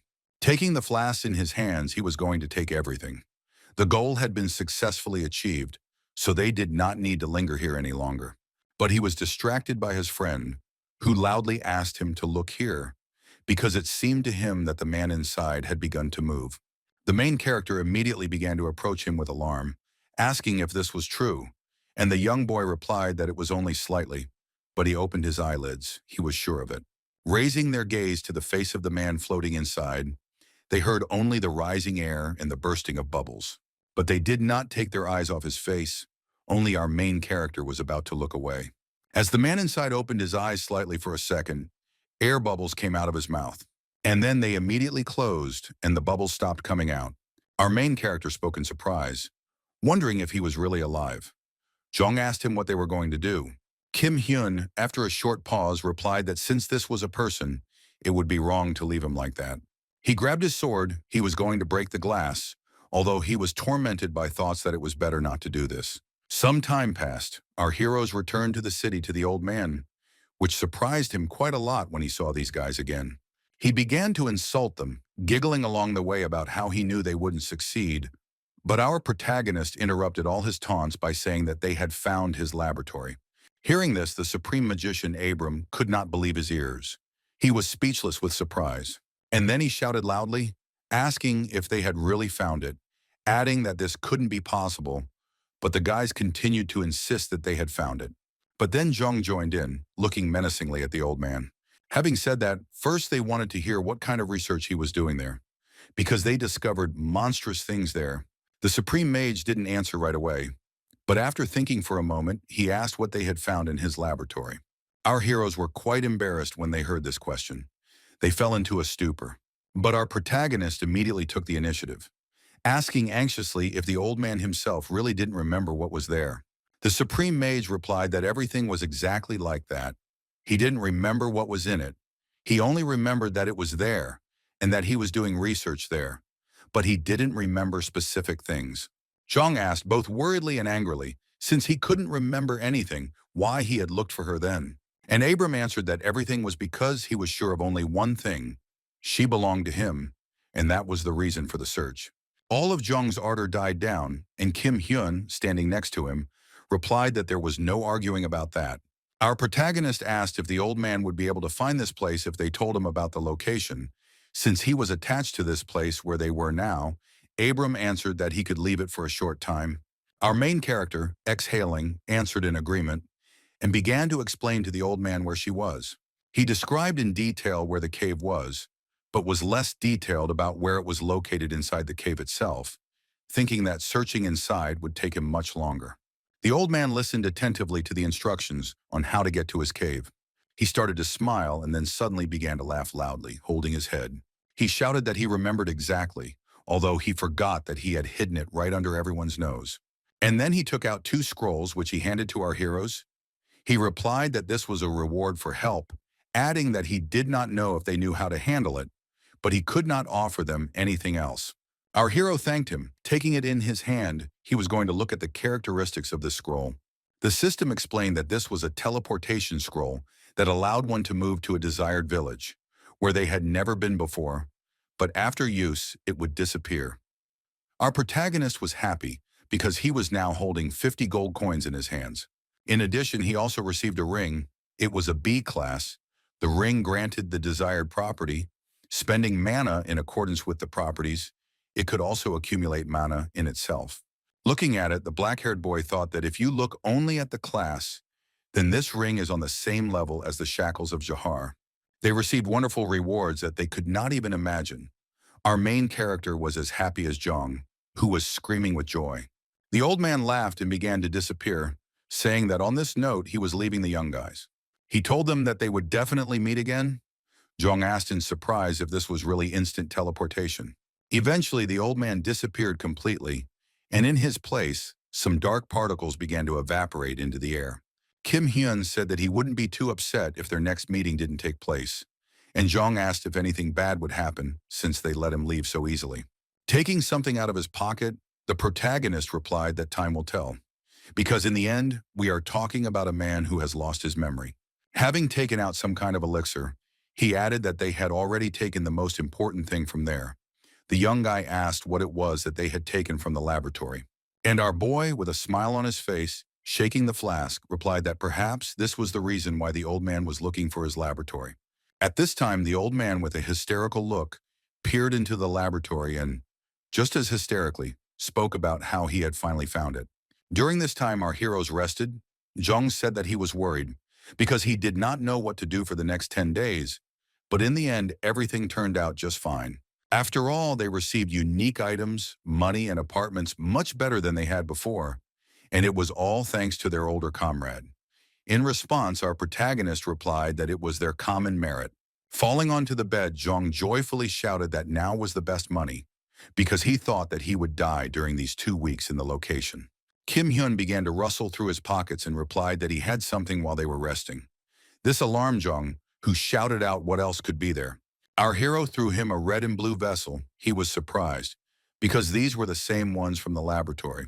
Looking at them, he saw an explanation from the system that the blue one contained a life potion and the red one a mana potion. Their characteristics were not available. Having opened his own, our protagonist explained to his younger friend that he should drink the red one first and then the blue one. Zhong, a little distrustfully, asked if he knew exactly what it was. Our protagonist replied that it would pump him up quite a bit, so he couldn't spill a drop, and then he started drinking it. Looking with the same distrust towards his older comrade, he felt embarrassed. And then exhaling, he began to consume the blue potion first. He thought about how he trusted Hen, but the torment still bothered him, so he did not immediately begin to swallow it. But as soon as his mouth was completely full, there was no choice. Having knocked it out, he felt warmth in his chest. He screamed in surprise as it seemed as if energy was spreading through his body. Suddenly, pain pierced their bodies, their faces twisted. They did not expect this, so a scream rang out. Both heroes fell down.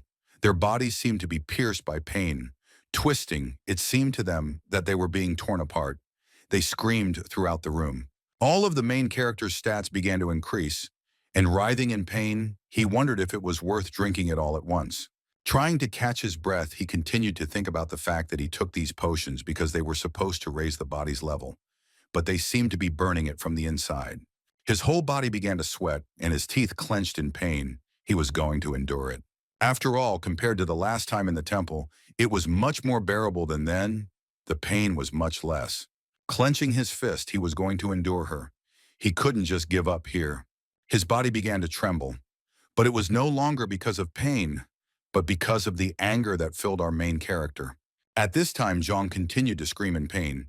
His face was covered in tears, and his body was covered in cold sweat. Some time passed, the pain went away, and our main character, all wet, tried to catch his breath. Sitting on the floor, he asked Zhong how he was, to which the boy, also breathlessly, replied that he had seen his great-grandmother. Kim Hyun laughed when he heard this answer. Having jumped up, he asked how much time had passed and how his older comrade was feeling. Since he had immediately drunk 2 whole ones, he anxiously asked if everything was okay with him. The black-haired guy, getting up, answered that everything was fine. He didn't know if it was the red potion's fault, but his health bar was immediately restored. The brown-haired boy, looking at his body, said that this thing was truly amazing because his stats, health, mana had increased greatly. Already standing firmly on his feet, Kim Hyun said that if this old man had drunk it all by himself, a real catastrophe would have awaited them. After a short silence, Zhong asked why Abram didn't drink them immediately after he prepared them. Naturally, our protagonist replied that he didn't know the answer to this question, but it was time for them to move on. They needed to visit the skyscraper clan. The guy's younger friend was shouting that it was already night and it would be better to do it tomorrow. Our hero exhaled, looking out into the street. He agreed with his friend, because such a late visit was really too much. Some time passed, Zhang went to bed, and at that time our hero took out the diary. Sitting on the bed, he opened it, lost in his own thoughts, slowly turning the pages and hoping that the next pages were already available. Having managed to turn the page, he was surprised, because the very page that had not been turned was now accessible. He began to read it carefully, slowly rereading and memorizing, concentrating on each line. Suddenly, something confused him, and he reread the same line several times. With each rereading, his face became more and more horrified. He could not believe his eyes. And then, abruptly closing the diary and rushing towards his sword, he grabbed it. Rushing towards the door, he shouted at Zhang to follow him quickly. The young comrade didn't even have time to ask what had happened. He shouted to his older comrade to wait for him, and then quickly grabbed his weapon and rushed after the guy. Already on the street, our hero stubbornly continued to break down someone's door. The black-haired hero did not stop knocking on the door. Zhang, trying to catch his breath, asked his comrade why they were in such a hurry to get to the skyscraper clan building. Our hero, gritting his teeth, said that everything had gone wrong. They didn't have time. Suddenly he screamed loudly, asking if everyone was really dead, adding that every second counted at that moment. Suddenly his scream was interrupted.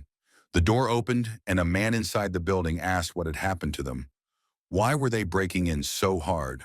The main character shouted that he needed to see Alvin Walker right now. He insisted on it. This angered the man who opened the door. With the same angry voice as his face, he said that he was not the kind of person you could meet by simply brazenly knocking on his door, because there was a procedure. But our main character was going to let him speak further. He said that it was all about Abram's location. This surprised the man. He asked to tell them that they were unable to find her. But our main character continued to scream, asking to call Alvin as soon as possible, because right now nothing could be more important than this. There was a sound of footsteps behind the man. It was Alvin who approached the door and asked what had happened. Seeing our protagonist, he asked if he had finally changed his mind and decided to join the skyscraper clan. Coming closer, he asked what had happened to them, asking them to explain everything in a few words. Our hero, having calmed down, replied that he came running here because of Abram's location. Alvin began to ask insistently if they had been able to find her, to which he received a positive answer from the black-haired hero.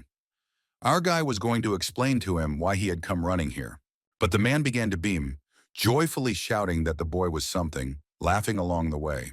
Hugging his subordinate, he began to point his finger at Kim Hyun. He began to praise them, adding along the way that he thought that the guys did not catch Dean by accident, starting to joke about their clan comrade. But our main character suddenly and very loudly shouted the name of the skyscraper commander so that he would pay attention to him. He immediately began to explain that Abram would soon attack Melon in a new guise. They did not have time for all this useless trepidation. Zhang's mouth dropped open in surprise.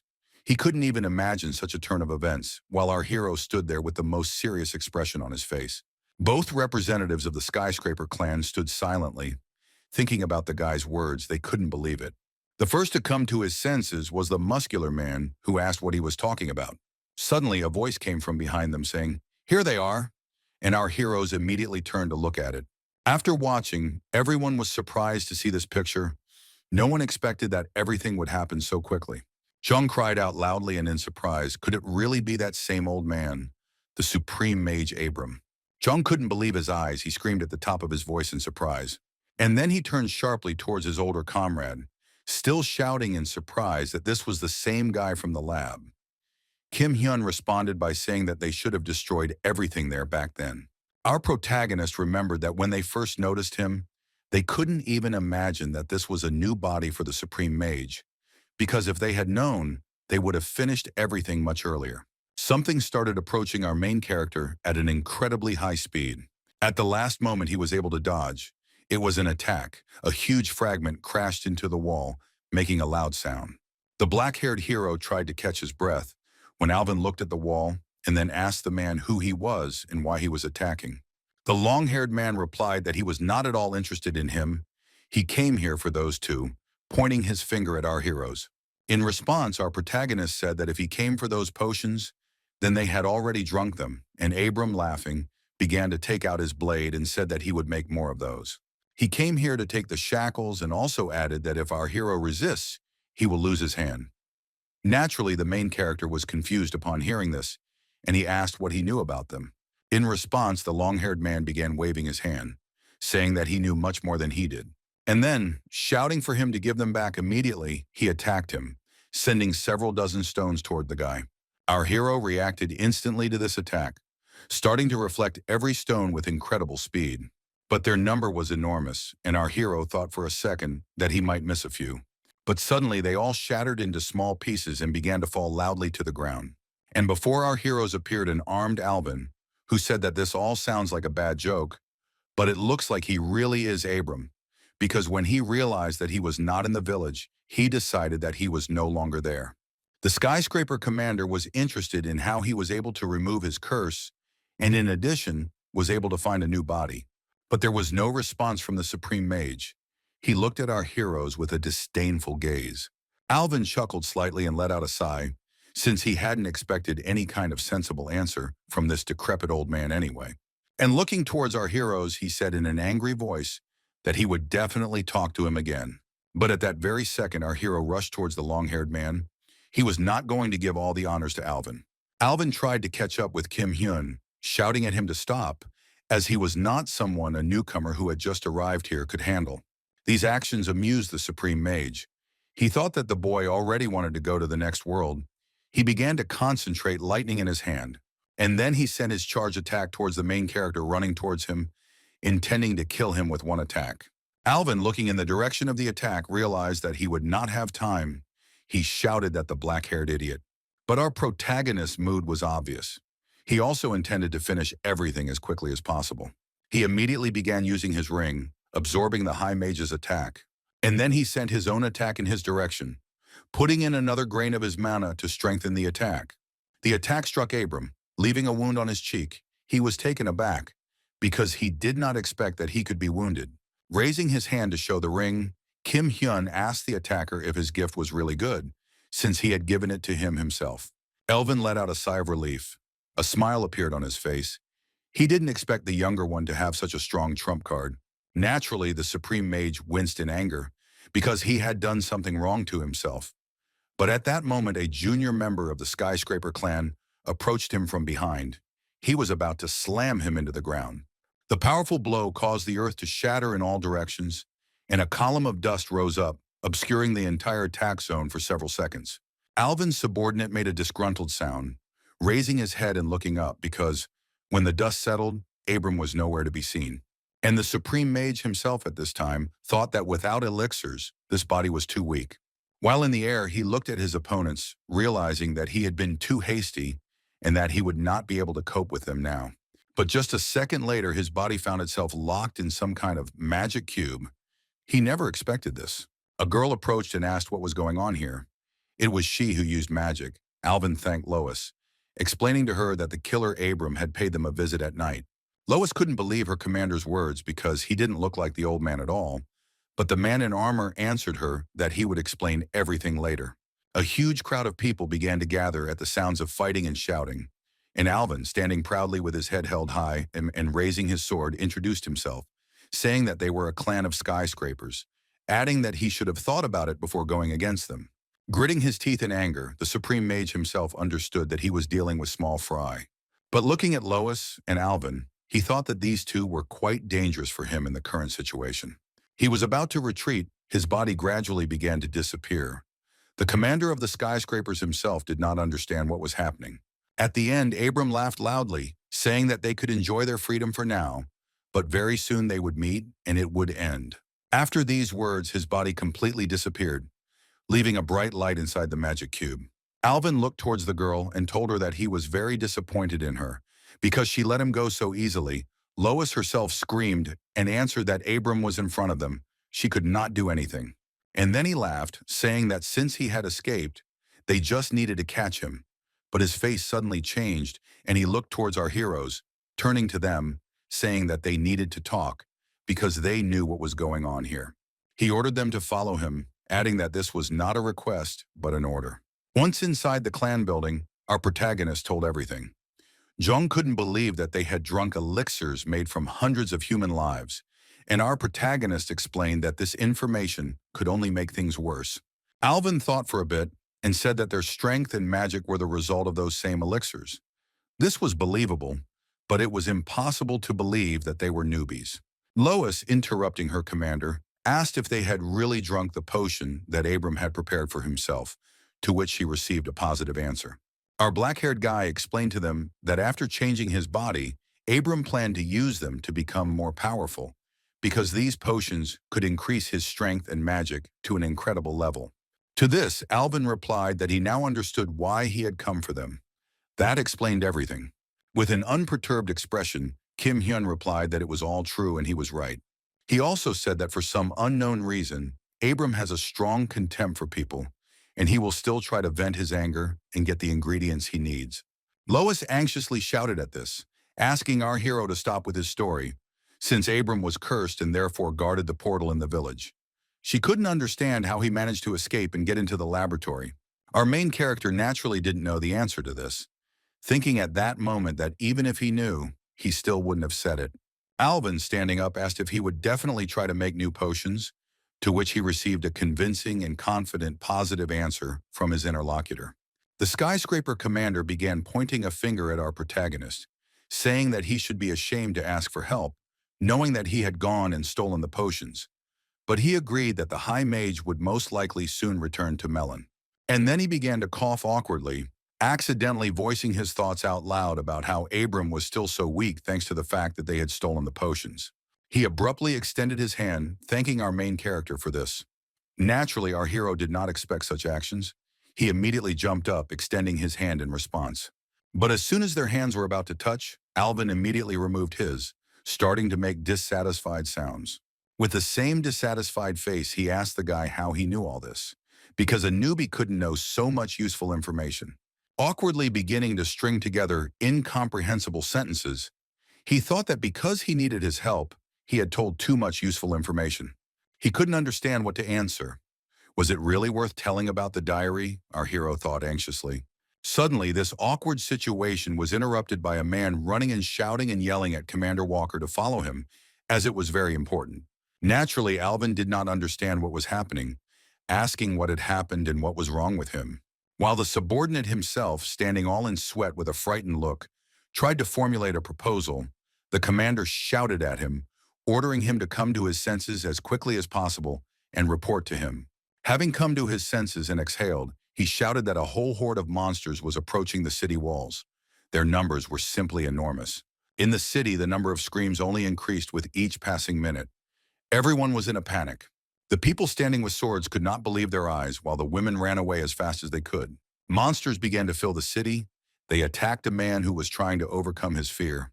But he couldn't. He understood that this monster was much stronger than him. He turned away from it, bending down. But the monster did not reach him. With incredible force, it hit some transparent wall, which saved the people. Seeing the activated barrier, everyone started shouting joyfully that the skyscraper clan was here. Each of them realized that this barrier was raised by Ms. Lois, and they began to joyfully shout her name. At this time, the girl herself, casting a spell, thought that their main task was to protect the city. She began to loudly pronounce the words. She said that their task was to deal with the chimeras. The heads of each district must follow the instructions of the skyscraper clan. Zhong, who was standing next to her, was surprised because her voice could be heard throughout Melon. At this time, with his head down, he thought that everyone around him was very cool, and he himself still had a lot to learn. He understood that Alvin Walker was right in ordering him to stand here. And Lois herself continued, ordering everyone to destroy the chimeras, while our main character and his new comrades approached the laboratory. Alvin shouted that he had taken the elite fighters with him. They should help them, while explaining that most likely, once they sorted things out here, the attack on the city would end.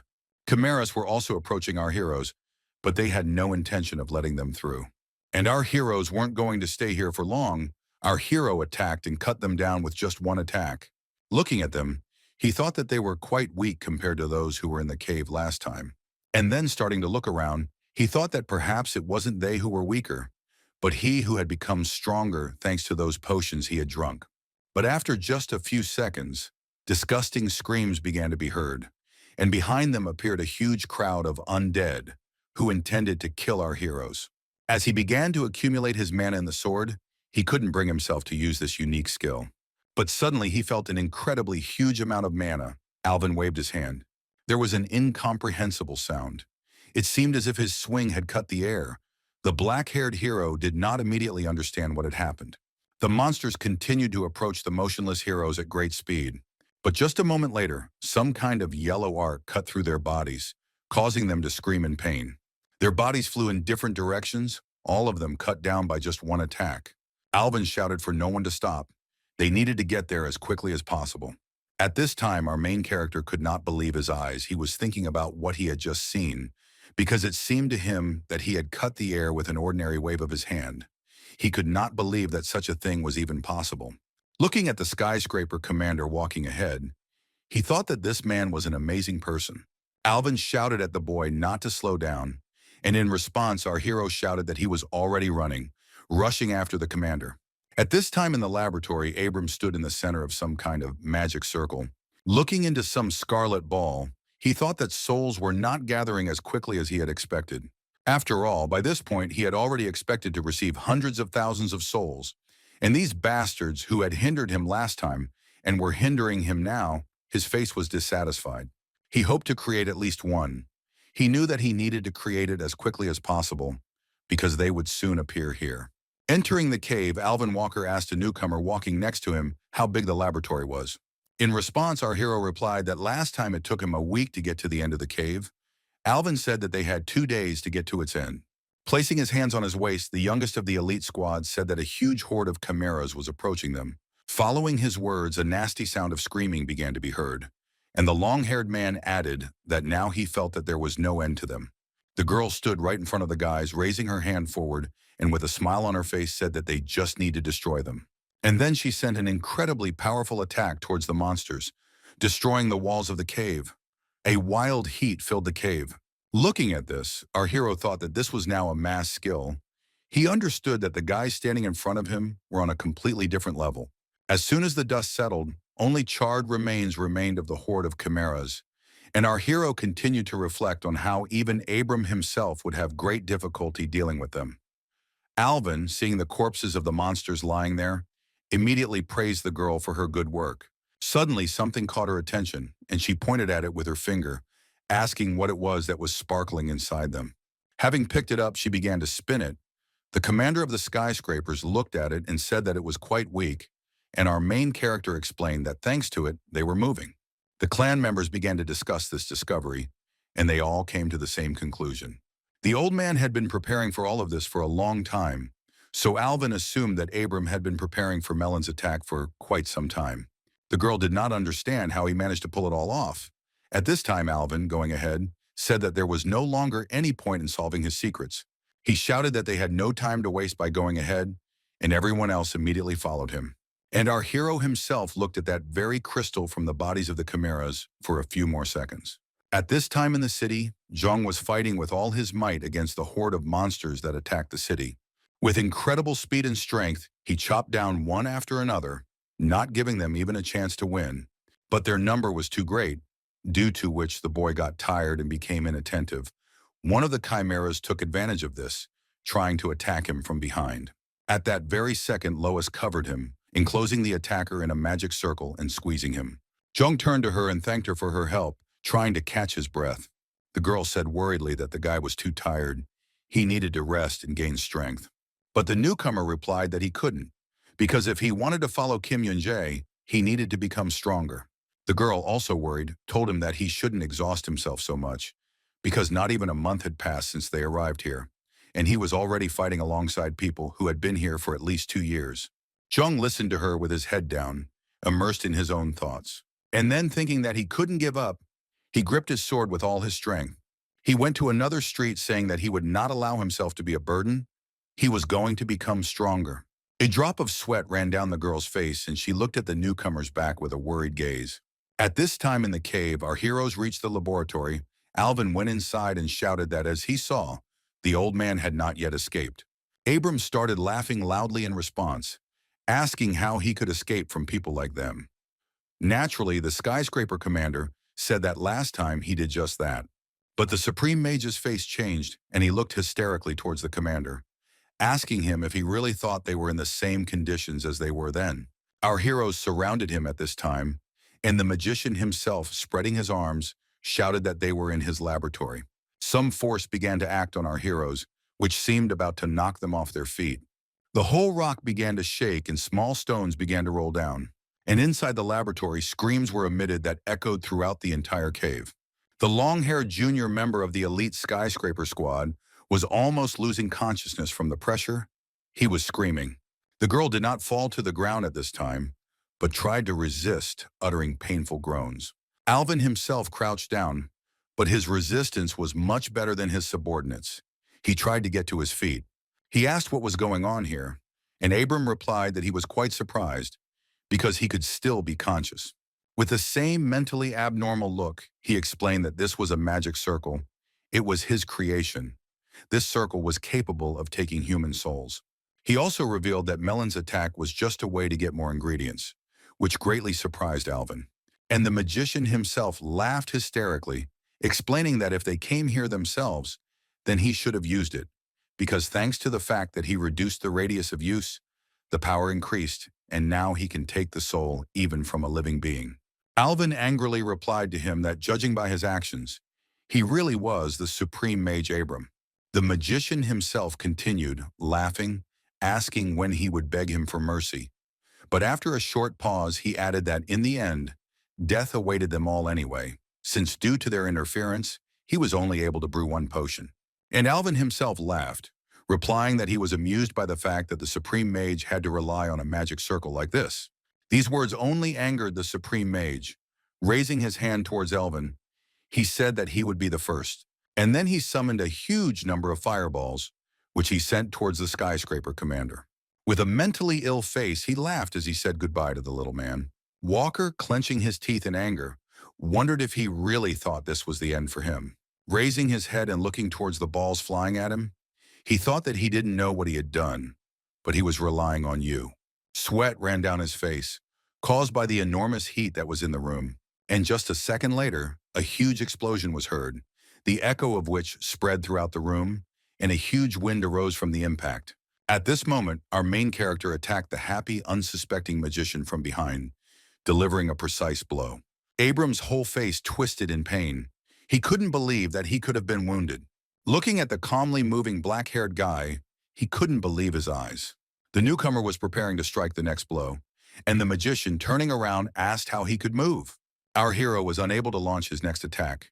He was attacked by a magician, and some rods began to rise from the ground. But the black-haired man successfully dodged them all. Our hero, wiping the dust off himself, stood up, and then turned to the supreme mage. Swinging his sword to clear away the blood, he said that this was exactly what he wanted to ask him. After all this time our main character stood behind the magician, while he praised his magic circle. Looking at how the magic circle affected his comrades, he did not understand why he could move calmly and not feel anything. As he began to examine his body, he assumed that it was due to the shackles of Jahar, his heart, and his magical form. But Alvin pulled him out of his thoughts. Our main character looked at him. The skyscraper commander began to distract the supreme mage so that he would not pay attention to anyone else. Our protagonist understood this. He understood that Alvin noticed that he could move and was deliberately buying time for him. Because of this, he had a chance. Because the magician himself was not looking the other way at that time, the black-haired hero understood that he could not miss such an opportunity. Having taken out that very purple elixir, he also understood that it was high time to use it.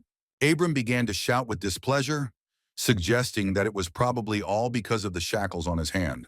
And at that time, looking at the guy with an angry face, he thought that he could not feel his approach, because it seemed that his magic and attention were too focused on the magic circle. At this time, Alvin raised himself up, coughing heavily. Abram understood that he needed to deal with the guy in shackles as quickly as possible. Otherwise, everything would only get worse. But our main character wasn't going to wait for him to attack him first. He rushed towards him with incredible speed. And with the same incredible speed, he cut it in half and a groan of pain was heard. The body of the supreme mage began to evaporate, turning into darkness, the wind inside the room scattering his body. Our hero couldn't believe his eyes. At that moment, the magician appeared behind the hero, getting ready to attack him. With the same mentally dissatisfied face and disgusting voice, he said that it wouldn't work on him twice. In the same second, A loud and powerful explosion was heard, and at the last moment the strengthening skill was activated, which protected our hero's back. At this time, Alvin, standing and trying to come to his senses, thought that their situation was bad. He had no other choice but to leave everything to the newcomer. Looking at his comrades, he couldn't understand how things could have turned out like this. And he also couldn't imagine how this black-haired guy could still stand on his feet. The fortification began to crumble, and our hero tried to catch his breath, while Alvin mentally left their lives in the hands of the newcomer. The sounds of battle began to echo in the cave, growing louder with each passing minute. Our protagonist moved at incredible speed, sometimes attacking, sometimes defending. He avoided the powerful attacks of the Supreme Mage, only thanks to his high speed. He thought that things were bad for him, because at this pace he would quickly get tired. He needed to quickly come up with something. As he ran around, he looked around, asking himself how he could control the circle and use spells at the same time. He admired his opponent's abilities. At this time, Abram was praising the guy with displeasure, telling him that he was doing an excellent job of running. Suddenly, shackles appeared in the ground and rushed towards our hero's feet. And then they locked right on his feet, thereby stopping him. Our black-haired hero immediately tried to cut them down because he understood that the next attack would follow. But he didn't succeed. A powerful magical aura emanated from these chains. The High Mage raised his hand and began to summon stone rods, laughing and telling the young boy that he would not dodge them this time. Looking towards the Supreme Mage, our hero asked himself whether it was too early or not, clenching his teeth in anger. And Abram himself, with the same face, said goodbye to our main character, telling him that it was all over. The High Mage was just about to send her attack towards the black-haired boy when something happened. All the stone rods began to fall down one after another, hitting and breaking on the ground. The shackles that appeared from the ground broke with a crunching sound, thereby freeing our hero's legs. Abram fell to the ground, clutching his head. He could not understand what was happening. His body began to melt. He couldn't understand if his magical soul had been absorbed. He didn't understand how this could happen. And at this time, our hero himself exhaled heavily, thanking everyone he could because it worked. He slowly began to approach the magician, who, kneeling, asked what the newcomer had done. In response, our protagonist threw an empty flask with the remains of a purple liquid in his direction. Naturally, the magician, seeing her, could not believe his eyes. He understood everything. Our main character confirmed his mental guesses, telling him that he was thinking correctly. After all, it was a soul-sealing potion. He used it on the Supreme Mage. Our hero, looking at the lying magician, told him that he thought he wouldn't even use it, so he decided to borrow it. He, in turn, hearing this, couldn't believe his ears. Holding his sword raised, our leader explained that forcing him to drink the potion was not possible, so he applied it to his blade. His soul will try to return to his old body, but thanks to the magic circle, this will not happen. And judging by what he said, in the end, it will simply disappear. After hearing all this and gritting his teeth in hatred, the Supreme Mage thought that this was impossible because he could not figure everything out so quickly. He understood that the best option would be to stop the magic circle. At the moment, his main goal was to return to his old body. But there was one big but. That was that he couldn't move even one finger.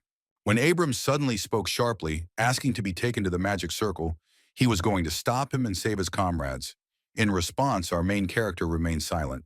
Our protagonist, turning around and looking toward the circle, asked if he was really going to do this.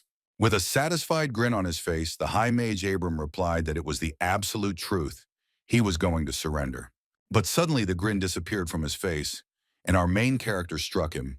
A loud cry of pain was heard, and the young boy himself at this time raised the magician's hand, asking if this was the ring he had used for teleportation.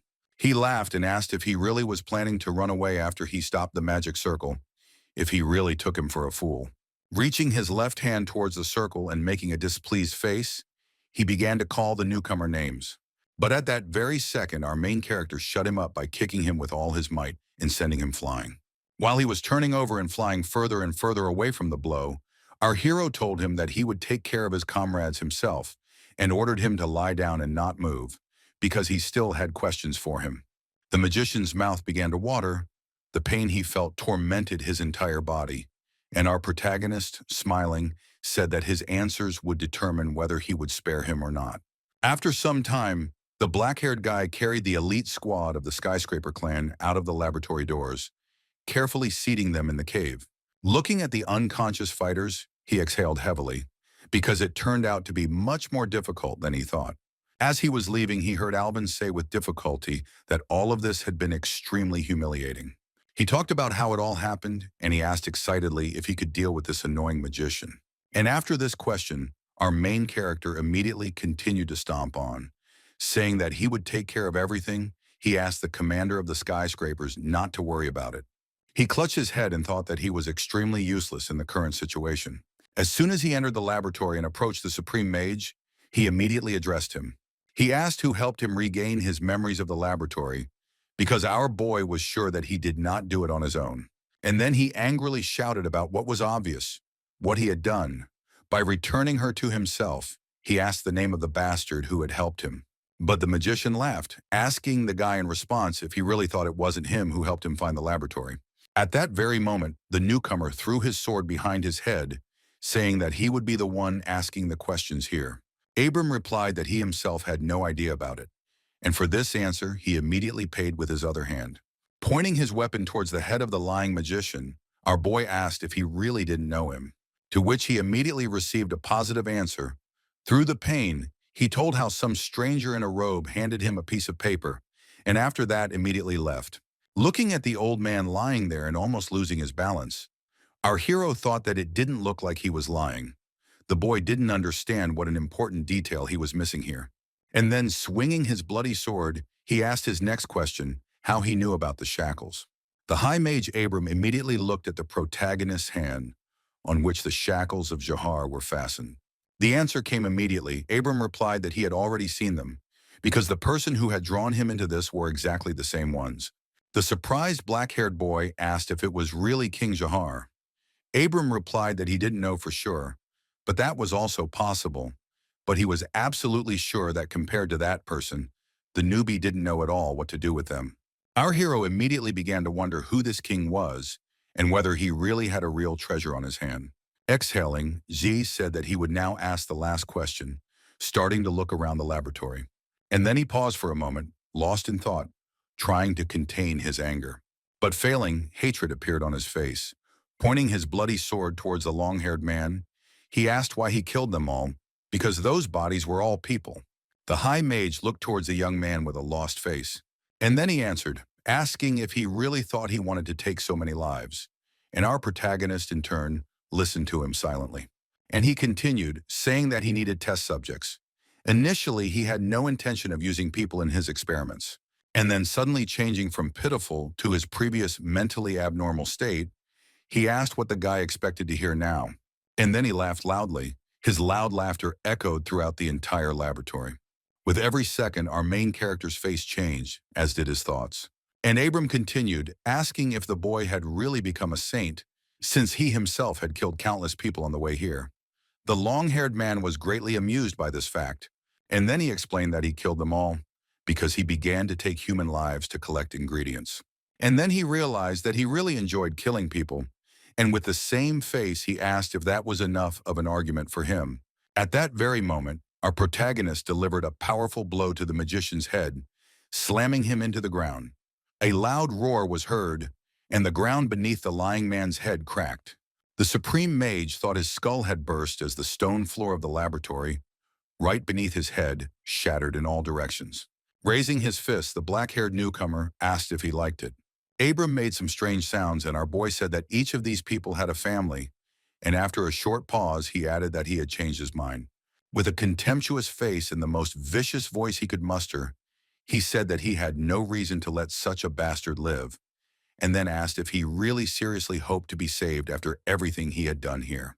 And then, delivering a direct blow to the neck, he chopped off the head of the Supreme Mage, sending it flying. Total silence fell in the laboratory. At this time, somewhere outside the cave on a stone location, some surprised human sounds were heard.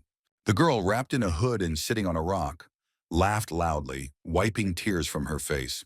A man in a cloak approached her from behind and said that Abram was dead, which surprised the girl. She explained her surprise by saying that it happened faster than they expected, since he hadn't managed to kill even a couple of thousand, and then she exhaled heavily. They entered into a dialogue in which the seated girl said that the old man was too weak, but the man standing next to him explained that he had been thwarted, as the people had defended themselves much better than they had expected, and he also added that strong fighters had appeared in their ranks. And then the man suggested that the girl return, because if Abram was dead, there was nothing more for them to do here. She asked him if they would return without any results. At that very moment, the man got wings, saying that it didn't matter anymore. He began to fly. Following him, dark wings appeared on the girl, and she also began to fly away, saying that in the future, they would still have many opportunities. At this time, cries of battle continued to be heard throughout the city. Chimeras filled the entire city. Jung continued to defend himself, destroying one monster after another, not giving them a chance. As they suddenly closed their mouths and stopped abruptly, their bodies began to tremble. And just a second later, they turned around abruptly and started running away from the city. Looking at this picture, our main character's younger friend did not understand what was happening here. Joyful cries began to ring out throughout the city as all the attackers suddenly began to run away, without even looking back at the people. During the day in the skyscraper clan building, a junior subordinate came to report to his commander. Walker asked how many victims they had found, to which the man replied that there were about 20,000 victims. Clutching his head, he couldn't believe there were so many victims. And then he asked heavily if there were many newcomers among the victims. The answer was yes. The long-haired man standing there explained that due to their lack of experience, they had it the hardest. He also explained that the district heads had agreed to buy the mana stones extracted from the chimeras, explaining that they would be useful as they would serve as a reward. After a short silence, he turned to his subordinate and asked if his condition had improved. And he started laughing, because for the first time in a long time, the commander asked about his health and replied that everything was fine with him because he was not physically injured in any way. Alvin Walker also asked about the condition of the girl who was with them. He asked how Ye Shiho was. The long-haired man's expression immediately changed. Lowering his head, he replied that she was still unconscious. He was talking about how it was as if there was no soul in her body. The skyscraper commander slammed his fist on the table with all his might, saying that he shouldn't have taken her with him because he knew from the start that it would be dangerous there. His subordinate, with the same attitude, tried to cheer up his despondent commander. And Alvin himself continued, saying that he didn't even want to think about what could have happened to them if that guy hadn't been with them. Sometime later, our heroes were on the street. Walker asked the newcomers what they would do now, and Kim Hyun answered that he was thinking of going to another village now. Naturally, the younger one immediately replied that he was going with him. He folded his arms and replied that with their abilities, this would be the most correct decision, while Lois, standing next to him, anxiously asked if they really didn't want to join them. But our black-haired boy immediately refused, thanking him for the offer.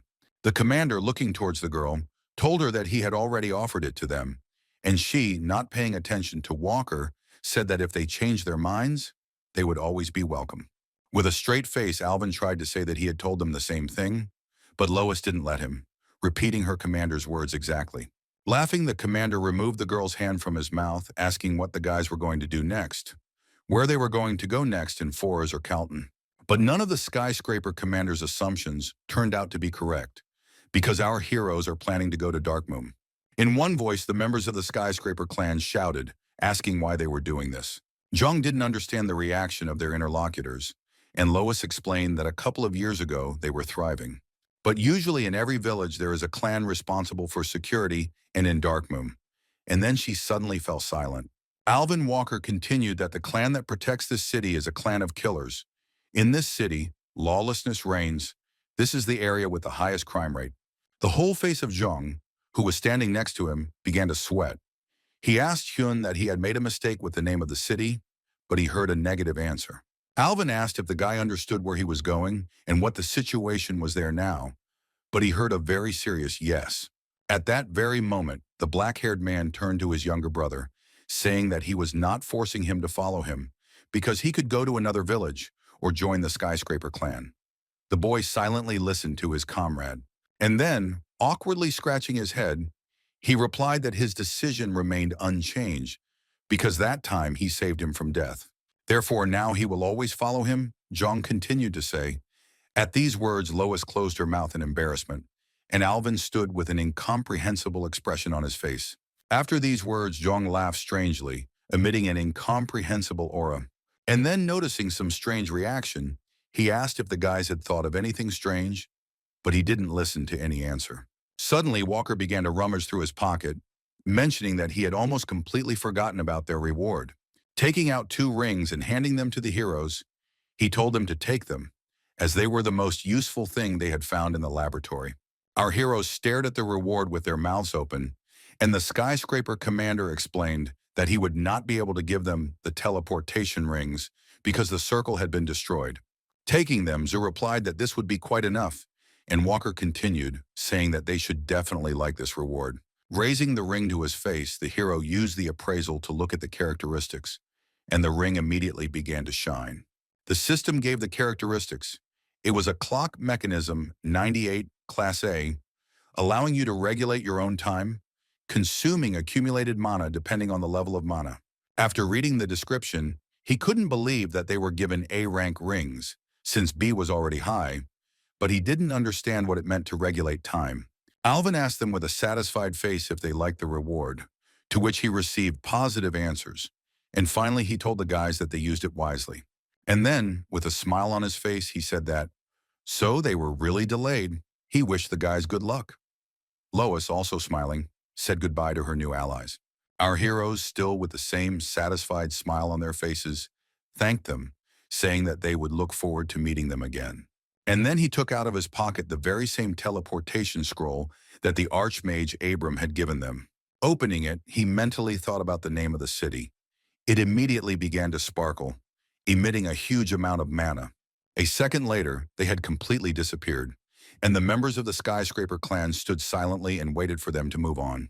Lois exhaled heavily, saying that they were good guys, and her commander agreed with this opinion. And then she grabbed him by the ear and started pulling. Alvin Walker said a painful ouch. She started screaming and asking what he had just done, because 1 ring was okay. They had given it to him. But the second was the property of the clan. She didn't understand what they would tell their leader.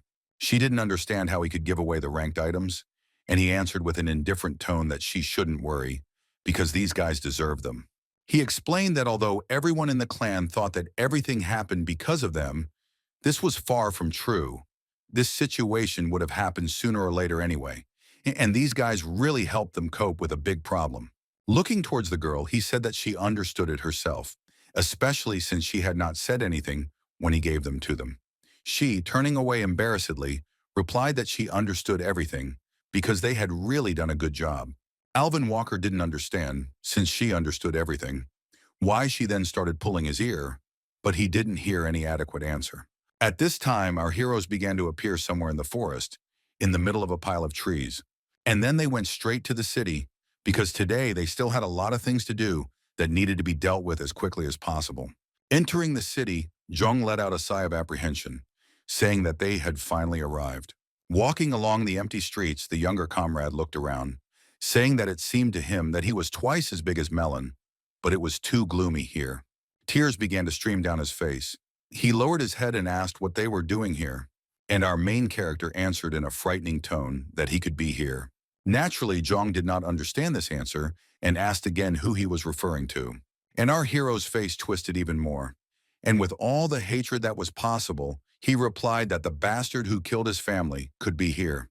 He recalled that when he opened the diary, there was a short entry on one of the pages, which caught his attention more than the others, because it was there alone, while on the other pages, every line was filled with text. There was a short sentence written there. This bastard is in Darkmew. He also recalled how on that day in the past, there had been a heavy downpour. He was going about his work like any other normal working day, typing something on the computer. Suddenly the phone rang. It was his wife calling. He thought that she might be worried because he should have finished work a long time ago. So, with a joyful expression, he picked up the phone and immediately answered that he was running late because there was a lot of work. But on the other side of the phone, he heard her say his name in a trembling voice. The guy's face immediately changed and the woman continued, still in the same voice. She asked for help. She begged to save them. Our main character cried out in alarm, wanting to ask what had happened. But he didn't have time. The call abruptly ended, with horror on his face. He removed the phone from his ear, looking at its screen. And then, putting on his jacket, he rushed towards the door. He couldn't believe it. He didn't understand what was happening, But he knew only one thing for sure. His family was in danger. Suddenly he woke up, gasping for breath. Clutching his head, he asked himself if it was really a dream. What kind of nightmare he had just had. As he started walking into the next room, he loudly called out the names of his daughter and wife, asking if they were still asleep, since he still hadn't heard an answer. Entering the room with a happy face, he wanted to ask where they were going this weekend. But he didn't have time to finish, because he saw the bloody bodies lying there. His face turned into pure horror. He couldn't believe his eyes. When he arrived, he saw a picture of his wife hugging the body of his daughter, and around them there was a huge pool of blood. Falling to his knees, he screamed. It felt like he was being torn apart from the inside, tears running down his face. He screamed in pain. He couldn't believe what he was seeing now, hoping that it was a dream. Suddenly, he heard a disgusting voice that said that they were begging for mercy. A black silhouette giggled, indicating that their pleas had allowed him to cut them down with great pleasure. Looking in the direction of the voice, the guy could not believe that such monsters still exist in the modern world. It was as if he had died for a few seconds. But as soon as he came to his senses, he immediately began to scream, not from pain but from hatred. In his voice one could hear contempt and a thirst for revenge, for murder. Suddenly he woke up again, waking up in a sweat. He screamed throughout the room. And then he began to tremble, and his whole body began to break out in cold sweat. Grasping the blanket with trembling hands and squeezing it, he thought that it was all a dream. Jung also woke up from the scream, asking what was wrong with him, if everything was okay, if he had been having nightmares again, to which our hero replied that everything was fine, apologizing for making him worry. Looking at his trembling comrade, he was worried about him, because this was not the first time he had been in such a state. In the morning, he noticed how a piece of paper had slipped into their room through a small crack at the bottom of the door. Picking it up, he saw that it was an information sheet that said that at noon, a meeting would be held for all those joining the clan of killers at the square in the center of the village. And at the end, it was also said that they should defend their own lives. Jung read it out loud, turning to his comrade. He asked him what it was. Our black-haired hero warmed up, answering that they were much faster than he thought.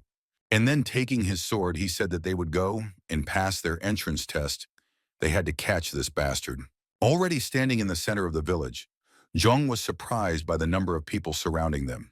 He couldn't believe that these were all the people who wanted to join the clan of killers. And our hero replied that he was right in thinking that all the possible rabble had gathered here. A man appeared in the sky and said that people were slowly gathering, and now there were really a lot of them. Suddenly, he loudly greeted everyone, saying that he was Harold Shipman from the clan of murderers. Hearing this name, the whole crowd began to discuss among themselves that this was the same psychopathic killer. Feeling his aura, they understood that a large shark was standing in front of them. With a mentally ill expression on his face, he praised everyone for daring to try to join his clan. And around him, the loud noise of the crowd of people discussing him continued to be heard. This infuriated Harold. But the crowd continued to discuss everything that was happening. No one listened to him anymore. Suddenly, there was a powerful explosion that made everyone around shut up. In fear, they began to turn their attention around. No one could utter a sound after that. Only the sounds of stones falling back to the ground from the explosion could be heard. And Shipman continued, saying that if the noise continued, he would kill them one by one until he was gone. This frightened the crowd as much as possible. Everyone who wanted to participate understood that they could die right then and there. After complete silence, Harold laughed loudly, asking the people not to squeeze their balls too hard in fear.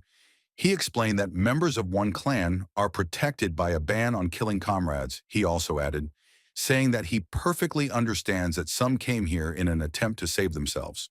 But he didn't care about this, just like the other members of the clan, because as long as they kill those they are told, they are considered fit for purpose.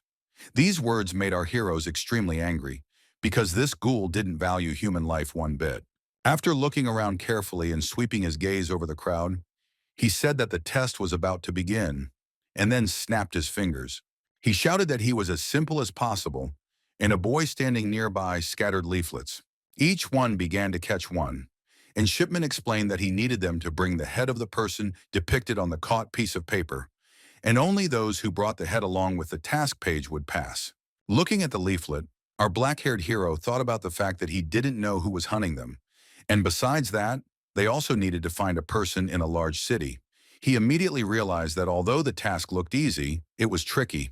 And Harold continued, saying that the leaflets depicted not only the test participants, but also people living in Darkmoon. The members of the clan of killers, who also served as examiners, began to leave. Shipman, turning around with the same smile, wished everyone good luck and also that they had a good time. And then a powerful wind blew, and two members of the clan of assassins disappeared into thin air. At that very second, Ji turned to his younger comrade, saying that they needed to get out of here because it was too much to stay in a place like this, not knowing who was targeting their heads. But before he could finish speaking, he was interrupted by a loud scream. Paying attention to this sound, he saw how one of the men dealt a powerful blow to a person standing next to him. He shouted and asked how he could find someone among such a huge number of people. He demanded that everyone give him their papers. Zhang naturally saw this and became very angry. But our main character stopped his ardor by putting his hand on his shoulder and saying that they were leaving. Already walking through the city, the younger one angrily said that he couldn't believe that he was killing people and taking their tasks to improve his chances, to which our hero asked his comrade what he wanted, since that's what the test was designed for. They began to discuss their leaflets, wondering whether they had a criminal or not. When suddenly our main character said, "Isn't it all strange? Because so many people ended up here, and in reality people remained in the dark." The younger one didn't understand this, and asked again what he meant. And he explained that he didn't know how, but he believed that when people enter this world, in reality they stop remembering their existence. Walking along carefree, he continued to talk about how when his wife and daughter were killed, he tried to find the culprit, but was unable to do so, so he returned to work, as if he had resigned himself to the fact that he would never find him. But with a twisted face of anger, he added that now he had decided that he had to catch this freak, no matter what it cost him. He also added the fact that he did not understand why he remembered him. He also said that they went here because he was a killer by nature, so in this world he went to the corresponding clan. He also said that he tried to find him about 6 months ago, but by that time he had apparently already ended up here, and added that the clan of killers conducts this test once a year. If this is all true, then there is a high probability that this bastard will want to take part here. Now Zhang understood what was going on. He asked if he had any clues to find him in such a huge place, and our hero explained that this killer carves the letter X on his victims. Upon hearing this, Zhang grimaced in disgust, saying that he was real trash. And then the young guy held up his flyer, saying that since they were looking for this bastard here, they didn't have to take this nasty test. After all, he assumed that their targets might turn out to be innocent people. And after looking at the main character's target, he added that his target looked pretty cute. Suddenly, a crowd of people began to surround them. They were going to kill them. Our heroes interrupted their dialogue and began to look around, because they appeared quite suddenly. The man standing there with a dagger in his hands laughed, asking if they were new, and then nervously added that it didn't make any difference to him, since they were going to kick the bucket anyway. Our main character immediately began to draw his sword, and Zhang followed his example. The black-haired guy also said that if they answered his questions, he would spare them. The man who had been standing recently with a satisfied face did not understand what the newcomer standing in front of him had in mind. At this time, Harold's younger friend praised him, saying that he had put on quite a funny performance. Shipman made a dissatisfied face and asked what his comrade had, and the latter laughed and told him not to pretend. He couldn't believe that he had pitted the new guy against that same guy. Hearing this, Harold smiled, saying that he was very excited because he wondered who would win if these two fought. The younger one laughed, saying that he was also interested in who would be stronger, the one who killed Dylan or the maniac obsessed with reprisals, and they began to discuss among themselves who would root for whom. The younger one, after thinking, said that in his opinion, he would bet on the maniac because at least he fits the clan of killers. Hearing his younger comrade's answer, Harold laughed, saying that he was very interested to see which of them would be the first to bring home the head of their target. At this time, our heroes found themselves in the minority, G continued. Talking about the fact that someone was being sought, he asked if they had heard about the one who leaves X on his victims. They started looking at each other, citing the fact that the boy apparently did not understand what was going on here. Laughing and shouting that they would kill them now, they rushed towards our heroes, intending to kill them. Our protagonist, thinking that he generally understood that this would happen, grabbed his sword and began to use the power of the ring. The protagonist's opponent immediately attacked him, intending to deliver a precise stabbing blow to the chest, but Z dodged it as calmly as possible. The attacking man became very angry because of this. Gritting his teeth, he shouted some incomprehensible words and then added that if the black-haired man dodged one attack, then he would deliver 100 blows, and then immediately began to deliver multiple high-speed attacks. But our main character dodged these attacks as calmly as possible. As he attacked, the man's face became covered in sweat. He couldn't understand how this guy in front of him could move so fast, because he was quite fast compared to others. From behind, his comrades shouted and asked what he was doing with that weakling, and then threw his weapon with all his might towards our main hero. Looking at the dagger flying at him with an unperturbed face, Z smiled, amused by these attempts to kill him. And then, raising his sword with the same face, he repelled this attack, and an unpleasant sound was heard. Seeing that our main character grabbed him while he was spinning in the air, he couldn't believe his words. His mouth dropped open in surprise. Meanwhile, our main character was swinging the recently caught dagger, preparing to attack the attacker. And then, with incredible force, he threw it towards the surprised man who was standing there. He was unable to dodge the attack. He couldn't even stay on his feet from the direct hit. Looking at his comrade who had made a loud crash, the man with stubble on his chin began to realize who they had attacked.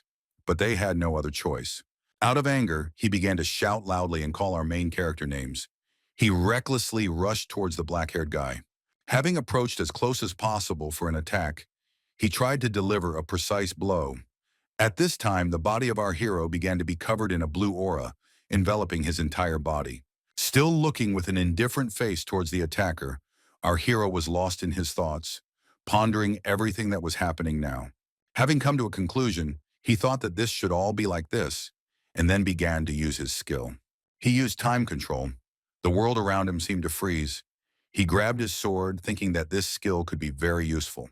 Stepping aside, he thought about how its flow had slowed down only from his point of view.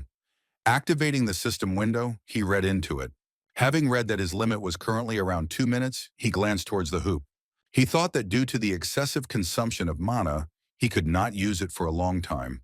But this item, he gives stunning opportunities, and then swinging his fist, he sends a straight punch straight into the attacker's face.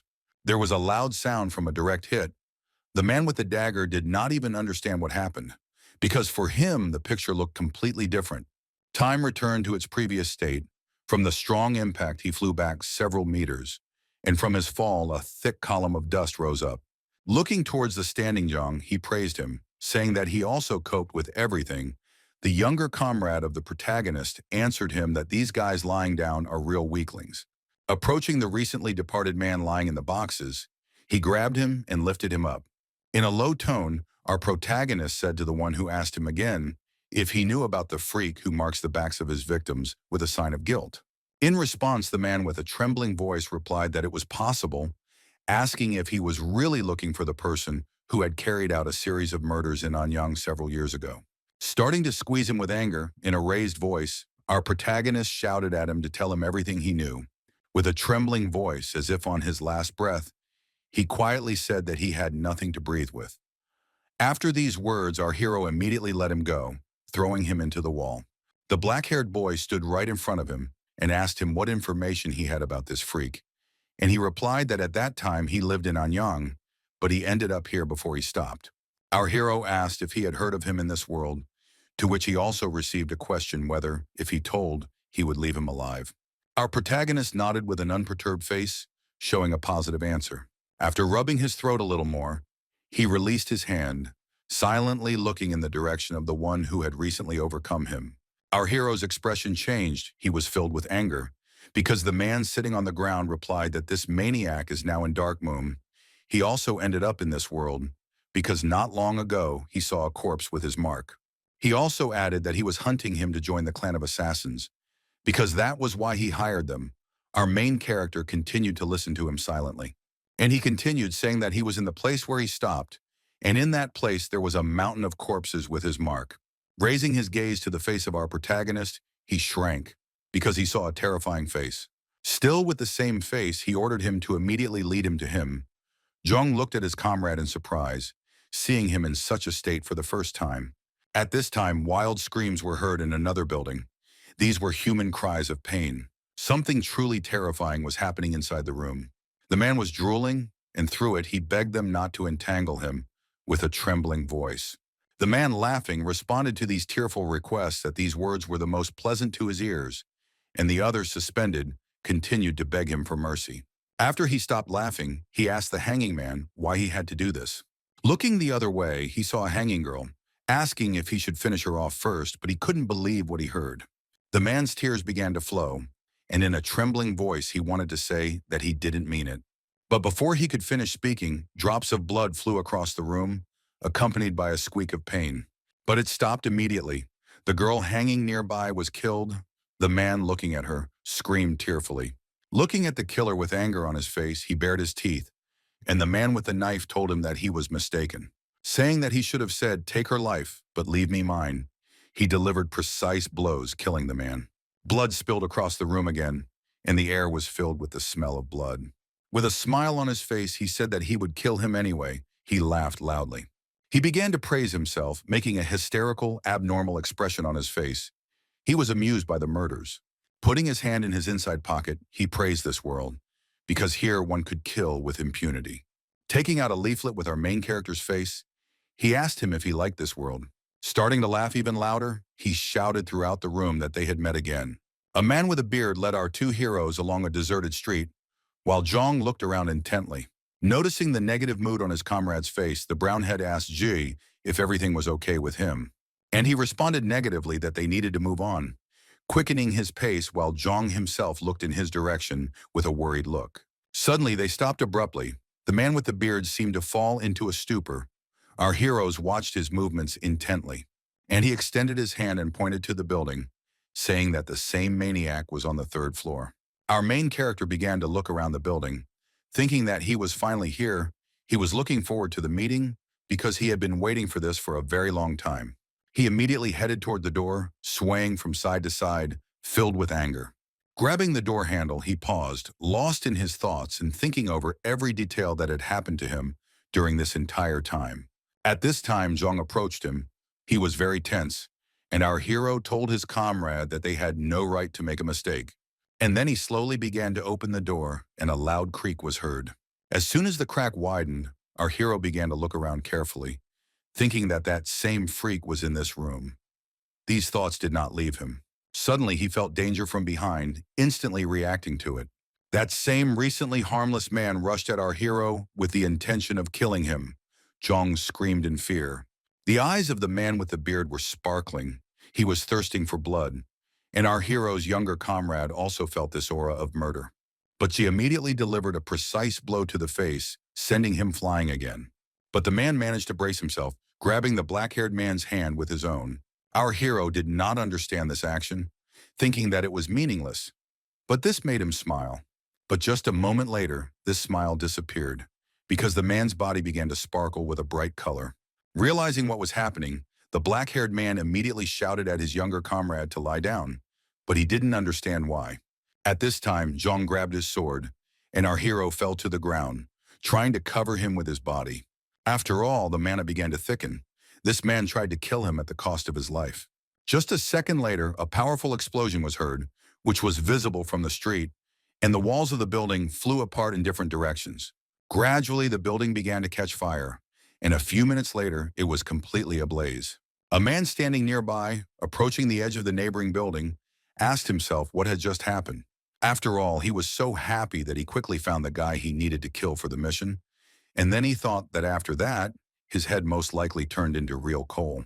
Taking out a leaflet with Zhang's face on it, he looked at it and said, "I thought catching a newbie would be easy, but it looks like I'll have to find another leaflet." But a voice distracted him from his conversation with himself. He immediately paid attention to it, because he had just been told that he looked worried. Turning towards the stairs, he saw a man climbing them. He immediately asked him who he was, and the man in response told him to just forget about it all and join him. Hearing him mumble something negatively, the same maniac said with a satisfied face that he was a stupid weakling and also had a bad character, which amused him. But he wasn't going to listen to this nonsense. He immediately grabbed his sword, asking what he was talking about. He shouted at him to get out of here as quickly as possible if he wanted to live. But his ardor suddenly calmed down, because he saw silhouettes still climbing the stairs. Already standing there frightened, he wondered where they all came from, because he had looked around carefully when he came here.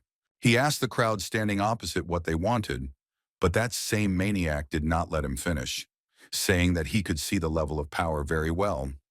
The lone killer did not understand these words. At that very second, the maniac's face changed. It showed all his madness. He continued speaking, saying that he was much stronger than him, and then laughed hysterically. These words angered him, gritting his teeth. He was about to ask who he even thought he was. But he didn't have time, because a moment later for him, someone grabbed him powerfully by the throat. From this powerful grip, drool began to flow from his mouth. His body started to be covered in some blue spots, and the maniac continued, saying that therefore he would follow all his orders. He used a Class A skill on him, soul subjugation.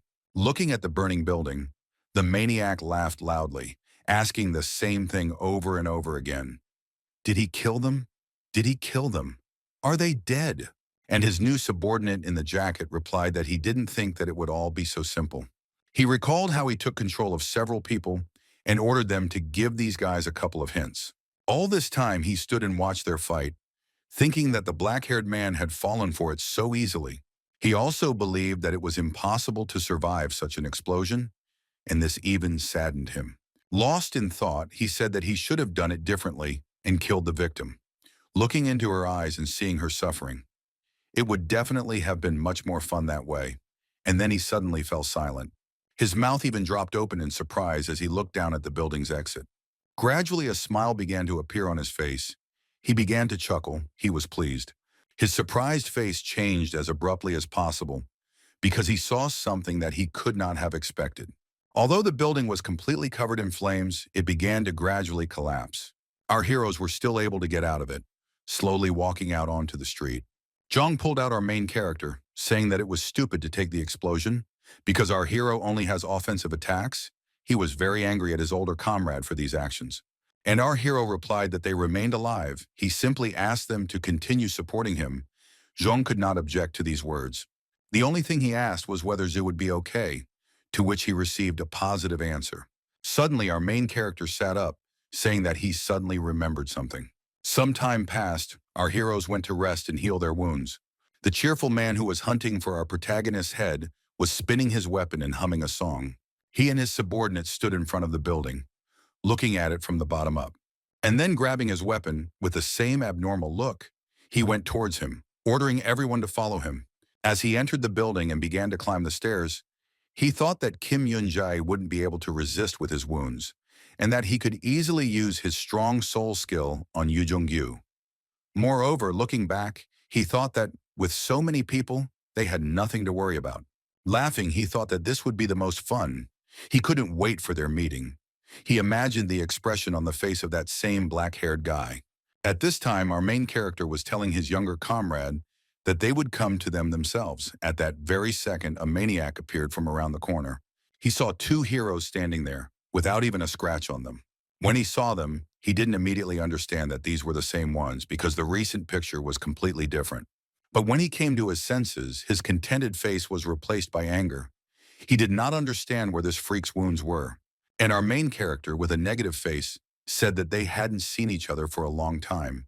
Naming the maniac's full name, his name was Park Yun-sung. After this powerful explosion, Jong dragged our protagonist to the hotel. There the hero began to use his power to heal himself. Gradually, his wounds began to disappear from his body, and after a few minutes they had completely disappeared, leaving only dirt.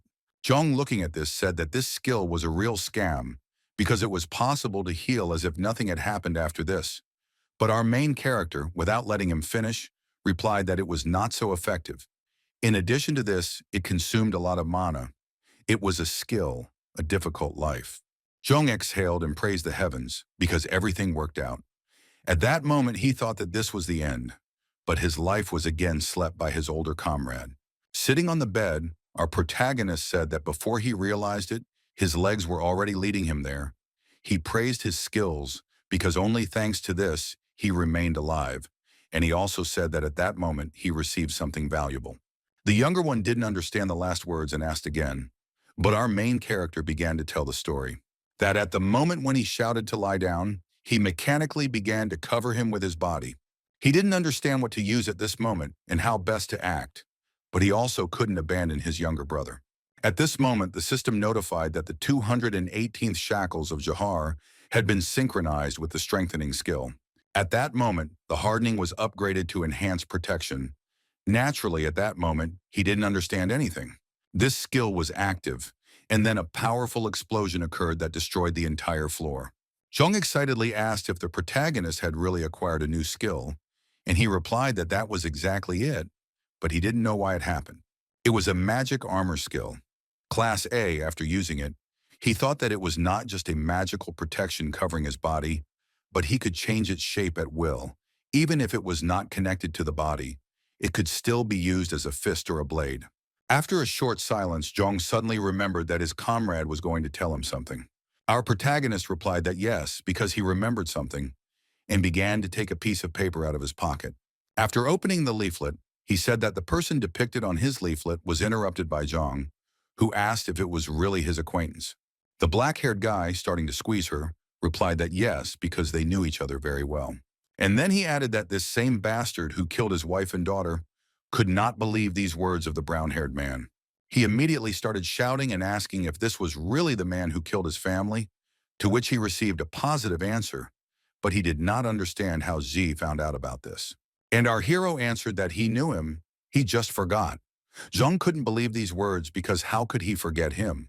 Suddenly he fell silent, still standing with his mouth open, because he understood everything.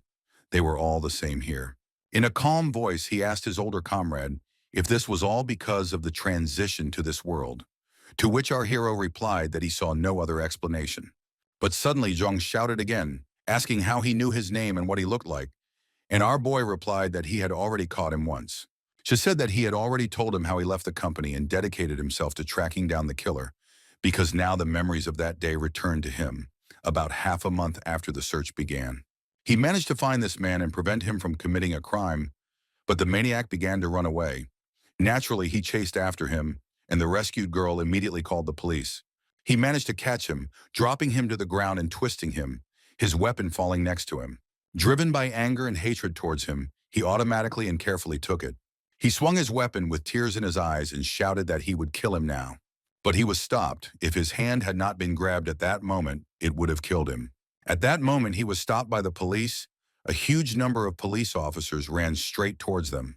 After all, the girls quickly arrived at that very call and managed to stop him, preventing him from killing that freak. After those events, nothing more was heard about him. He asked Zhong if he found it funny because he was a serial killer. They couldn't help but talk about him. But what amused our protagonist most about the situation was the fact that no one, including him, remembered his existence. These crimes shocked the entire world, but then everything was forgotten, as if nothing had happened. And our main character simply returned to work and began to live a normal life, as if nothing had happened.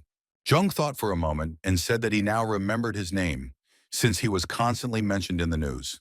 He didn't understand how someone could forget something like that in an instant. He asked his older friend if he had any ideas why their memory was suddenly returning, and he replied that he didn't know, suggesting that it might be because they saw his face on the leaflet. After these words, Zhong nervously began to adjust his weapon. Our hero did not understand these actions and asked what he was doing, but he shouted back that they needed to catch this bastard no matter what the cost. He also added with a shout that he had done so many terrible things first, and now he was trying to kill them. They needed to act immediately. But our main character interrupted him, saying that he would come to them himself. The younger one didn't understand this again, and Zhi explained that it was all because he saw his wounds, because such scum can only fight with those who are weaker than them. He began to be filled with anger, and at that very moment he said that they would wait for him and then squash him. Our hero guessed correctly because Pak himself came to them. Looking in his direction, he thought that now he would definitely kill him, and this time, no one would stop him from doing it. Starting to nervously twirl his weapon, he asked our hero what was wrong with his wounds, because he did not understand how this was possible, assuming that he pretended to be wounded, but he did not hear an answer to his questions. Our hero told him that no one would save him this time, because he would kill him right now. Pak only laughed in response.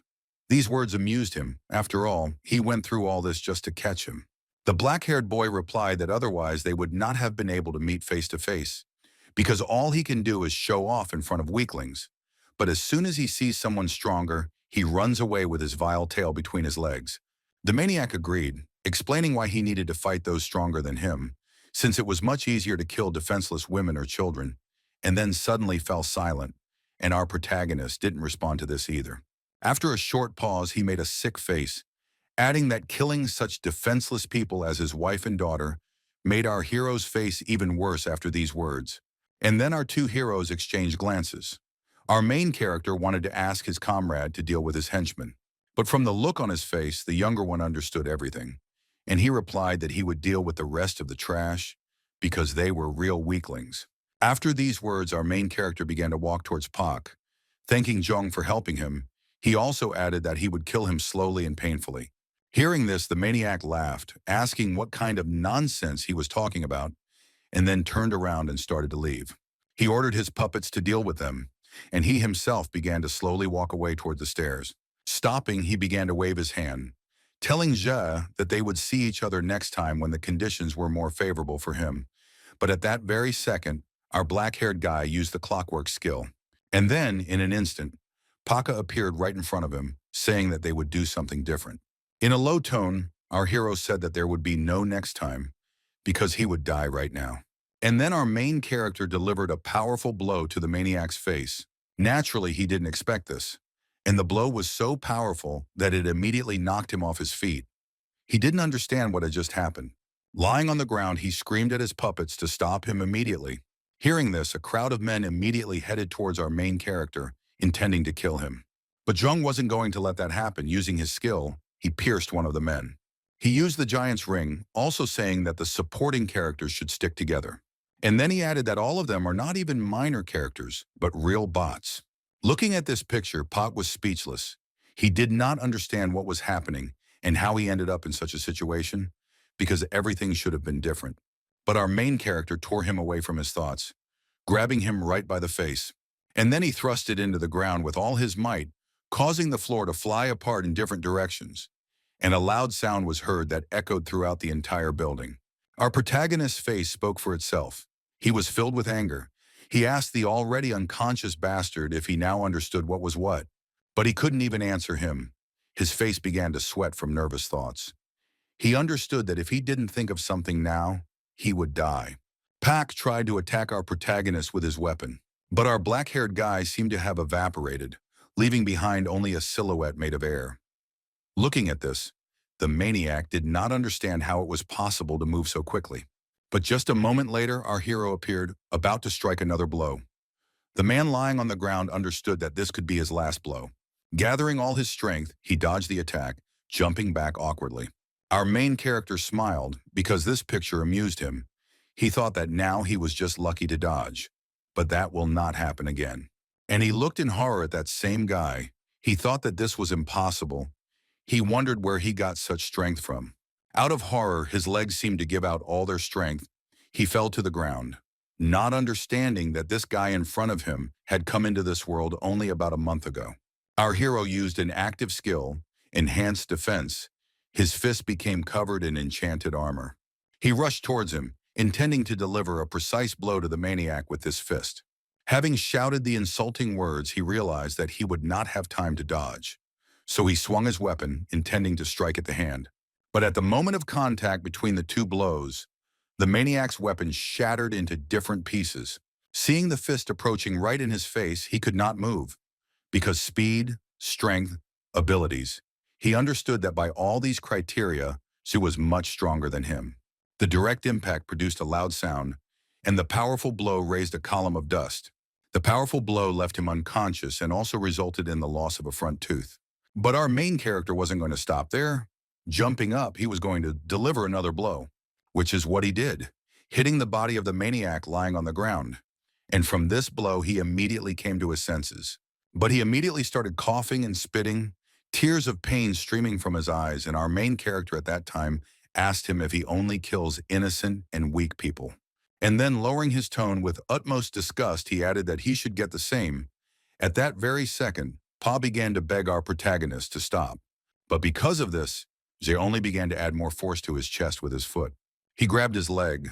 Trying to at least lift it, he screamed in pain, simultaneously begging Zhu to wait. But it was already too late. His entire chest began to burst and a loud crack of bones was heard. Because of this, he screamed even louder in pain, his whole body slowly breaking down. The black-haired guy had no intention of stopping, swinging again with the same look. Hitting much harder than the previous time, a powerful bang was heard that reverberated throughout the entire hotel. Maniac Pac's skull cracked. Every bone in his body was broken.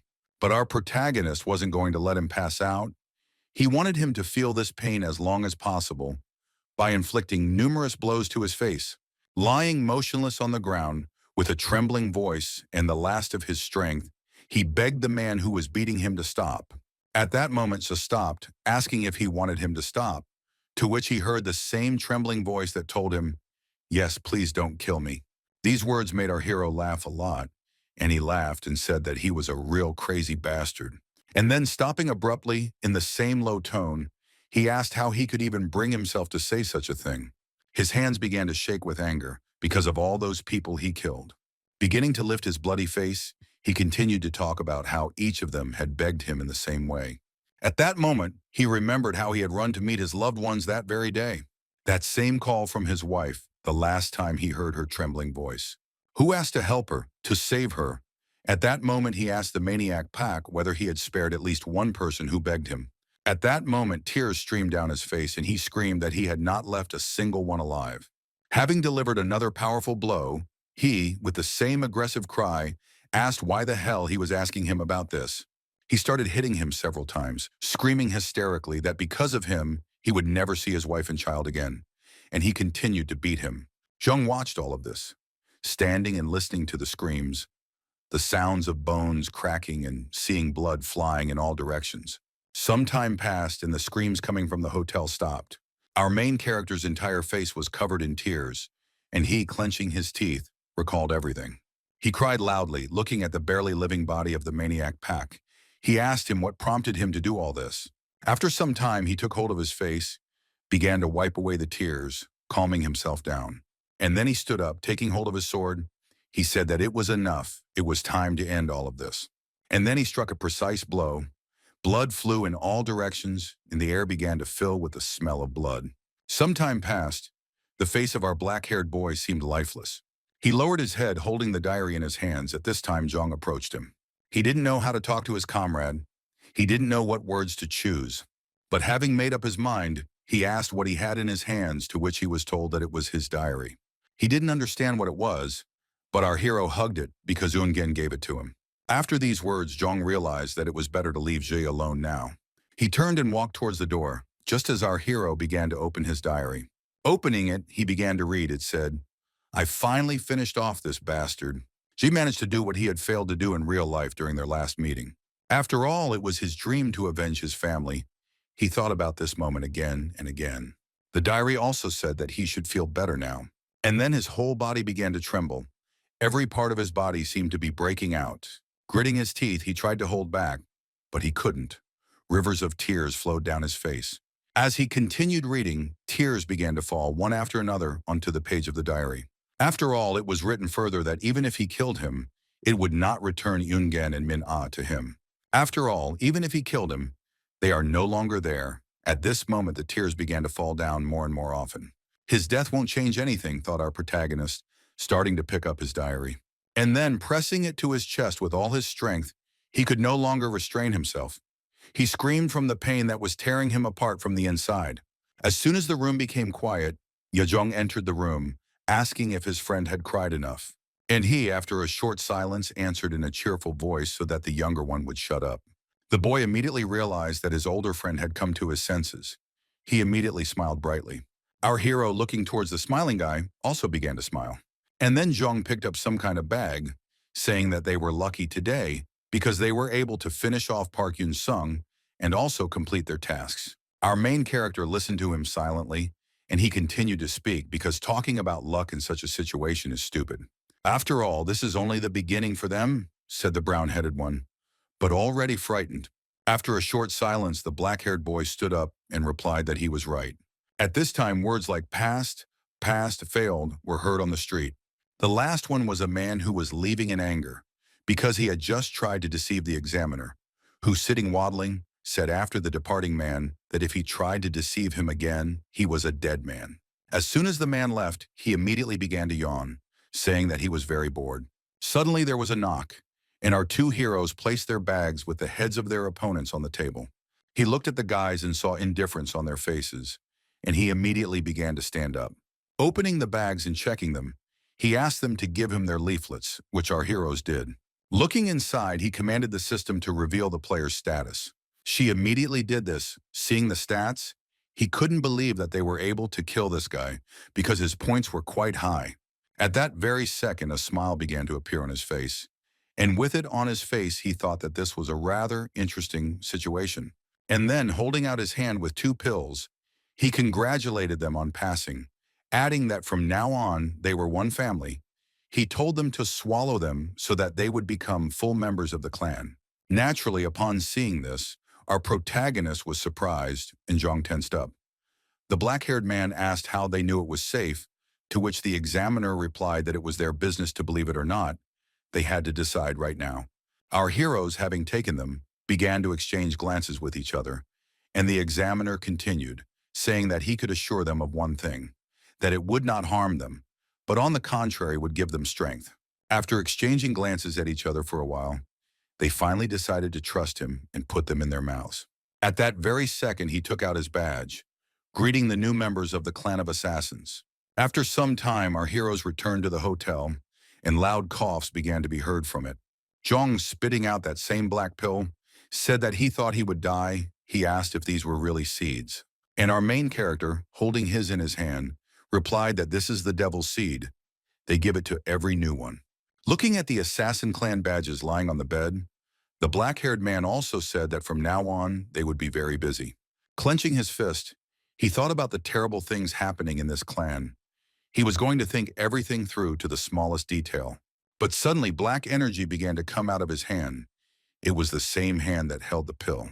Zhang, who had run, asked his older comrade what was going on, and he replied that he himself did not know. And she continued, more and more energy began to leave her, when suddenly they rushed into those very shackles.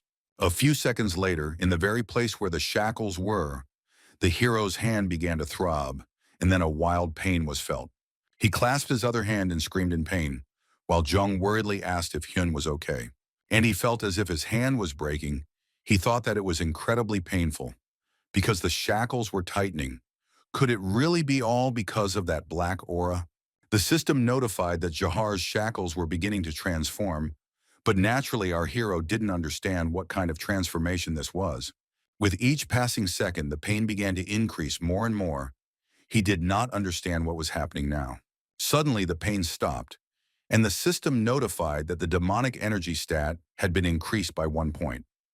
Our hero was very surprised when a system window popped up, stating that magical power had been increased by 40%, and mana consumption had been reduced by 20%. Breathing heavily and trying to come to his senses, he thought about what kind of demonic energy this was. He could not understand what had just happened. He was pulled out of these thoughts by Zhang's cry, asking if he was really okay. Looking at his comrade's hand, he shouted that the shackles seemed to have grown into his wrist. He clarified whether everything was all right with him, and the black-haired man replied that his stats had increased, which meant it was good, and now it didn't hurt at all. He fell onto the bed and thanked everyone he could, because he already thought that something terrible was about to happen. At that very moment, Zhe's gaze was drawn to the seed, but it was no longer black, but gray, he guessed, because the shackles had absorbed his magic.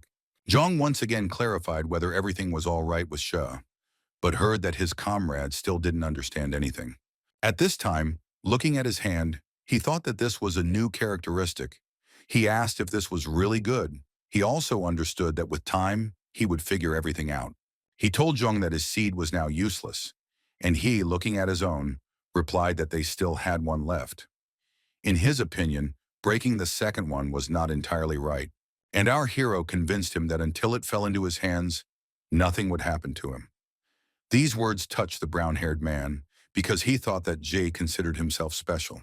Our heroes continued to discuss for a long time what just happened and what they should do about it. In Melon, in the skyscraper clan building, everyone was busy with work. Alvin Walker, sitting at the table, said with dissatisfaction that he could not even imagine that such a thing could happen. And Lois answered, "All's well that ends well. Abram was killed. The rest of the chimeras returned to the shelter. Looking towards the girl drinking tea, he asked her if she wanted to help him.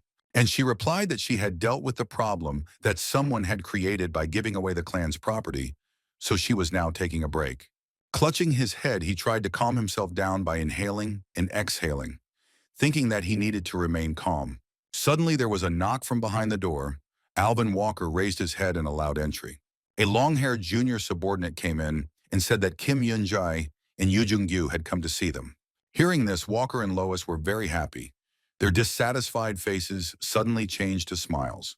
Sometime later, our heroes were already sitting in front of their old acquaintances. Ja asked how they were doing, whether there was any new news. And they, starting with their heads, answered that nothing interesting had happened to them during this time.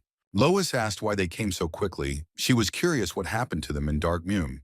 In response, our main character mumbled something and began to put his hand in his pocket. And then he put the contents of it on the table, saying that during this time, quite a lot had happened to them. On the table, he placed the very badges that confirm membership in the clan of killers.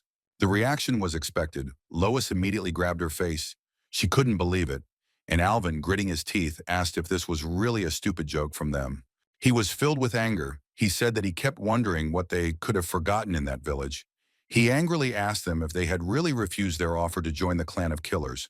At this point, both of our heroes tensed up because they felt that the man in front of them was filled with rage, and Walker asked them if they wanted to explain everything. Our protagonist started from afar, saying that everyone who joins the clan of assassins must eat the devil's seed. Newcomers who do this suddenly experience improved abilities, and thus the strange beads spread throughout the world. It is believed that thanks to the seed, one can easily and quickly become much stronger. Because of such rumors, everyone began to use them. But eventually it takes root in the human body, slowly but surely changing the essence of the person who ate it.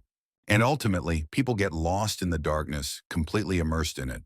Gradually, their bodies begin to change into monsters, slowly, painfully, because such sudden power comes at a price. And at the very end, they cease to be people, but become real demons. After hearing this, our heroes' comrades from the skyscraper clan could not believe it. They asked to give them time to get their thoughts in order. Alvin said that in order to pass the test to join the clan of assassins, it was necessary to catch a person, and it turned out to be the killer of his family. In the end, he killed him, and for completing this task, he received a seed. In response, our main character nodded his head in agreement. Lowering his head, he anxiously apologized, saying that they didn't know anything. Our protagonist replied that there was nothing to worry about, but also added that they hadn't gotten to the most important thing yet. At that moment, Zhang began to rustle through his pockets. Taking a seed out of his pocket, he put it on the table, saying that this was the same one they had recently talked about. Looking into it, he began to examine it carefully, feeling its black energy, falling into his own thoughts. Suddenly coming to his senses, he asked the black-haired man if he felt anything now, and Lois asked excitedly, "This is the very thing that the clan of killers gave them to swallow." In response, our hero answered positively, starting to reach towards the dark seed. And then he split it with a powerful blow, which greatly surprised the members of the skyscraper clan. The girl, looking at what seemed to be black smoke rising, asked if it was demonic energy. She stretched out his hand and showed the contents, saying that this was the embryo of a devil. After absorbing the seed, the shell dissolves, and such a demon takes place in the body. Then it slowly begins to devour a person from the inside. Hearing this, the surprised faces immediately turned to anger. They couldn't believe that an entire clan was spreading such a thing. Alvin, clutching his head, said that this could drive one crazy because he had assumed something like this. But he did not think that devilish forces were involved in this. If this is true, then this situation will be much more serious than the case with Abram. Suddenly, he cast a serious glance in the direction of our main hero and asked him how he knew about all this. He also explained that he didn't suspect them of anything because he went to Dark Moon to avenge his wife and child, and in the process, he was forced to complete a task to join the clan of assassins. But he still can't figure out how he knows in such detail what the devil's seed is, because even they have never held something like this in their hands. He couldn't understand it, so he asked the black-haired man, After this question, our main character's body began to be enveloped in some kind of red energy. He answered that he would now show them something, and then everything would become clear to them. Sitting opposite him, Alvin didn't understand why he was using mana, when suddenly he felt dark energy. The girl sitting next to him also felt this energy, and they both came to the same conclusion. They couldn't believe their leaders because this was demonic energy, because they had never seen a person able to control such power. Starting to point his finger at the black-haired man, he asked if he had really eaten one, to which he received an immediate negative answer. He immediately raised his hand, saying that it seemed to him that this item had some special power. This time his bracelet was able to absorb the magic into itself and also assess what the seed was. He also added that his body was in perfect order. After thinking for a moment, Alvin Walker replied that it didn't sound absurd, because if you remember the case with Abram, then it could very well have happened. Getting up from the sofa and starting to walk away, Alvin said that he understood everything and was convinced that they had no bad intentions. He needed to urgently go to the head of the clan. He explained that this situation was quite serious, because it was precisely in this situation that there would be an unpleasant outcome. After a short pause, he said that there would most likely be a war with the clan of assassins. Both heroes were stunned to hear this. Our heroes went to rest. Zhang shared his impressions, saying that he couldn't breathe normally and thought he was going to die. And our hero replied that it seemed to him that everything went well because of the tense atmosphere, and that Zhang himself had tried hard, so he praised his junior, and the latter replied that he completely trusted him. Suddenly his delight turned to anxiety. He asked if everything would be all right with the war, since they were officially members of the clan of assassins. He was afraid of what problems might await them. She said, "You were told that the situation might not be that dangerous. In any case, there was no need to join the battle." And then turning towards his lying comrade, he asked him not to worry. After all, he gave the promise that he would be safe. He also added that it was still in force. He happily replied, "Thank God." At this time, Lois arrived in the capital of Trum. She got there quite quickly. Walking towards some hall, she walked with a determined gait, completely immersed in her own thoughts. And then, throwing the doors open in different directions, she entered the room in the center of which stood a round table. Looking into the center of the hall, she thought that it was good, because apparently everyone had already gathered. She began to look carefully at each man, because each of her members had come from quite distant places. These men were the heads of the clans. She collected her thoughts in order to begin her speech. And as soon as she did this, she immediately greeted the heads of the 5 clans, thanking them for making the journey all the way to the capital. With a serious look, she began to say that the situation was very serious, so they would get straight to the point. She began to say that they had evidence that the clan of assassins had united with the devils. Taking out a flask with that very embryo, she showed it, saying that this was her confirmation, because the clan of killers was spreading their seeds. Seeing this creature, the mustachioed man replied that he didn't think they would interfere with it. The second one sighed heavily, saying, "Is this really a war?" After these words, a loud noise began, which excited absolutely everyone. The last person to speak was a man with a beard. He said that their peaceful days were over. He also wondered how they knew all this. And the representative of the skyscraper clan replied that they had an informant, and also added that she would not give any answers regarding his identity. He agreed with this, saying that it was true since this information played absolutely no role in this situation. Leaning against the table, she once again reminded in a raised voice that this situation required an urgent solution, because while they were doing this, they were, in a manner of speaking, producing devil seeds somewhere. She really hoped that everyone present would take this issue much more seriously than others. After these words, a gloomy silence fell in the meeting room. Everyone looked thoughtfully in the direction of the girl who had just spoken, and she, exhaling heavily, began to thank everyone for listening to her, and then fell silent. After a short pause, she shouted that from this moment on, she was announcing the direction of the military operation, and after the end of the meeting in the hold, the war would begin. Our heroes moved along the corridor. Alvin told Jay that until the end, they would be under the protection of the skyscraper clan, and he could also count on a small reward for this information. Our hero, without letting them finish talking about the reward, interrupted Walker, saying that he would fight with them. Walker could not believe what he heard. He insistently asked not to be obsessed with revenge, because it is significantly different from fighting monsters, especially since his face has already appeared in the clan of assassins. This is dangerous for the black-haired one. And he still answered persistently and confidently that he understood everything perfectly. Alvin Walker didn't immediately respond to these words, but began to nervously scratch his neck. He continued to speak nervously about not understanding what his comrade was thinking, and G apologized, taking the initiative in the conversation. He asked his comrade if he could ask for one favor instead of a reward. Our heroes headed out of town, into the thick of the forest, at the very request of our protagonist. She asked Alvin to fight him. He asked if he was sure about this, to which he received a confident, affirmative answer from the black-haired man.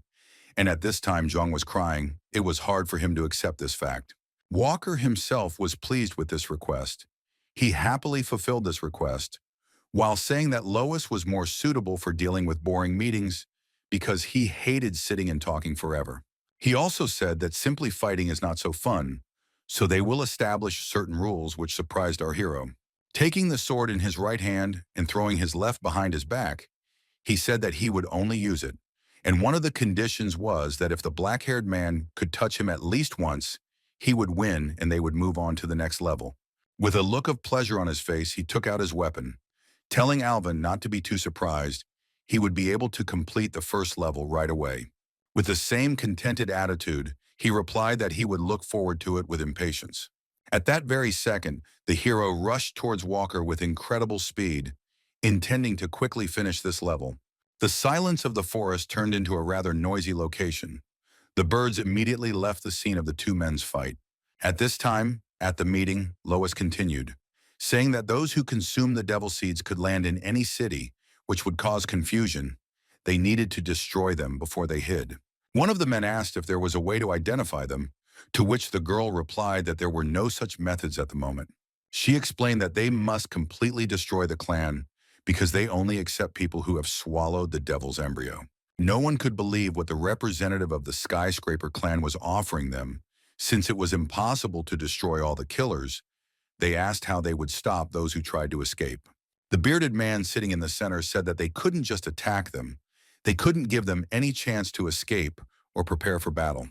He proposed covering the entire perimeter since escape could not be allowed. He also proposed dividing the people into attackers and those who would wait under siege.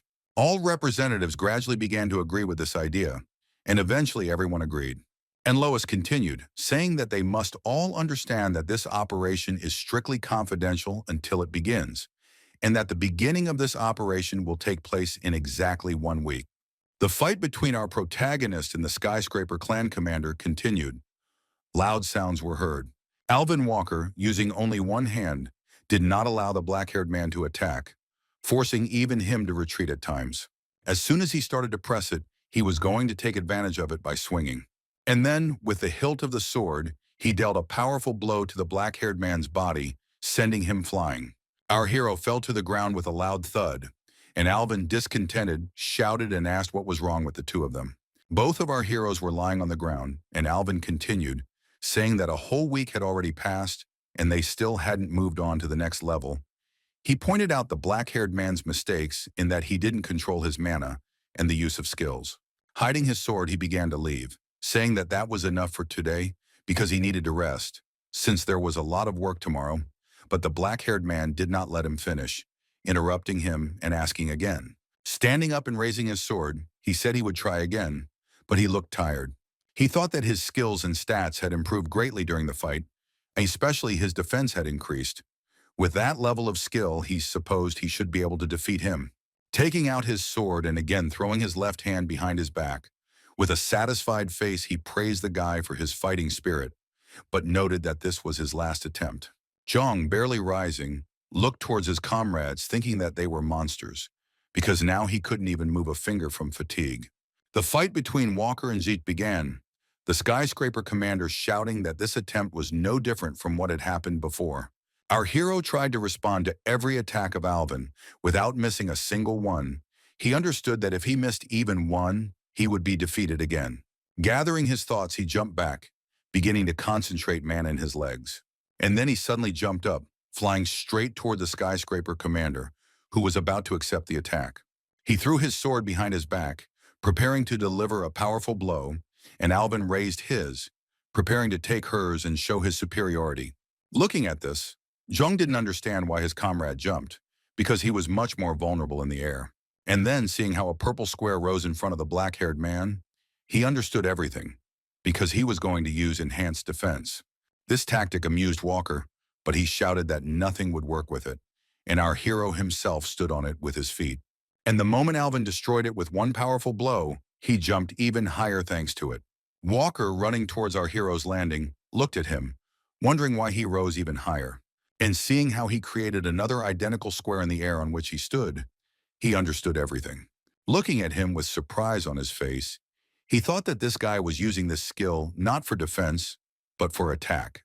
There was a powerful collision of two blades, and a loud ringing sound was heard.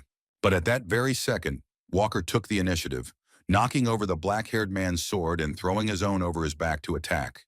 He again threw the guy aside with the hilt of his sword. From this powerful blow, even the weapon flew out of Just's hands, and he himself flew back several meters.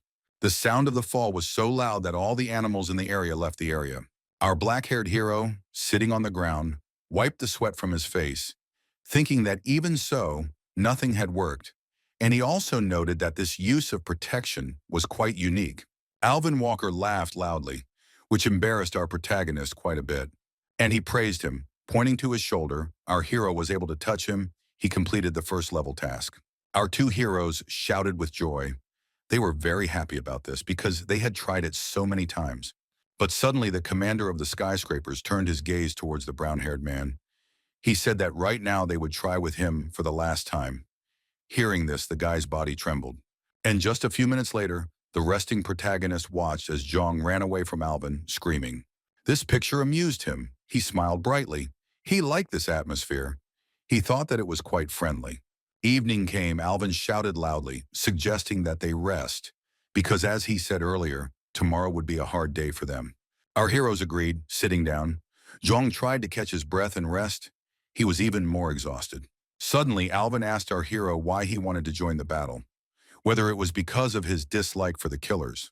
And he, after thinking for a bit, replied that he couldn't say that he didn't have any hostility towards them. And then he thought because it was not certain that he could avoid all the worst things written in the diary. He began to remember his family, thinking that no one knows, maybe he will be able to meet them again. This thought did not leave him. And the comrades sitting nearby noticed the dejected hero. Zhang thought about how he could cheer up his older comrade. But Alvin took the initiative and asked, the guy was talking about going to Garan. He asked the black-haired man why he needed it. She replied that among other large cities that were being attacked, it was quite small, and it seemed to him that it would be less burdensome there. After thinking for a moment, the skyscraper commander replied that he now understood everything. Zhang followed their dialogue closely, and then there was another awkward silence. This time, Zhang completely collected his thoughts and asked, by the way, if you could have dealt with the murderers long ago, why haven't you done anything yet? After all, they are all very bad people. And Walker explained that the situation in Dark Moon was much more complicated than he thought. They could claim a place among the top 5 clans. It turns out they need to unite against them. But it was obvious that coming to a common decision was always problematic. However, what happened was a very good opportunity for them, and after a short pause, he added that it was a good opportunity for the unification of the clans. Standing up, he added that no changes would happen unless the devils themselves intervened. But war is war, and all means are good here.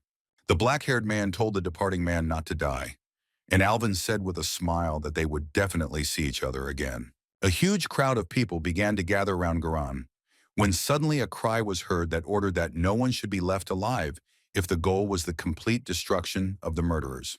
At this time, our heroes arrived on behalf of Alvin to see some people. One of the men walking in front of them complained that they had been foisted on new recruits, and the man with the black belt asked him to be quieter, since Alvin himself had recommended them. He continued to express his dissatisfaction, saying that the thought of sending them to a remote suburb was making his blood pressure rise. He couldn't believe that he had sent these runts to them. These words made Zhang very angry. The black-haired man, turning towards our heroes, told Zhang that if he was unhappy, he should speak out. Our protagonist stopped him, telling him to calm down. And he, with a smile on his face, said that he was very scared, adding that he did not understand where they could be useful to them. Asking the man with the black belt if he was right, he only heard him shut up, because they were on the territory of a clan of killers. As he walked on, he thought that although Zikail was rude, he was still right in relation to the newcomers.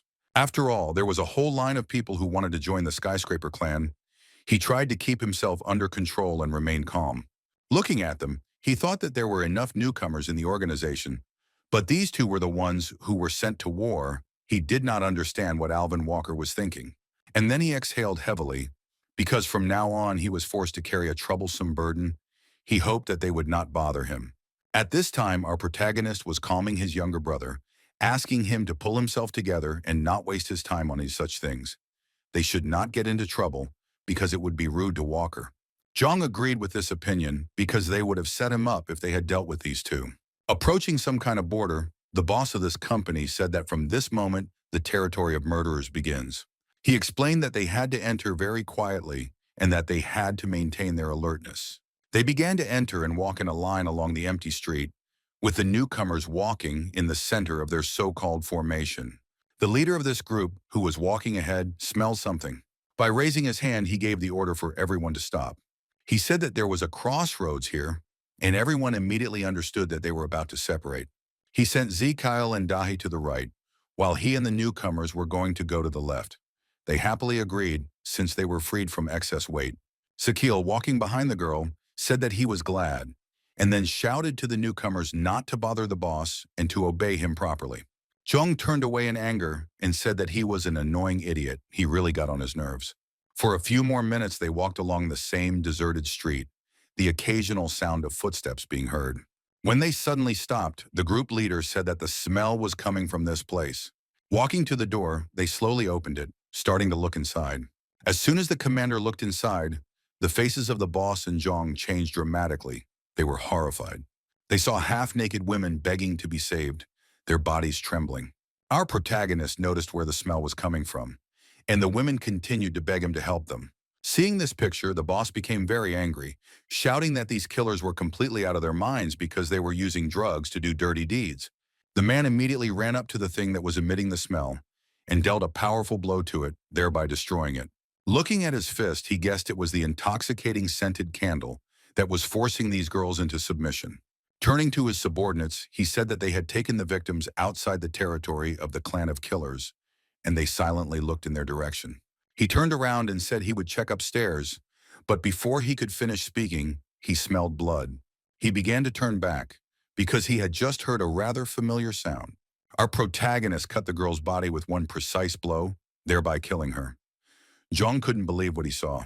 With anger on his face, the boss shouted, asking what the hell he was doing. Approaching him, he grabbed him, asking what he had done, since this girl was an innocent person. At this time, two girls were approaching him from behind with the intention of killing him.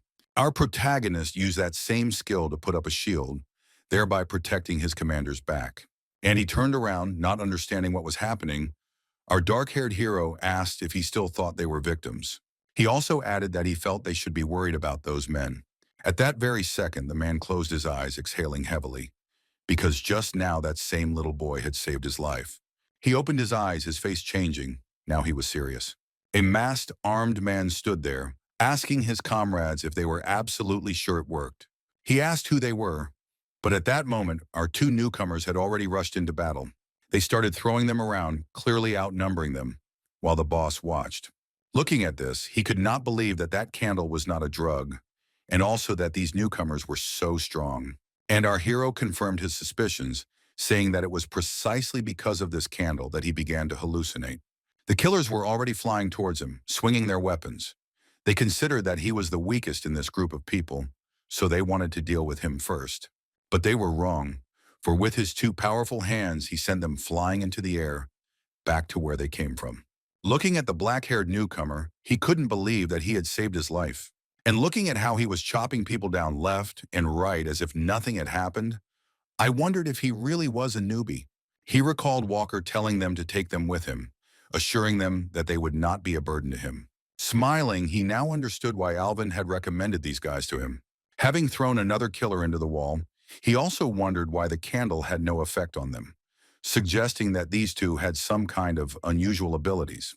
Our protagonist, looking around, asked how they had prepared for their arrival.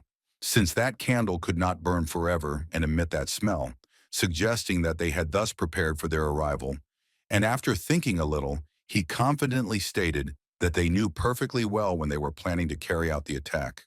After a short silence, their boss said that something had gone wrong.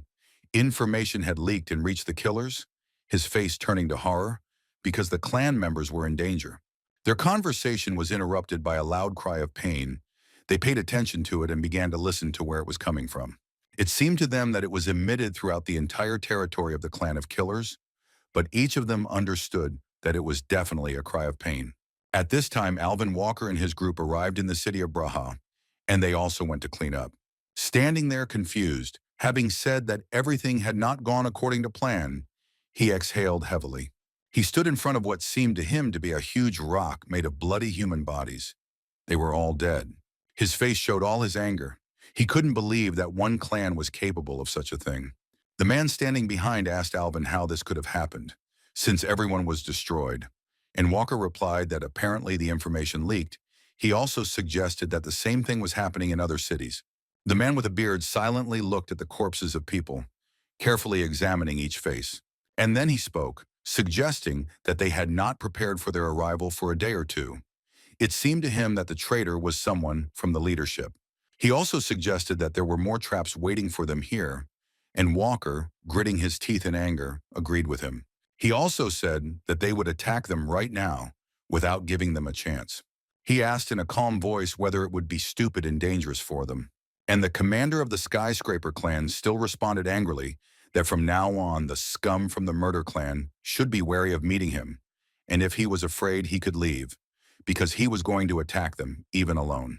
And he, raising his weapon and looking at it, replied that his duty was to avenge the members of his Singer clan. The two commanders went somewhere. Alvin said that they would follow the plan. Our fleeing heroes recalled how they heard a scream and their commander left them in a safe zone. G said that this only played into their hands, suggesting that they were left behind because they were considered unreliable. All this time, he was thinking about how they could get out of here unnoticed, but everything worked out on its own. He was glad of their luck. They ran through the streets as if they were already here. The black-haired man continued talking, saying that now they needed to run to their destination. Suddenly, there was a loud, painful sound that made them stop. He came out from the other side, opposite to where they were going to run. It was that same so-called comrade of theirs who was glad that they were separated. Breathing heavily and holding on to his own, he shouted towards the crowd of people, and they said that he was the last one. They laughed at him because just recently he was happy to meet them, saying that he would quickly deal with them. And he, standing in blood and horror, thought about the words that he said. He did not believe that he was left alone. He realized that they were waiting for them here, and this was their trap. He understood why everyone was killed so easily, and with each passing second his panic grew more and more. Squeezing his eyes in fear, he thought that this was his end, because they would not leave him alive. Suddenly a loud sound was heard, which attracted the attention of all the standing men. They looked along the street and saw two boys approaching. Zhang, raising his hand awkwardly, replied that he had come to help them. They looked at them in surprise, asking each other if they hadn't killed everyone.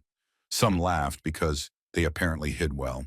And their black-haired elder comrade himself looked at them in horror, and the killers laughed and decided who would finish off this duo.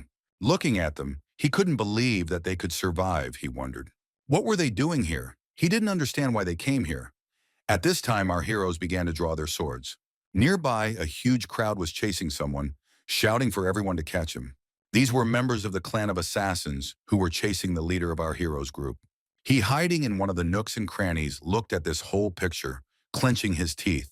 He was now absolutely sure that they knew that they were going to come and kill them, so they had ambushed them all.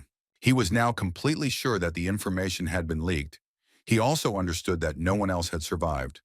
Now all he could do was wait for help to arrive. Suddenly, he was torn from his thoughts by a powerful explosion that resounded on the neighboring street. With joy on his face, he assumed that reinforcements had arrived, so he was saved and the operation could be successfully completed. At this time, pitiful cries of pain were heard around the very guy who was infuriating Zhang. Looking forward, his face became more and more horrified with each passing second.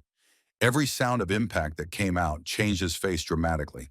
As he watched the two very same newbies he had joked about kill the assassins who had cornered him with the utmost ease, he asked himself if they were really newbies. At this time, the killers, watching our main character run over their heads, asked how he could move in the air. They were scared. But this was their main mistake, because they completely forgot about the brown-headed one, who used his unique skill, enlarging the weapon and taking down several killers at once. Our main character, approaching his older comrade with a bloody sword, looked at him with horror on his face. He looked at him silently, looking him up and down, still without saying anything. He asked, either confusedly or angrily, what he wanted from him. All his clothes were covered in blood. Our hero asked him if he was the only one left, to which he received a positive answer. He also told him that Dahi was dead. The conversation was interrupted by the cries of the fleeing killers, who were shouting that there was still someone to hunt. Looking at them, our hero, exhaling heavily, said that there was no end to them. Turning to his senior comrade, he told him to join the blockade and call for reinforcements. But he asked angrily. He said that if those who are sitting in ambush come out here and ask, then who will remain to guard the exits? And he replied that the clan of killers already knew that they intended to attack them. Therefore, those who wanted to escape had already fled long ago. The senior comrade from the skyscraper clan stood silently and listened to him. And our main character continued, saying that they would try to buy some time while he called for reinforcements. Naturally, the member of the skyscraper clan tried to object. But the black-haired man's cold gaze made him immediately shut up. And after that, our hero asked if he was even capable of doing that. He, clenching his teeth in anger, thought about how this kid, how dare he even talk like that to someone who is 5 years older than him. But after these thoughts, he immediately lowered his head down, because he understood perfectly well that their difference in strength was simply enormous. Standing with his head bowed, he replied that he understood everything, and our hero thanked him, saying that he had hopes for him. And then he rushed in the opposite direction from the crowd of people running towards them. They were going to quickly deal with the duo and go in pursuit of him. She told Zhang that they couldn't pass by him, and he laughingly replied that his comrade had said that they were in a hurry. And the running crowd, consisting of the clan of killers, continued to shout that they would quickly deal with them and run to catch up with that little coward. Our main character, smiling and looking towards the crowd, said to his younger comrade that they would detain them for a short while and then move on. Taking out his sword, he was about to tell Zhang who he should deal with, but suddenly he fell silent, because he felt an enormous thirst for blood as well as danger. He instantly wrapped himself and the younger one in fortification, thereby protecting them. The protagonist pushed his younger comrade aside because they were under attack. A huge red beam flashed past them, the heat of which seemed to incinerate them, leaving not even a wet spot. Some man slowly approaching praised them for their excellent reaction. Turning his head in different directions, he said that so many of their guys died. He constructed his speech in a strange way, asking himself questions and answering them, and our heroes looked in his direction in horror, while he said that he could be repaid in the same coin. A man in a white jacket walked through this crowd and said that they would consider everything that was happening now to be in accordance with their rules. It was Mr. Jeffrey who said that those who didn't want to die could run away right now while he was giving them a chance.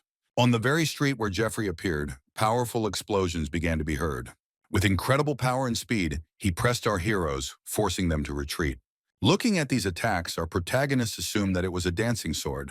But I almost immediately dismissed this idea, because it was just a long, invisible sword. Another attack was approaching them with incredible speed. There were many of them.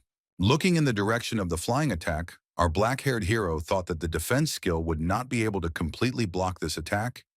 He understood that now they were really in danger. This danger was also felt by Zhang. But their commander was approaching them at incredible speed and left them in a safe zone. Jeffrey looked in surprise in the direction of the attack, where the same man appeared. And just a second later, a huge attack appeared, which was left over from the attack, and the members of the clan of assassins flew in different directions. He said that he was going to wait for help to arrive, but he could not leave his comrades here. That's why he felt ashamed to hide. The man with the black belt on his stomach continued to speak. After the dust settled, a member of the assassin clan appeared in a white jacket and said that it was really dangerous now. He was also surprised by the fact that this man was still alive. He began to nervously say something about someone not completing their task. And the commander of the group of skyscrapers himself, looking at him, thought that this man was able to avoid the sudden thunderous blow because he spent his last mana on this attack. After remaining silent for a while, he turned to our heroes asking if everything was okay with them. He also praised them, because to stand up to Jeffrey was incredible.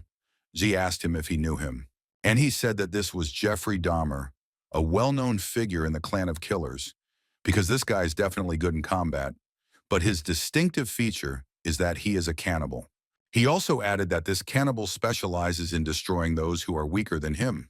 They needed to catch him. If we ran away now, then those who came here to help could get hurt. What our heroes were discussing among themselves greatly infuriated the member of the clan of killers. He interrupted their conversation, telling them to stop wagging their tongues as he was in a hurry. With a terrifying, mentally abnormal face, he said that it was time for lunch. At that very second, something began to approach the heroes at incredible speed. They all scattered. The group commander shouted that he would take charge of it. And the killer, laughing, shouted that they couldn't cope with him, even if the three of them united against him, while a man with a black belt on his body approached him. He instantly launched a series of attacks at the man, but the man's body was covered in armor. The Skyscraper clan member thought that he could use Jeffrey's attacks against him, thanks to the reinforcement. He understood that he needed to be dealt with right here and now, because there would be no other chance, especially since everyone understood that he would not let them go so easily. A powerful gust of wind arose, forcing the killer to retreat and jump back. And our hero's comrade was preparing for another attack, gathering his strength in his legs and arms. At this time, the assassin raised his weapon, preparing to strike back. He shouted for him to taste his sword. Another powerful gust of wind was heard from the cannibal's swing, which seemed to cut the body of the attacking Skyscraper member in half. At that very moment, a smile began to appear on the killer's face, because he was able to deal with him much faster than he expected. But just a second later, his face changed dramatically, because he couldn't believe his eyes. He was able to catch his attack. Holding it with his hands, the gloves on his hands began to fall apart. While he was mentally calling out the one who had caught his attack, Zhang jumped from the roof, intending to kill Jeffrey. Starting to concentrate his mana into the sword, he shouted for it to receive. This attracted the killer's attention. He raised his head and saw a boy approaching him at an incredibly fast speed. At the same moment as he raised his head, our brown head used his giant sword skill, and a powerful explosion was heard. But as soon as the air settled, everyone's eyes were on Jeffrey's weapon, which had withstood the attack. The killer asked what it was, until the ground beneath his feet began to crack from the force of the force. Meanwhile, Zhe, who was standing behind him, asked if he still thought their abilities were chupak. He couldn't believe that he had managed to sneak up on him, but he also understood that he didn't have time to react. Just a moment later, our hero hit his sword, and the killer's head flew off. Naturally, Zhang's attack slid past the small weapon in the cannibal's hand, and then it destroyed his body while our hero elegantly walked away without turning back. Some time passed, and the sounds of battle were replaced by anxious cries. There was a thick smell of blood in the city, which came from every corner of the city. The group's leader was grabbed by the same black-haired boy who was sent to call for help. The boss himself told him that he had lost a lot of blood, and his armor was also broken. He happily said that he could not even imagine that he could defeat Jeffrey, but his commander immediately interrupted him, saying that he was not alone. He said that he couldn't have done it alone because those same two newcomers helped him, and he couldn't believe these words. He asked nervously because he couldn't believe that those newbies could fight Jeffrey. And he, without answering, thought that it was also difficult for him to believe it. After all, this is the first time that Alvin Walker himself made such sacrifices for the sake of newcomers, because these guys are real monsters. He remembered how one of them, surprised but calm, asked how it happened that with his small knife he was able to catch his huge attack.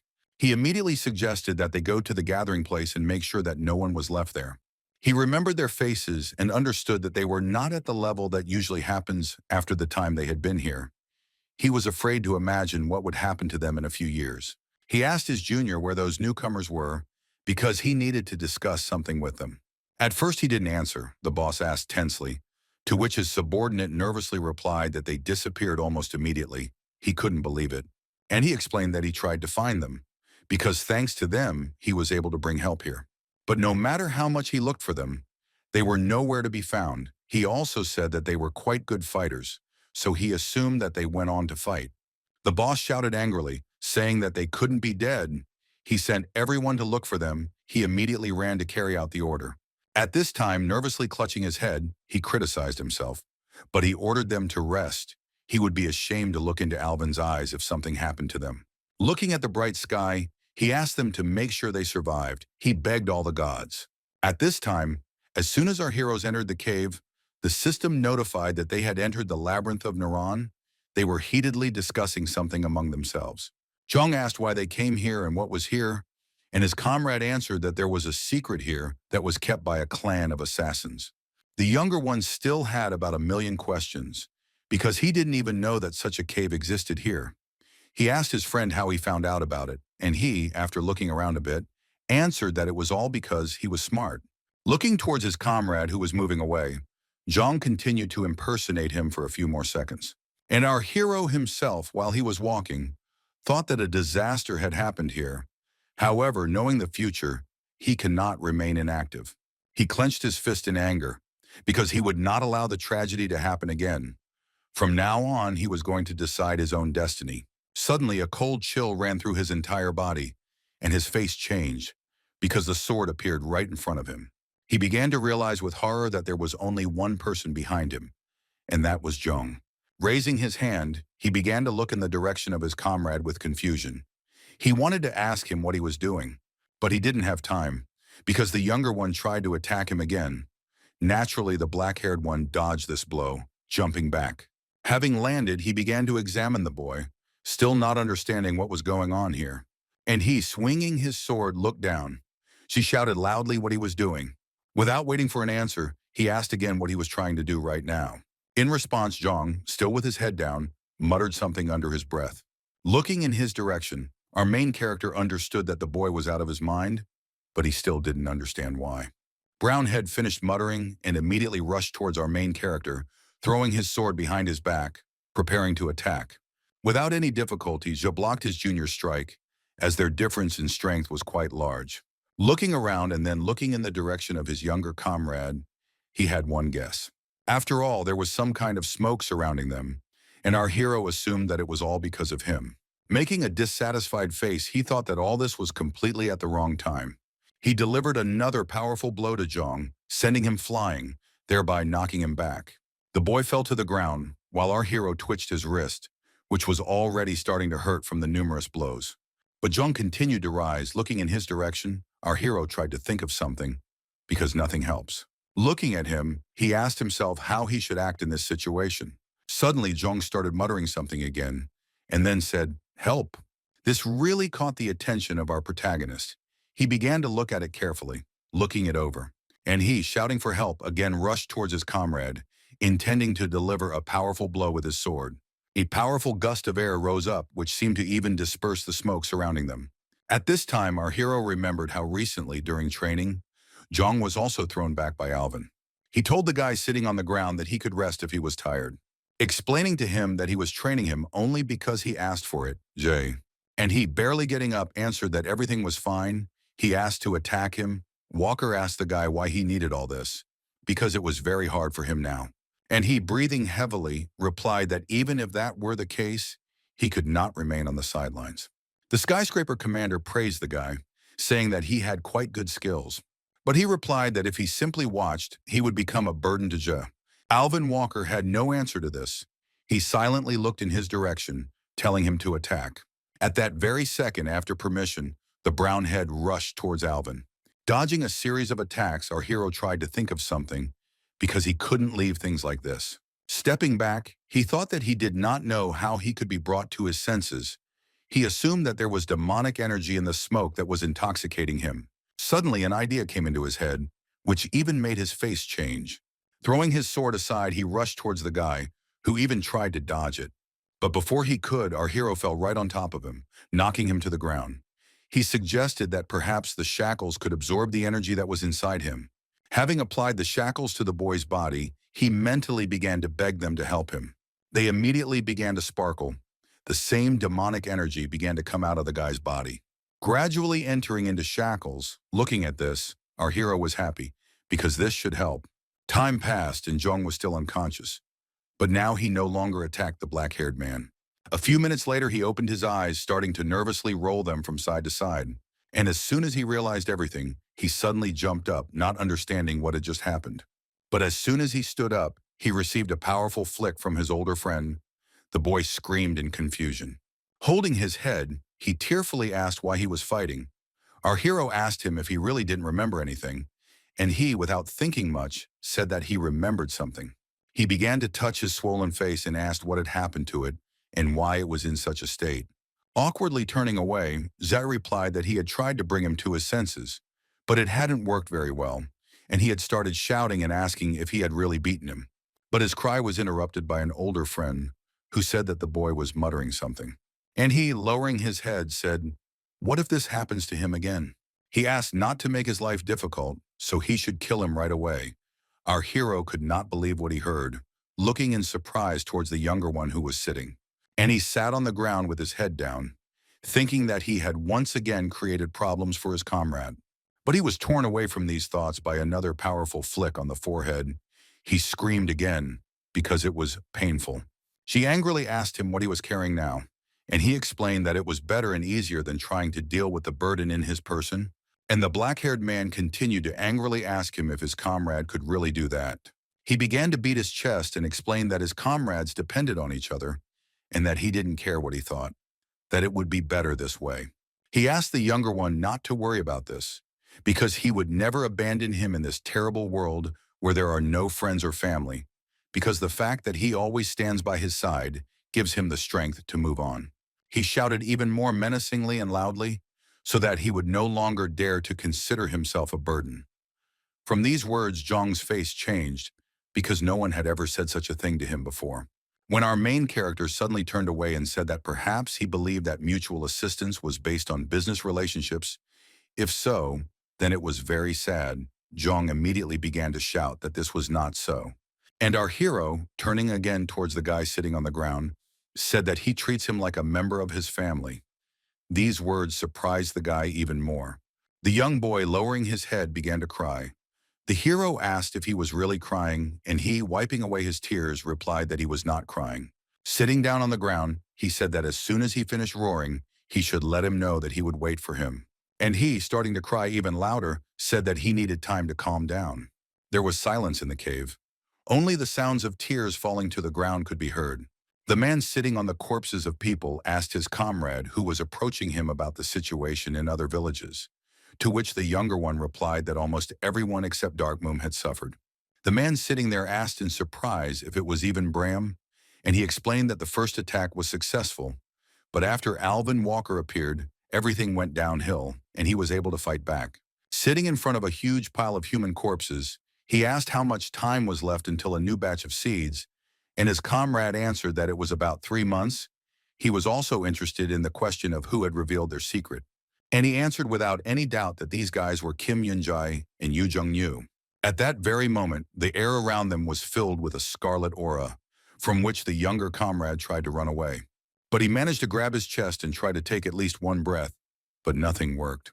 And the man with the scar on his face, turning to him with the bestial gaze of a predator, said, "Your job was to carefully check whether the newcomers eat the seed or not, because if you had done your job correctly, none of this would have happened." And he, with his last breath, asked to forgive him for this oversight, holding him by the throat. His older comrade, who had used some kind of force, continued to look angrily in his direction. But after exhaling, he returned the air to its place, and the blood, which seemed to be pumping out the air, began to fall to the ground again. And the younger one, trembling, thought that this time his older comrade had absorbed a lot of blood, and therefore had become much stronger. The concentration was too thick, and it was hard for him to breathe here. Suddenly, a man with a scar on his face began to stand up, saying that he was going to Garan. He explained this by saying that he had a very bad feeling right now. He needed to go and check everything out personally, and as soon as the situation became clear, they would move out. Some time passed. Zhang exhaled heavily, saying that they had already been here for 15 days. It was hard to comprehend, although he was glad that the monsters here were not very strong. And our main character himself, looking around and examining the corpses of the monsters, said that he was very glad that the effect of that fog was a one-time thing. Zhang was worried whether they were going the right way, because this cave was huge. But our hero calmed him down, telling him not to worry and to follow him. After a few minutes of walking, they stopped, starting to stick forward, the younger one asking his friend where they should go now. Several doors opened before their eyes, and after looking at each one, Zhu replied that they needed the red door. The first one to go to her was Zhang. He was brave in his decision because he had become strong enough. Looking inside, he slowly began to move his foot inside the door, when suddenly he stopped abruptly. And then he slammed the door as quickly as possible, and naturally our dark-haired guy asked what was going on. And he, covered in sweat and a little frightened, replied that he should look inside himself. Inside the door there was a huge cave in which a huge bear-like monster was sleeping. Our protagonist's younger friend remarked that he looked quite strong, and our hero answered as calmly as possible that they didn't have to fight him because the boy didn't want to be wounded. Pointing his finger at the door that was behind the monster, he added that they needed to go through it, suggesting that it might be the last one. She heroes, looking at this huge monster, understood that the best solution was to pass by it unnoticed. Slowly, our two heroes made their way to the door, trying to pass by him as quietly as possible. Due to Zhang's carelessness, he kicked the stone, which initially made a loud sound that echoed throughout the cave. And then he began to jump towards the monster, and with each approach to him, the young boy's face changed. Both of our heroes froze in anticipation of what would happen next, hoping for the best outcome. In response, the bear, having moved slightly, continued to sleep, making snoring sounds. She exhaled, and Zhang even shuddered. He was glad that he hadn't woken him up. They headed toward the door, all the same. This time the brown head looked carefully at his feet. Walking through the door, the young man breathed a sigh of relief because they were able to cope. Leaning on his knees, he said that he was very nervous because of this monster. But the fact that he did not wait for an answer greatly embarrassed him, so he raised his head, and a picture appeared before his eyes that was impossible to describe. The huge tree that grew into the sky was illuminated by the rays of the sun. The younger one asked if they were still in the dungeon, to which he did not receive an answer right away, but it was positive. Looking at the tree, Zhang could not believe his eyes because in his entire life, he had never seen such a huge trunk. He assumed that it was the world tree, but our protagonist immediately refuted this thought, saying that there was nothing sacred about it. Our main character put his hand on the trunk of this tree. His younger comrade asked what it was then. Jay, looking at him, replied that it was the devil's tree, because it was on it that the devil's seeds grew. He asked again, thinking that he had heard incorrectly. The black-haired man told his comrade to look closely, and he would see everything for himself. And he, seeing those same seeds, asked again if these were really the ones they were given when they joined. He recalled how the examiner handed them exactly the same seeds, insisting that they swallow them. Looking at the tree, Zhang couldn't believe his eyes, saying that there were millions of them here. He was afraid to imagine what would happen if they hatched, and Jay replied that before that happened, they would destroy the tree because they needed to parasitize in order to hatch. But the younger one said that the tree was of colossal size. He was not sure that the two of them could handle it. The black-haired one replied that it would be very difficult. However, he had a plan. He slowly began to reach his right hand toward the trunk. And then he put it down. It was the same hand on which the shackles of Jahar were located. With a stern face, he looked thoughtfully towards his hand, hoping for the best outcome. Our protagonist's comrade looked at him with a puzzled expression, wondering what he was doing now. Time passed, but nothing happened. Exhaling heavily, the black-haired man was about to remove his hand. Suddenly, huge clots of dark energy began to condense and then move towards his hand. The system began to notify our hero that the demonic energy had increased, and at that time, he himself, squeezing his hand, was happy because it worked. He wondered if he could absorb the power of the seeds this way, and the system was also notifying him that his health was decreasing. But he did not remove his hand because in this way the demonic energy would quickly increase. But his face changed with each passing minute, becoming more and more twisted. Looking at his hand, he thought that it was about to break because the pain he felt knocked him off his feet. After some time, all the smoke that had enveloped the tree completely disappeared. Our protagonist fell heavily to the ground, his body still aching with pain. A younger comrade approached him and asked if everything was okay with him, and he raised his hand, indicating that he needed time to rest. Raising his head, he said that he wanted to be useful, so he needed to do something. Zhang asked if he could destroy it now, to which he received a positive answer. Exhaling, the black-haired man called up the statistics window to look at the changed stats. Looking at them, he thought that his health had decreased temporarily, and now his demonic energy was on the same level as his mana. Looking towards the approaching Zhang with his sword, he thought that today was over. He approached the tree and began to look down at it, seeing the same nasty seeds. And then he grabbed his sword tighter, starting to use his unique ability. He raised the giant sword. He was going to cut it down with one precise and powerful attack. Throwing him over his back, he concentrated his strength into his sword, preparing to strike. The movement of the giant sword created a powerful gust of wind that seemed to cut through the air. And just a second later, the tree began to shake, and a loud impact sound reverberated through the area. In the great city of Trum, in the meeting room, Lois said that their current situation was not so bad. The Bram operation was a success thanks to Alvin Walker of the Skyscraper clan. And also looking towards the bearded man, she said also thanks to Mr. Tony. Now they had to solve the problem with Shipman in Darkmoon. Everyone started to discuss Shimpan in a frantic manner, as it would be difficult to deal with him if they suggested sending Alvin there. And that same Tony said that it would be very difficult because Mr. Walker found out that the clan members were captured by Jeffrey and he left Bram. Everyone started to discuss how he was acting like normal and that he was simply out of control, but everyone called on his power. Suddenly the door opened and the man who had run into the council shouted loudly that he had urgent news. He shouted nervously that Shipman had left the city of Darkmoon and was heading somewhere. Everyone shouted with delight that this was very good news, because this was their chance. However, they were also interested in the question of where he was going, but everyone realized that Shipman would have a hard time resisting their alliance. Also, the man who ran in reported that their captives from the clan of murderers began to behave strangely, and they also began vomiting. They asked him what was the point of this. Was this really what they were supposed to know? One of the clan representatives asked, and that boy was doubtful at first. But after he shouted loudly that the seeds of the devil were coming out of their bodies along with the vomit, they couldn't believe it. At this time in the location, our two heroes were standing in front of a tree lying on the ground. A little while earlier, Zhong had dealt a powerful blow to the tree, causing it to shudder, but that was not enough. He wasn't going to give up. He swung again, putting absolutely all his strength into this blow. Having dealt a powerful blow to it, the moment the giant sword moved through the air, it seemed to cut the air. And as soon as the tree trunk came into view, it was almost completely cut down. Due to its enormous weight, it began to lean to the side. And then it fell loudly, raising a huge column of dust from its fall. Zhang raised his sword above his head and began to shout loudly about what he had done. He was very happy about it. The main character approached him and praised the guy for his good work.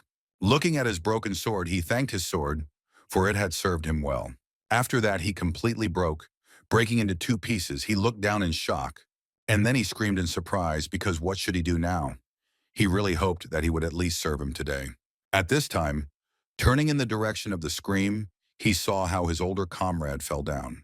Running up to the newly appeared hole, he began shouting for our hero, and the one from below shouted at him not to cause panic, but to quickly come down to him. Sometime later, Zhang found himself at the bottom, looking around in surprise, his face sad. After all, this place was the secret storage of a clan of assassins. They couldn't believe their eyes. Our hero thought that in such a small dungeon, there was a hidden devil's tree, and even a secret place. He would never have guessed if the diary had not helped him. When suddenly a sword flew towards the younger one, the main character said that this was the best sword that was here. Zhang looked at his characteristics and said that he was upgrading by absorbing blood, but he didn't like it somehow. Eiji calmly told him to use it, since it was not necessary to absorb human blood. Suddenly, having found another one, he looked at its characteristics. It was a half-demonic sword Baltrix, Class B. He said that he would take this one for himself. After all, it is not bad, since it can be used together with demonic energy. He was distracted from further searching by Zhang, who asked his comrade to take a look. They looked at him carefully, immediately remembering the words of the skyscraper commander, Alvin Walker, who asked our heroes during the training an elixir appeared. She replied yes, adding that it had been diluted, and Walker replied, in any case, such an item should never have been at that stage. She couldn't believe that it was so valuable, and Alvin continued, saying that this potion had very powerful healing abilities. Taking it in their hands, they couldn't believe it, because after looking at the characteristics, they saw that this was a legendary potion that could heal even the dead, a pure, undiluted elixir that helps bring the body into the best condition. Our heroes hit the jackpot. Coming out of the hiding place, they discussed the fact that they had managed to get all the most valuable things. Zhang said that it was a pity that there were no useful rings there. Our heroes, now wearing new gear, said that they now needed to go back, hoping that the bear was still asleep. Approaching the door, Zhang said that he would now open the door slightly in order to check. But as soon as he began to open it, he saw a huge muzzle with a fierce look.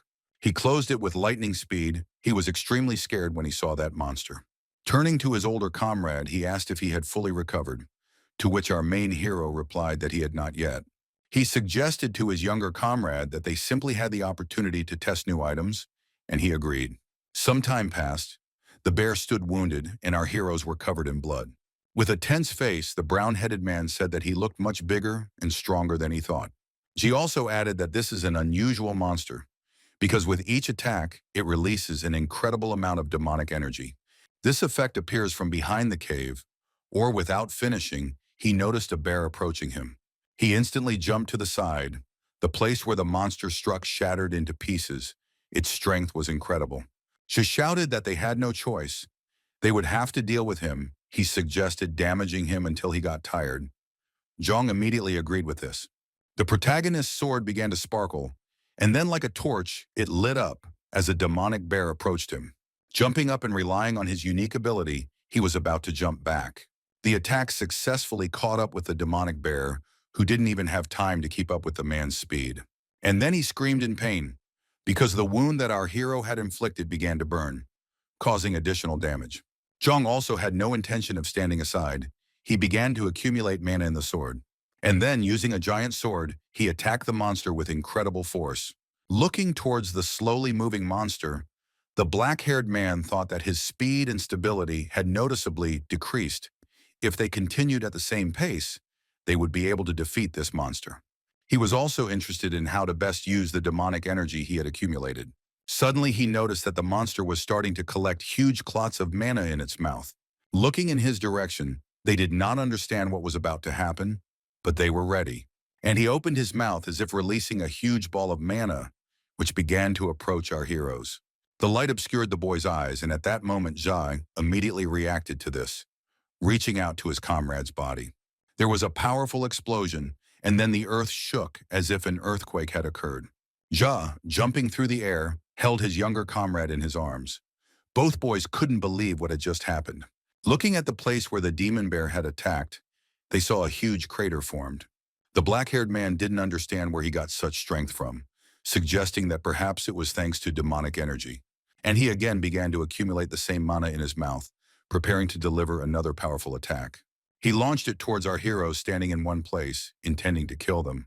And looking at the flying ball, So thought that he needed to use enhanced defense. Another powerful explosion occurred, causing huge cracks to form above. And then the surface began to break off completely, falling downwards, thereby forming an exit to the outside. Zhang coughed loudly, trying to come to his senses as quickly as possible. He was glad that his comrade had such a unique skill, and he said that the attack was indeed very powerful, but not enough to break through his defense. While the younger one was getting up, he even thanked the animal, because thanks to him they were able to get out. And Jay, looking at all this, could not believe that with one attack he was able to push them away to such a distance. Looking down, the younger one asked if he could climb up here, to which he received an immediate negative answer. Suddenly, an irritatingly rude voice came from behind them, asking them what was going on here. They immediately began to turn in his direction, and the questions continued. This time he asked them what they were doing in the dungeon. Seeing their faces, he said that their faces seemed familiar to them, asking if they were from the clan. The same chief examiner, Shipman, approached them and ordered them to answer his questions. Our hero, seeing him, changed his expression. He mentally asked himself what he was doing here. A loud voice was heard throughout the forest asking what was going on here. It seemed as if the trees were shaking from the pressure. Shipman asked what they were doing there, and after a short pause asked them if they were working for Jeffrey. At that moment, our heroes looked tensely in his direction, not knowing what to answer or how to act in this situation. The man with the scar on his face began to change. Making a nasty face, he told them to answer immediately. At that moment, our heroes looked at each other, and with just one glance, they realized that they were thinking about the same thing. And then our main character, taking out a badge of a member of the clan of assassins, replied that they came in his place because something happened to him, so he ordered them to take care of the dungeon. After a short pause, Shipman asked if these rumors were true, as he found it hard to believe that Jeffrey had been wounded. At that moment, our main character, looking in his direction, thought that they would not be able to deceive him, so they needed to get out of here as quickly as possible. And then the thug looked towards the hole in the ground, asking what happened there. This time it was Jong who answered, apologizing and adding that they had disturbed the bear. He asked our heroes if everything was all right with the tree, to which he received an immediate positive answer. After a short silence and walking from side to side, he decided to verify this for himself. Therefore, I immediately headed towards the hole that was formed by the bear's powerful attack.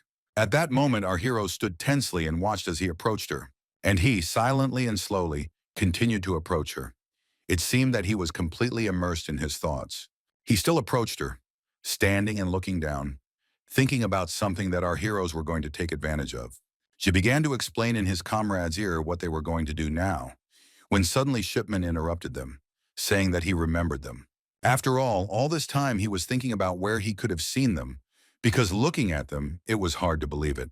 But it was they who killed Dean and betrayed the clan of assassins. At these words, Jong immediately jumped back in horror, and our main character immediately grabbed his weapon, preparing for battle.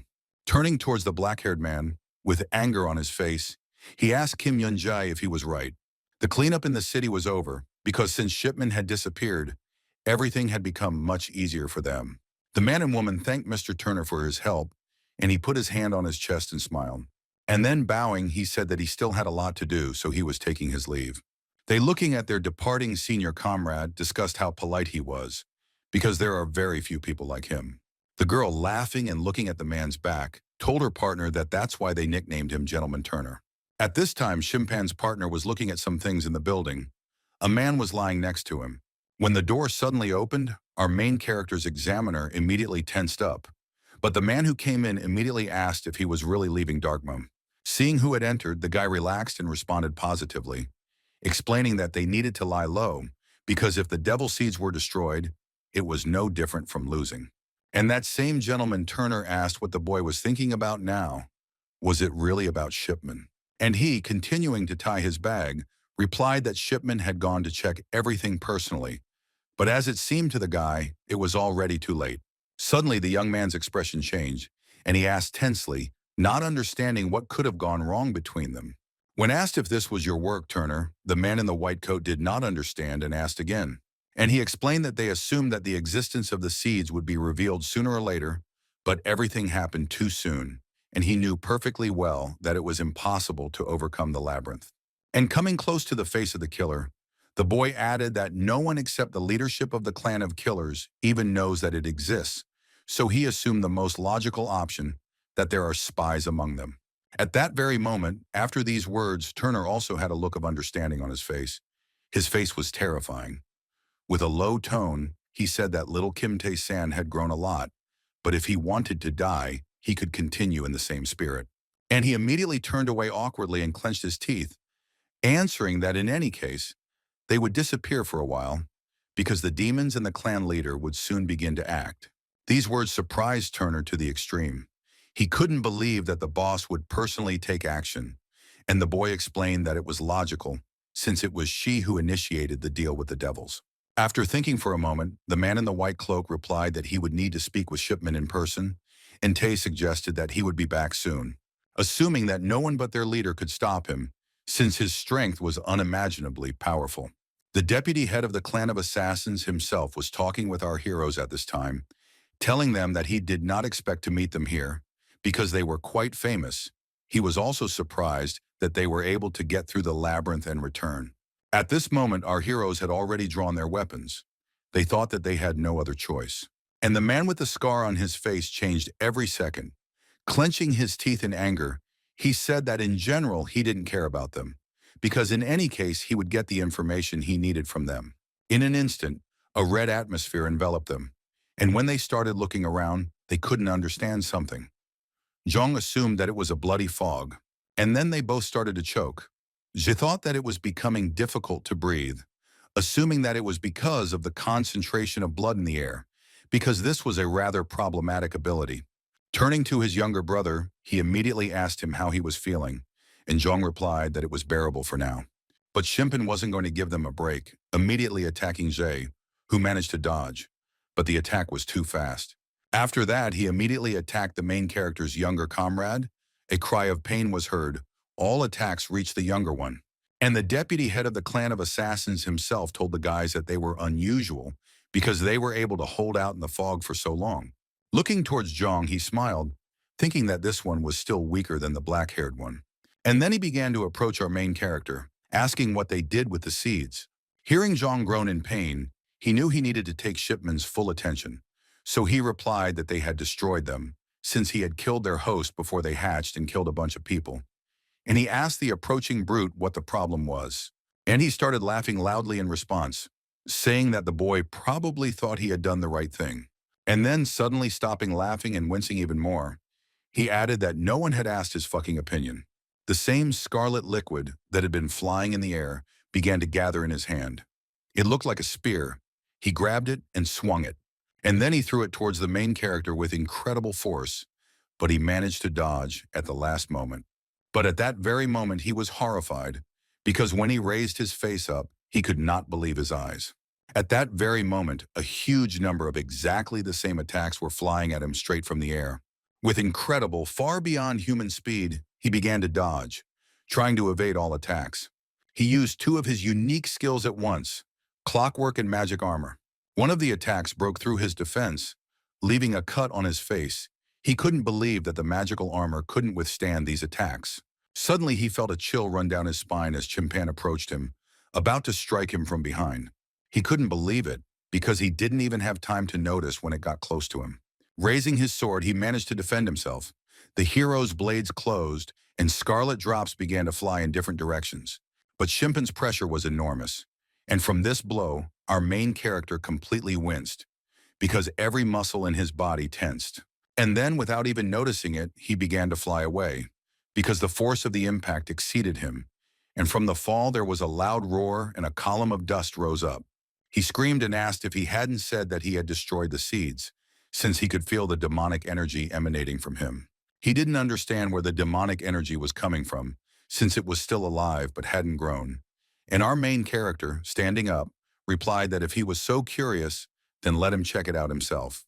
Our hero deliberately continued to provoke Shipman, telling him that all he was doing was just talking, while at the same time he thought that he was much stronger than Alvin Walker.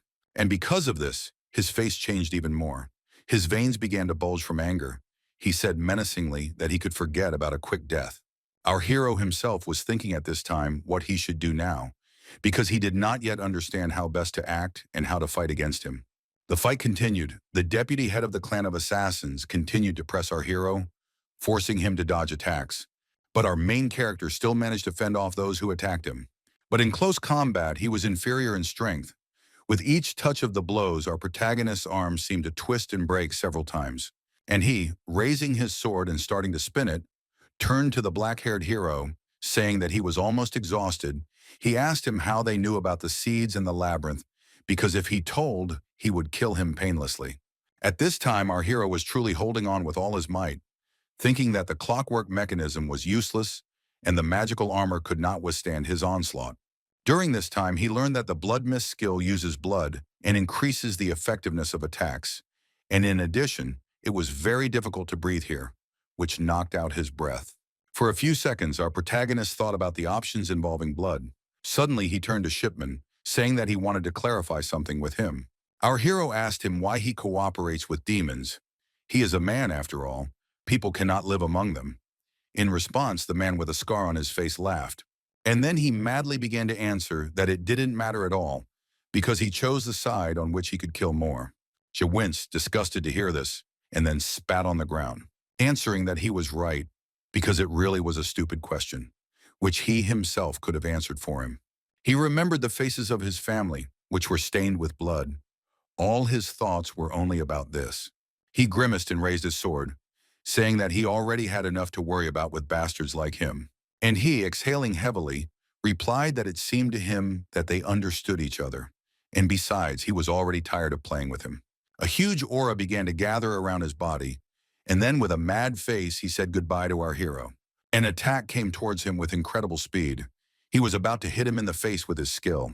Our hero understood that he would not have time to dodge this attack, and the fortification would not withstand it. But they didn't reach him, stopping and bumping into something right in front of Jay. It was Zhang who saved his senior comrade using a giant sword. Looking towards his comrade, he smiled, saying that he thought he would never wait for him. But he woke up just in time. Shimpan couldn't believe his eyes. He asked how he could still move and how he managed to block his attack. And then his attention was drawn to the weapon that Zhang was holding in his hands.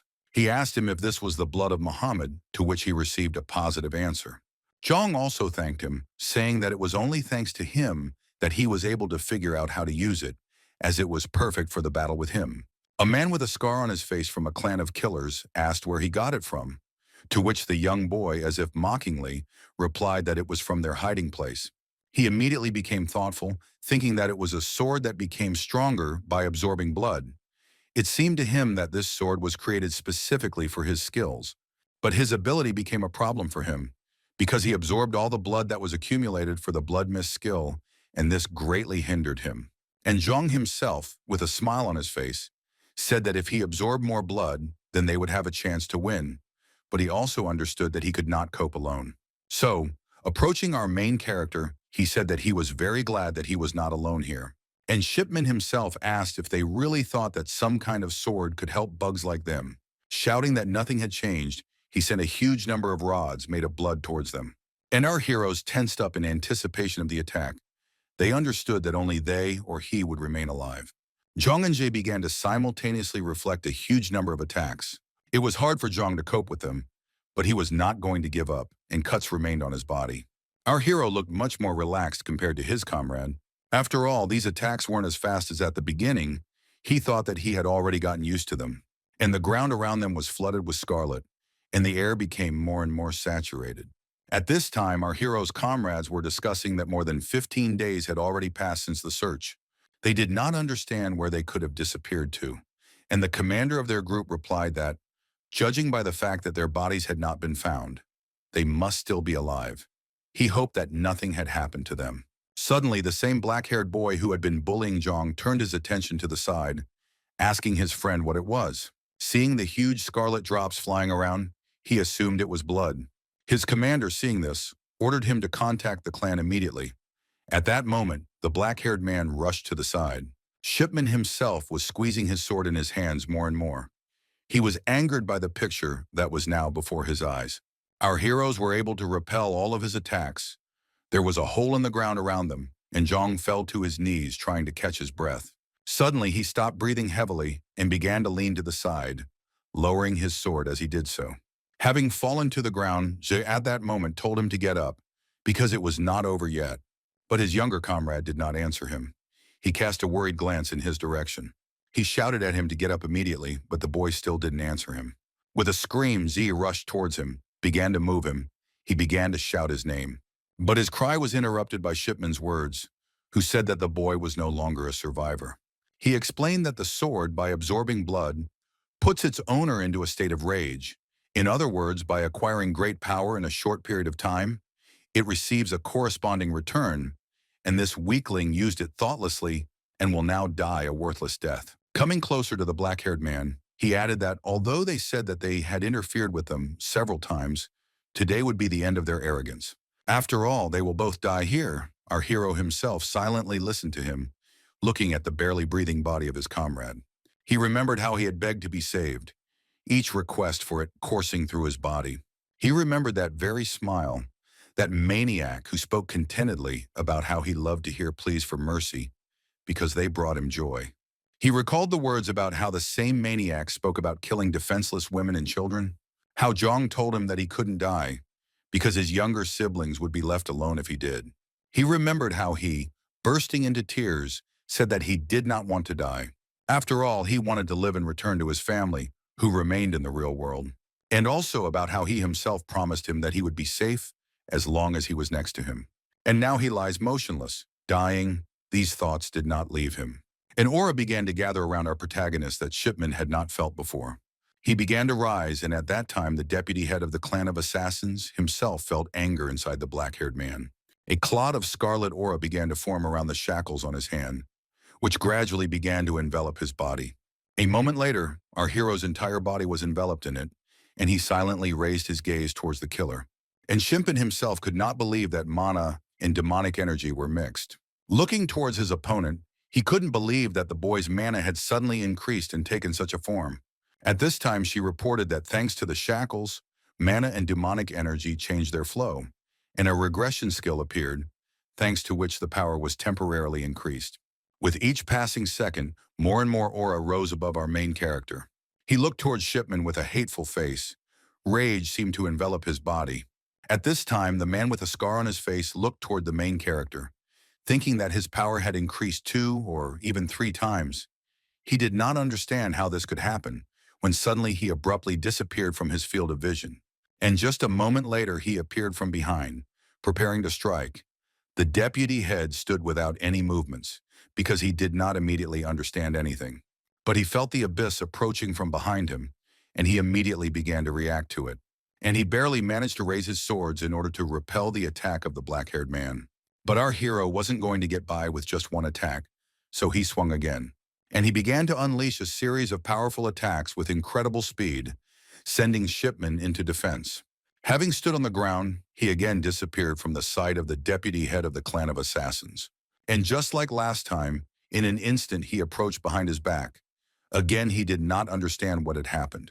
Noticing the sword approaching his torso, he tensed, intending to counterattack. Raising his hand, he clenched his fingers, beginning to gather aura on them, his hand resembling a cutting blade. There was a sound of cutting skin, and blood flew through the air in all directions. There was silence when suddenly Shipman spoke, saying that it was amazing because he was able to just hit him. At this time, our hero's sword was stuck in his body, and he continued to say that this was not all.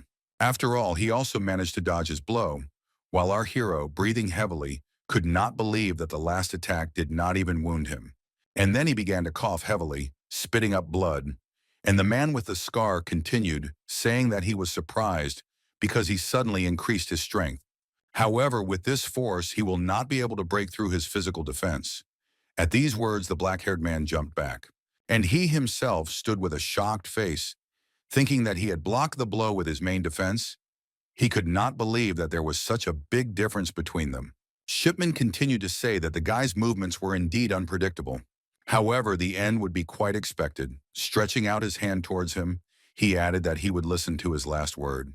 The black-haired hero's body ached, and holding his stomach, he told him to back off, still continuing to breathe heavily. This amused Shipman, who responded with agreement and laughed loudly, as this was his final attack. Suddenly, a powerful mana was felt from the side, which began to rapidly gather, and some kind of explosion followed it. It was a fist of heavenly thunder that shattered the fog wall, and the impact caused a huge gust of wind to rise within the fog.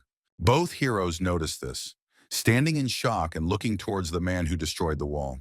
This man was the commander of our hero's group, who nervously said that he doubted whether it was them. Our hero shouted joyfully upon seeing Huang, and Shipman, nervously clenching his teeth, said that the work here was only increasing. He would kill all the trash that was here. But after that, there was a question about who was the trash here, and then footsteps began to be heard. Looking towards the familiar voice, our main character could not believe his eyes.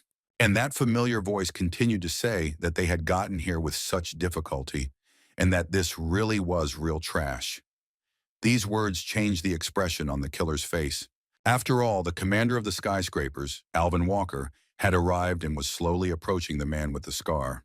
Nervously, Shipman asked if he was Alvin Walker, to which the skyscraper commander said he was honored to recognize him. And then, still slowly grasping the hilt of the sword, he smiled, adding that it was simply wonderful.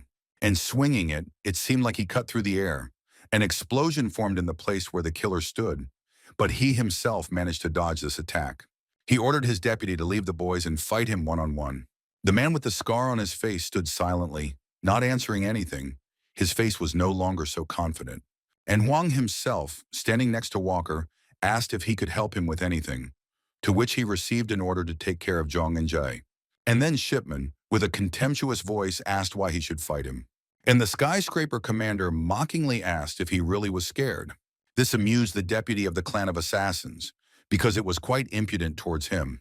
Huang himself immediately ran up to Jay after the order, anxiously asking if everything was okay with them. The black-haired man was interested in how they found out and ended up here, but his answer was logical, since the aura was felt in the city. He also said that they reported to the clan as soon as they saw the bloody fog. Fortunately, Mr. Walker was just in Garan, so they arrived quickly. The black-haired man thanked them for arriving on time, but at that time he wondered why Walker was in Garan, assuming it was because they had no communication. Suddenly, our hero pointed at Zhang, saying that the most important thing now was him. They immediately headed in his direction, with Alvin Walker watching all of this from the side. And then, having begun to release his power, he said that he still had a lot of things to do today, suggesting that they finish everything as quickly as possible. In response, Shipman, with a mad face, also released his mana, answering in agreement, adding that he was already quite tired of all this trash like them. The mana suddenly stopped emitting from his body, and then suddenly appeared, but in a completely different color. The sensations were different. A huge amount of it began to accumulate behind his back, transforming into something. Once it was fully assembled, wings formed. This was the angelic robe skill. In response to this, Shipman also began to use his unique skill. The blood flying in the air began to cover his body. And then it completely covered his body. It was the blood demon skill. From the enormous pressure of magical energy, the earth began to rise into the air, and breathing here became even more difficult. Both heroes were releasing a huge amount of it. The fight had not yet begun, but the tension in the air overwhelmed absolutely everything. Shipman began to release a scarlet liquid that surrounded his body, flying through the air. At the same time, a bright light surrounded Alvin Walker. Raising his sword, he thought about the need to end everything as quickly as possible. Huang and Jay watched all this, unable to believe that such power existed in their bodies. There was total silence. Even the sound of falling stones could not be heard. But just a moment later, the men, wrapped in their unique skills, moved to attack. At that very moment, the same silence that had existed inside the bloody fog descended on the entire surrounding area. And then some kind of magical ball began to rise, which became larger and larger. Eclipsing the sun's rays with its light, it seemed as if a powerful explosion was about to occur. In the trumpet of the skyscraper clan building, Alvin asked if the newcomers were supposed to show up today. And Lois replied that most likely they were wondering how many there would be this time. After all, there are more and more of them every time, Lois said, sipping her tea. When Alvin suddenly said that not all of them really wanted to stay in this world, she even dropped the cup from her hands. Standing up and starting to hand her a napkin, he asked why she was surprised, since each of them had thought about this at least once. And she, her expression changing to sadness, said with the same sad face that it would be difficult for each of them. Alvin paused for a moment and then replied that they needed to get this over with as quickly as possible. Suddenly he started talking about the fact that if newcomers were appearing today, then a whole year had already passed since the last time. This meant that 9 whole months had already passed since he left. Still with the same face, Lois began to nervously squeeze the napkin in their hands. Alvin didn't immediately understand why the girl had expressed herself that way, asking her again. But without waiting for an answer, he said that she spoke as if he were dead. She relaxed her hand and laughed, starting to wipe the table with it, asking if he was really thinking there. And he nervously began to drink tea, looking towards Lois, thinking about something. She said excitedly that they didn't know anything about him, because they had gone into the Devil's Forest. She really hoped that no one else would die or get injured. Unable to bear this, the skyscraper commander answered her that she understood perfectly well that such a thing was simply impossible. Neither in this world nor in the original one. Lois, in the same voice, replied that she understood everything, but she still did not want situations like the one with Shipman to happen again. That very day, stretchers with clan members lying on them began to be brought into the building, and loud cries were heard asking for healers to come as quickly as possible. Lois, passing by, could not believe her eyes because their wounds were very severe. Running up to Huang, she asked him what happened, and he replied that they had encountered Shipman. He also said that Walker and the other guys received serious injuries because of this. On the stretchers lay our 3 heroes, Jay, Zhang, and Walker, who were unconscious. Their bodies were covered in blood. Some time passed, and the healers spent several hours treating the wounds left after the battle. Lois hit Walker's bandaged back with all her strength, and he screamed in surprise. She angrily asked him if it hurt, and he responded with a disgruntled cry, of course, asking why she was hitting him, since he was a patient here. In response, she began to hit him on the back with both hands, shouting that those who were in pain would not do such a thing in this situation. Suddenly, she fell silent, starting to look anxiously in his direction. Alvin Walker saw this look and silently looked towards the girl. Her body began to tremble. Bending over, she said that she was really afraid that he would not survive, because when she saw him unconscious that day and with such wounds, it was really very hard for her. Walker did not know what to answer him. The girl's face began to fill with tears when suddenly a cry was heard asking what they were doing there.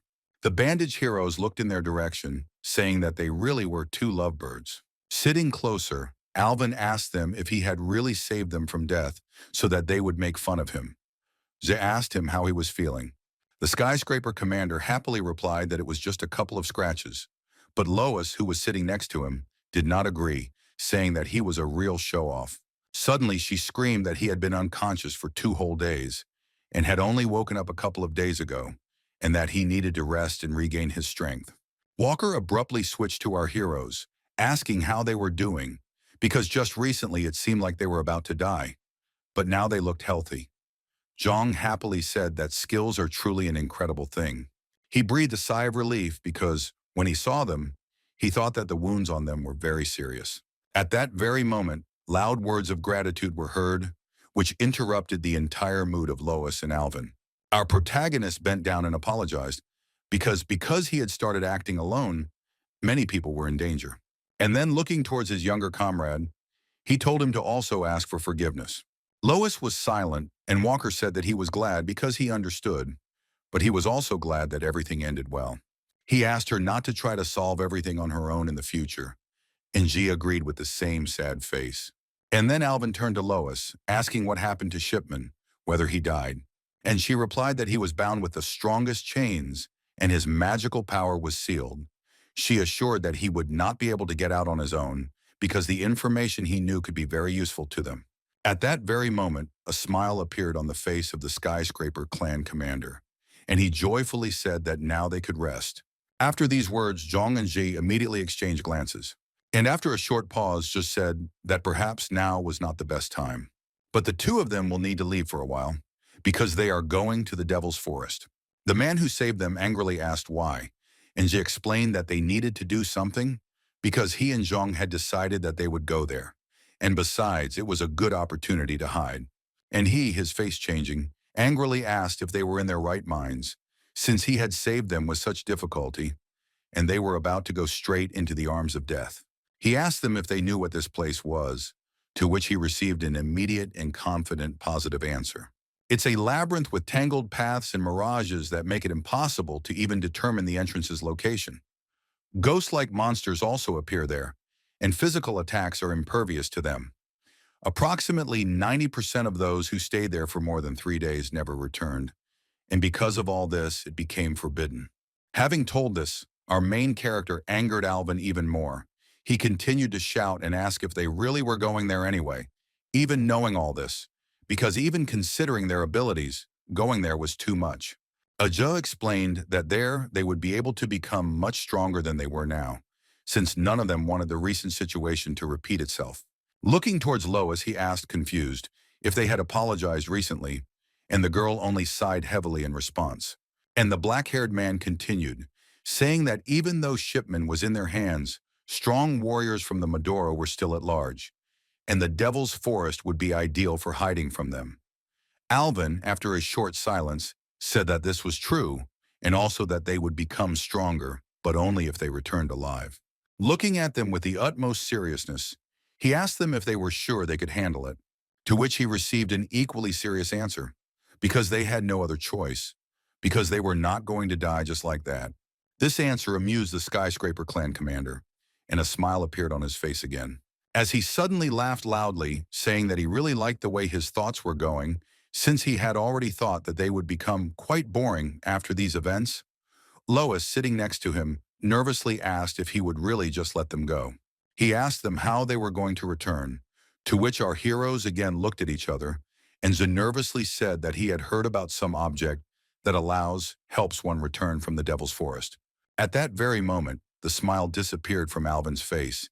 He said tensely, "So that's why you came," because he thought that they were going to visit him, and Zhang, laughing awkwardly, said that they decided to kill 2 birds with 1 stone.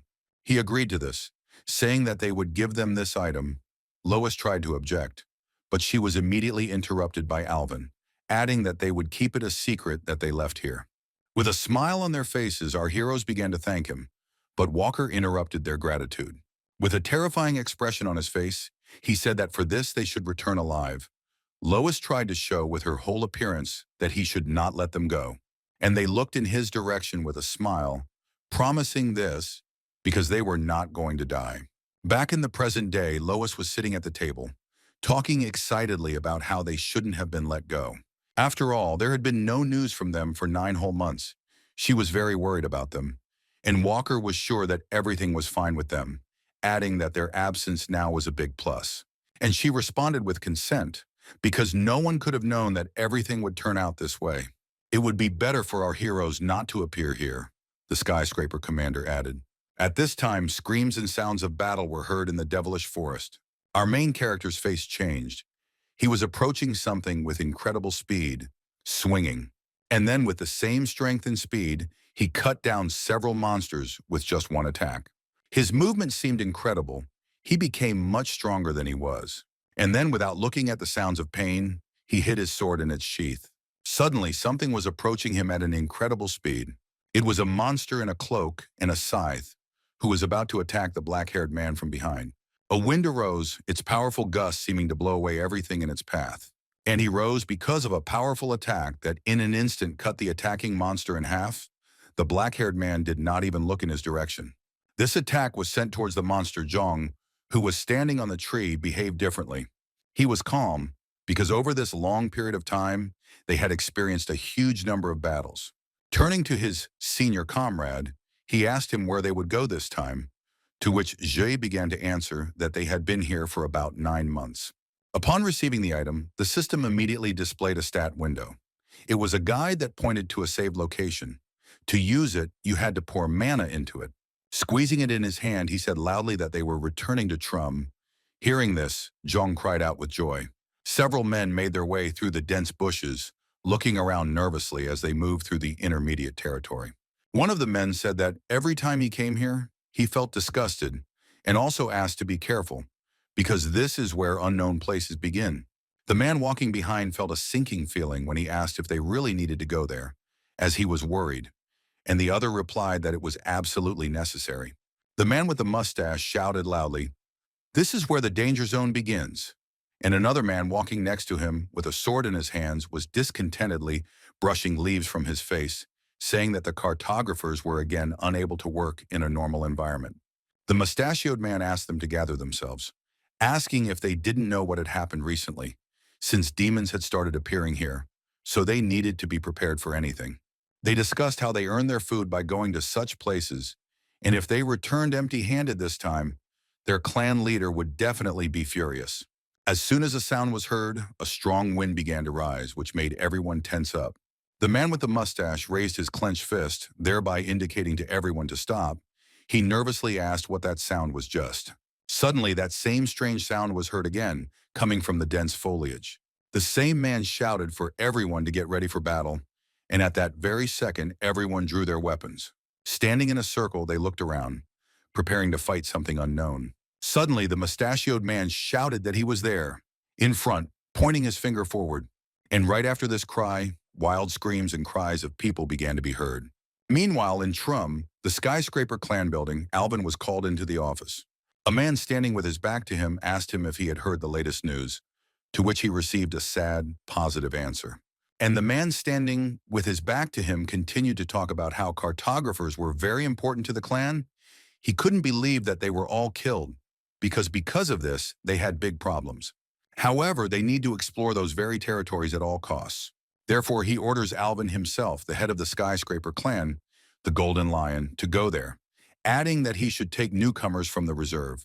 Walker, after a short pause, began asking the leader again whether he really wanted him to go to the intermediate lands. The Golden Lion was silent, and Alvin tensely asked him if he really didn't understand that this was the place where even cartographers with rank had died, and he was sending reserves there. In response, the man began to slowly drink the drink, and then replied that he thought such a team could be effective, regardless of their level of training. This answer angered Alvin. He also began to ask tensely what effectively meant. Did he really think death was effective enough for him?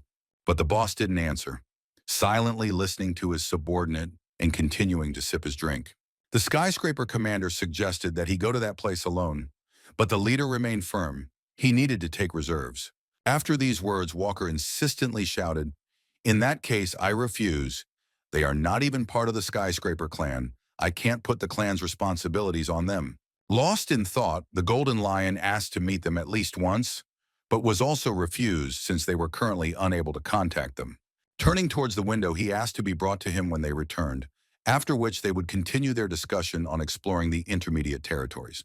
After thinking for a bit, he turned around and agreed with the clan leader's answer. And looking in his direction, he asked himself what kind of nonsense he was talking about. Afterwards, he left, loudly slamming the door behind him in anger, the roar echoing throughout the room. And the head of the clan himself, with a sad look, began to peer into the distance, thinking about something. With the same thoughtful and sad face, he began to drink the liquid. And after finishing, his face changed dramatically. He was happy about something. It entertained him. But a second later, he thought again, saying something about a key. It was daytime in Trum. Everyone was busy with their own business, and there was a loud noise in the streets. People's faces were happy. No one complained about their life in this city. At the same time, our two heroes arrived in the city, having not been here for almost a year. As he walked along it, Jung stretched joyfully, expressing his delight that they hadn't been here for a long time. He was very happy about this because he could finally eat normal food, take a warm shower, and sleep in a soft bed. If Jay hadn't interrupted him, he would have continued indefinitely. The black-haired man said that they only had a few days of rest, and Jong asked with displeasure whether they would really go to the intermediate territories again. He recalled how they had just arrived here, and Alvin Walker had pointed out that place, and Ji had complimented his younger brother's words by saying that it would be much more dangerous there than in the Devil's Forest. Jung was quite happy to say that they were able to return from there with ease, and Zhe, with a smile on his face, replied, "I see you've learned to show off." At this time, our heroes approached the building. It was the building of the skyscraper clan. As they approached the door, they were stopped by two guards who asked them to show their identification. They immediately began rummaging through their pockets, asking for a minute. And then they all took out their badges at the same time, asking in one voice if this is what they call an ID. Two guards began to peer at them, as they were seeing something like this for the first time. One of them asked for the same reserve badges, and his partner couldn't believe that there was a reserve in the clan. And his older comrade began to loudly scold him, because these were newcomers brought by Alvin Walker himself, telling him how these two kids grabbed Jeffrey. He continued to talk about their achievements for a long time, while our heroes stood awkwardly and listened to it all. When Jung suddenly interrupted them, asking if they could go inside, they immediately stood at attention and greeted them. Once inside, our heroes heard people talking about them again, and Ji said that he thought they had become quite famous here. Upon seeing Lois, Jung immediately shouted at her, calling her loudly as she passed by. She turned around and wanted to scold him, because she was the highest member of the clan, and someone was calling her in such a way. Suddenly, she saw familiar faces. They were the same two who were happily approaching her. Seeing them, her face changed dramatically. She couldn't believe her eyes. She immediately grabbed their hands and started pulling them somewhere to the side. Our heroes didn't understand what was happening. And just a moment later, they seemed to have disappeared, leaving only a layer of dust that rose from their speed. She, without letting go of their hands, ran along the long corridor, pulling them along with her. Jung asked the girl what had happened, and she explained that she was very glad that they had returned, but they were strictly forbidden to be seen by the head of the clan. After these words, our heroes looked at each other in confusion. They did not understand what was happening here. Suddenly, she noticed Alvin Walker passing by, who was not paying attention to them. She immediately called out his name, and naturally, he immediately began to turn towards the girl's voice. When he saw them, he couldn't believe his eyes. His mouth dropped open in surprise. And from behind his back, the leader appeared, who said that this was a rather unexpected meeting. Tears began to appear on Lois's face. She thought that this was the end, and the Golden Lion asked if these were really the ones from the reserve. Without waiting for an answer from anyone, he said that he was glad to meet you. He introduced himself as the head of the skyscraper clan, Archon. His face was satisfied, and our heroes felt the incredibly strong mana that surrounded his body. Already in the office, Jay, Jong, Alvin, and Lois sat down at the table and the head went to the shelf, opening it. He spoke of wanting them all to go to the intermediate lands together, and he was going to send a cartographer with them, asking them not to worry.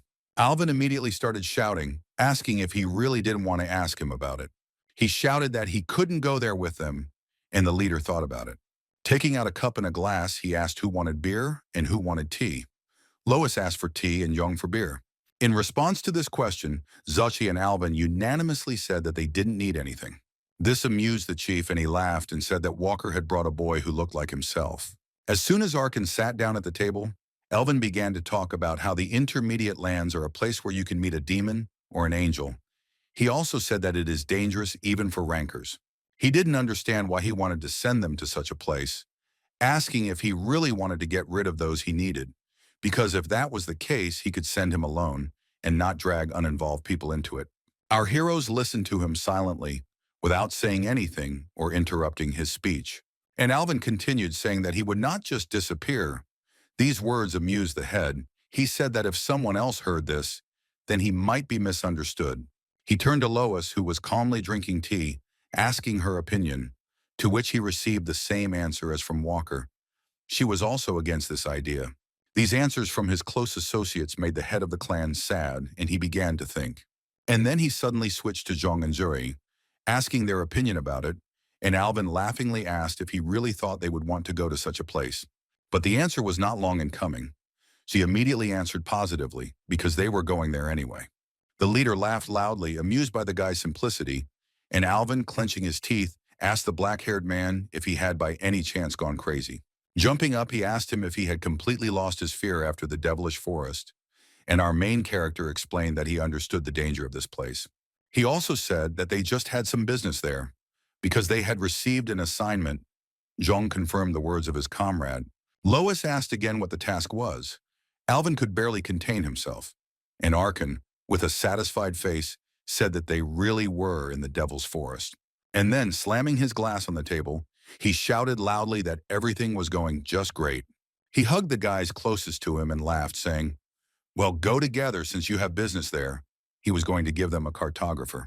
A second later, he shouted that their conversation was over. He wished our heroes a good journey and also asked the boys to return alive. Having already left the office of the head of the clan, Elvin, who was walking ahead, was muttering something under his breath. Zhong asked Lois if Walker was that angry that they had agreed, but she didn't know the answer. Explaining that it was indeed very dangerous there, which is why he and Alvin were against it, Zhong responded by awkwardly scratching the back of his head and apologizing. And she also added, "Nothing, but I think it's not just you," because they were only one of the reasons. She also talked about the fact that Alvin never had the best relationship with the head. She asked the girl what happened between them, and Lois answered that Walker doesn't like the first generation. Zhong didn't understand this, asking again who the first generation was, and Lois began her story. After all, these are the ones who came first to this place, to the reverse world. She also heard that now their strength is at an incredible level. It is difficult for everyone who came later to even just get close to them. But the black-haired hero asked the girl again why he treated him badly, and she explained that it was all because he did nothing, absolutely nothing. After all, they only occupy high positions. After all, these people do not participate in any issues at all. These people have the most information about this world, but they are not interested in any of it at all. She also said that there were many people in their clan who were unhappy with this state of affairs, as discussions began among the clan members about Elvin becoming the new head, which ultimately led to some rather awkward situations. Suddenly, Alvin stopped and interrupted the girl, saying that these freaks were just sitting in their warm chairs, because in this world you can subjugate others with force. And then, turning to our heroes and raising his hands, he asked them if they all returned back. Would they be able to continue living in this way? Because that is why they do not want to go back, and he did not like this. He asked our heroes if they were really going to the intermediate forest, to which he received an immediate, serious, positive response, at which point Lois exhaled heavily. After walking around for a bit and thinking, he said that it might be for the best, because they would go there because they wanted to. He also added that he would keep them company, at which point all three of them had contented smiles on their faces. But their mood was immediately interrupted by Alvin, who said that he had one condition. He ordered them to follow him, heading straight down the corridor. They went down and entered the underground room of the skyscraper clan. It was a huge room. There were some logs in front of our heroes, and Zhang and Zeiss looked at them with confusion. The first was Zhang, who asked him what it was, and Alvin explained that it was a tree of strength, which is part of a tree that grows in the forests in the intermediate lands. Due to its incredible strength, it is often used as a tool to test attack power. He also explained to the boys that this figure depends on how hard they can cut it. She asked the commander if it was so strong, wouldn't it be better to make a weapon out of it? And Walker explained that the tree had too low a mana conductivity, so it would be ineffective. And then, putting his hand on it, he added that if they destroy it more than half the width of a palm, they will go with it. And then, starting to giggle, he said that in order to destroy them, you need strength at the level of rankers. The black-haired hero asked the commander how much he could cut it, and the man replied that it was more than half. And at that very second, Zhang turned to Lois, but she immediately replied that she was not a combat class. Drawing his sword, Alvin Walker was about to show them an example of what it should look like. Starting to gather mana in his sword, he swung his sword, causing a wind to rise from the swing. And then he launched a powerful attack. For a second, it seemed as if he had cut the air. When it was attacked, there was a chopping sound and a cracking sound, but it did not fall. The cut was about 80% complete, but it still seemed strong. Zhang compared it to a machine that measured their punching power, and Lois, standing next to him, smiled, because this result was much better than the previous time. He put his sword away and pointed his hand at the other logs, indicating that it was now their turn, but it would not be easy. He wished them luck, and also added that if even one of them failed, then the expedition to the intermediate lands would be canceled, which made Zhang nervous. Zhou was the first to try, starting to take out his blade. Lois was looking forward to it. Approaching the log, he stopped, beginning to concentrate mana in his blade. At that very second, his hand began to sparkle. It was enveloped in magical energy, and he himself was thinking only about the fact that he needed to cut his palms in half. Having swung, he understood that there was no turning back. He had to do it right here and now. He struck a powerful blow, the impact echoing loudly throughout the room. Our protagonist finished his attack, silently looking towards the tree. And the three who were watching could not contain their surprise. They screamed in unison. After all, he destroyed much more than one palm's worth. No one could believe it. Zhang ran up and asked in surprise if this was really the level of rankers, and Zhou told his comrade that he would get a similar result. And at that time, he himself was thinking about the fact that he had struck with maximum concentration, but was unable to cut even halfway. Looking at the tree, he couldn't even imagine Walker's strength, because he really was very strong. Suddenly, his thoughts were interrupted by Zhang, who was moving towards his target, saying that it was his turn. Taking out his sword, he began to concentrate aura on it, and his black-haired older comrade wished him luck. At that very second, the boy launched a powerful attack, into which he put all his strength.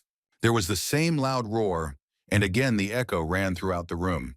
He looked towards the tree with impatience. He wanted to see his result. If our black-haired hero knocked out 300 units, then Zhang knocked out 100. With tears in his eyes, he approached Shi, who praised him for being able to cut his palm in half. He tried to support his younger brother, while Alvin and Lois discussed their strength. The girl nervously asked the man standing next to her if he had ever seen anything like this. And Alvin replied that he hadn't, because he himself had only started breaking it into half a palm a year after he had arrived here. He also said that these guys are really amazing, focusing especially on Yunjai. After all, the black-haired hero is already on par with rankers from the largest clans. And then our heroes approached the duo from the skyscraper clan, asking if they had passed the test, to which they received a positive answer. Alvin said that they were going to the intermediate lands, and upon hearing this, the faces of our young men lit up with joy. Naturally, seeing this, he said that only they would be happy about this. But Zhang convinced him that it was because they would have strong comrades with them. Suddenly, Lois interrupted their awkward conversation, saying, "You just returned from the Devil's Forest. They need to get some rest before leaving." So to start with, a good lunch awaited them. She convinced them that it would really be very good. And sometime later, our heroes were sitting at a table full of delicious food. Zhang couldn't believe that they would actually be able to eat it all because it cost a huge amount of money. Hearing that this was all true, the face of the protagonist's young comrade lit up even more. Everyone wished each other a bon appetit and began to eat. And after a delicious meal, they went to take a warm bath, which they had been waiting for so long. Our main character was the first to go there, taking his personal diary with him and starting to read it. Zhang approached him from behind, and with his question, he distracted the black-haired man from reading. He asked if he was really reading it even here. He asked this because it was very valuable to him. He asked his comrade if it would get wet, to which Ji asked him not to worry. After all, he was protecting it with magical armor, and this unusual use of the skill surprised the brown-headed one. There was silence in the bathroom, each of them thinking about the future and what they still had to go through. Zhong had one thought that he wanted to discuss with his senior comrade. So he asked him if he remembered what he had talked about during the meal. Zha asked him again, not understanding what exactly he was talking about. The thought that Shipman was dead did not leave him. The black-haired man did not understand this again. Zhong continued to reason, saying that he was killed when he was locked in the underground prison of the Skyscraper clan. Miss Lois and Mr. Walker suspect that it was done by a demon. They also believe that the death of cartographers in the intermediate lands is also the work of devils. Our hero silently listened to all his words. Afterwards, I asked him if he was really afraid, to which he began to answer incomprehensibly and hesitantly say that this was not so. Zhang continued to explain, because he was simply curious about who these angels and demons were, because they had been in this world from the very beginning and were fighting each other for the Grail, and they didn't even know what it was. When Zha suddenly said that he had already met a demon once, the younger one could not believe it. And the black-haired one began to tell, because it was during the last stage of training, he saw a demon named Warlock, and also said that although it looked like he was summoned in a hurry, he was still very strong and looked quite fierce. And also, it seemed to our main character, based on his words, that he knew much more about this world than others. He remembered how Warlock said that they were all puppets, asking what the price would be for this power. At the end of his story, he added that he still didn't understand what it all meant, but he understood only one thing for sure. He was definitely an enemy. Suddenly, he turned sharply towards his comrade, saying, "If you see an enemy, kill him, because before that, they live by such principles. And in the future, it is enough to continue to follow them." He asked not to worry his younger brother without any need. And he relaxed and asked, laughing, who was worried here? Because he was no longer the same as he used to be. Because they simply angered him because they underestimated people. These words amused our protagonist, and bearing his face in his diary again, he said that they should change this. And then he began to carefully read every line of the diary, because he needed to learn as much new information as possible. The new page began with the words, "The war with the clan of murderers ended in our victory." But they didn't think so, because too many people who took part died. Besides, it wasn't the end yet. The joy of victory was short-lived, because it was right before their eyes. The great border mountains that separate the intermediate lands and their cities. They began to sparkle brightly right before their eyes. The rays flying from their sides seemed to blind everyone. Suddenly, a huge horde of monsters began to appear among them, flying straight towards them. They surged forward, easily crossing over them, and it seemed as if the whole earth was covered in shadow.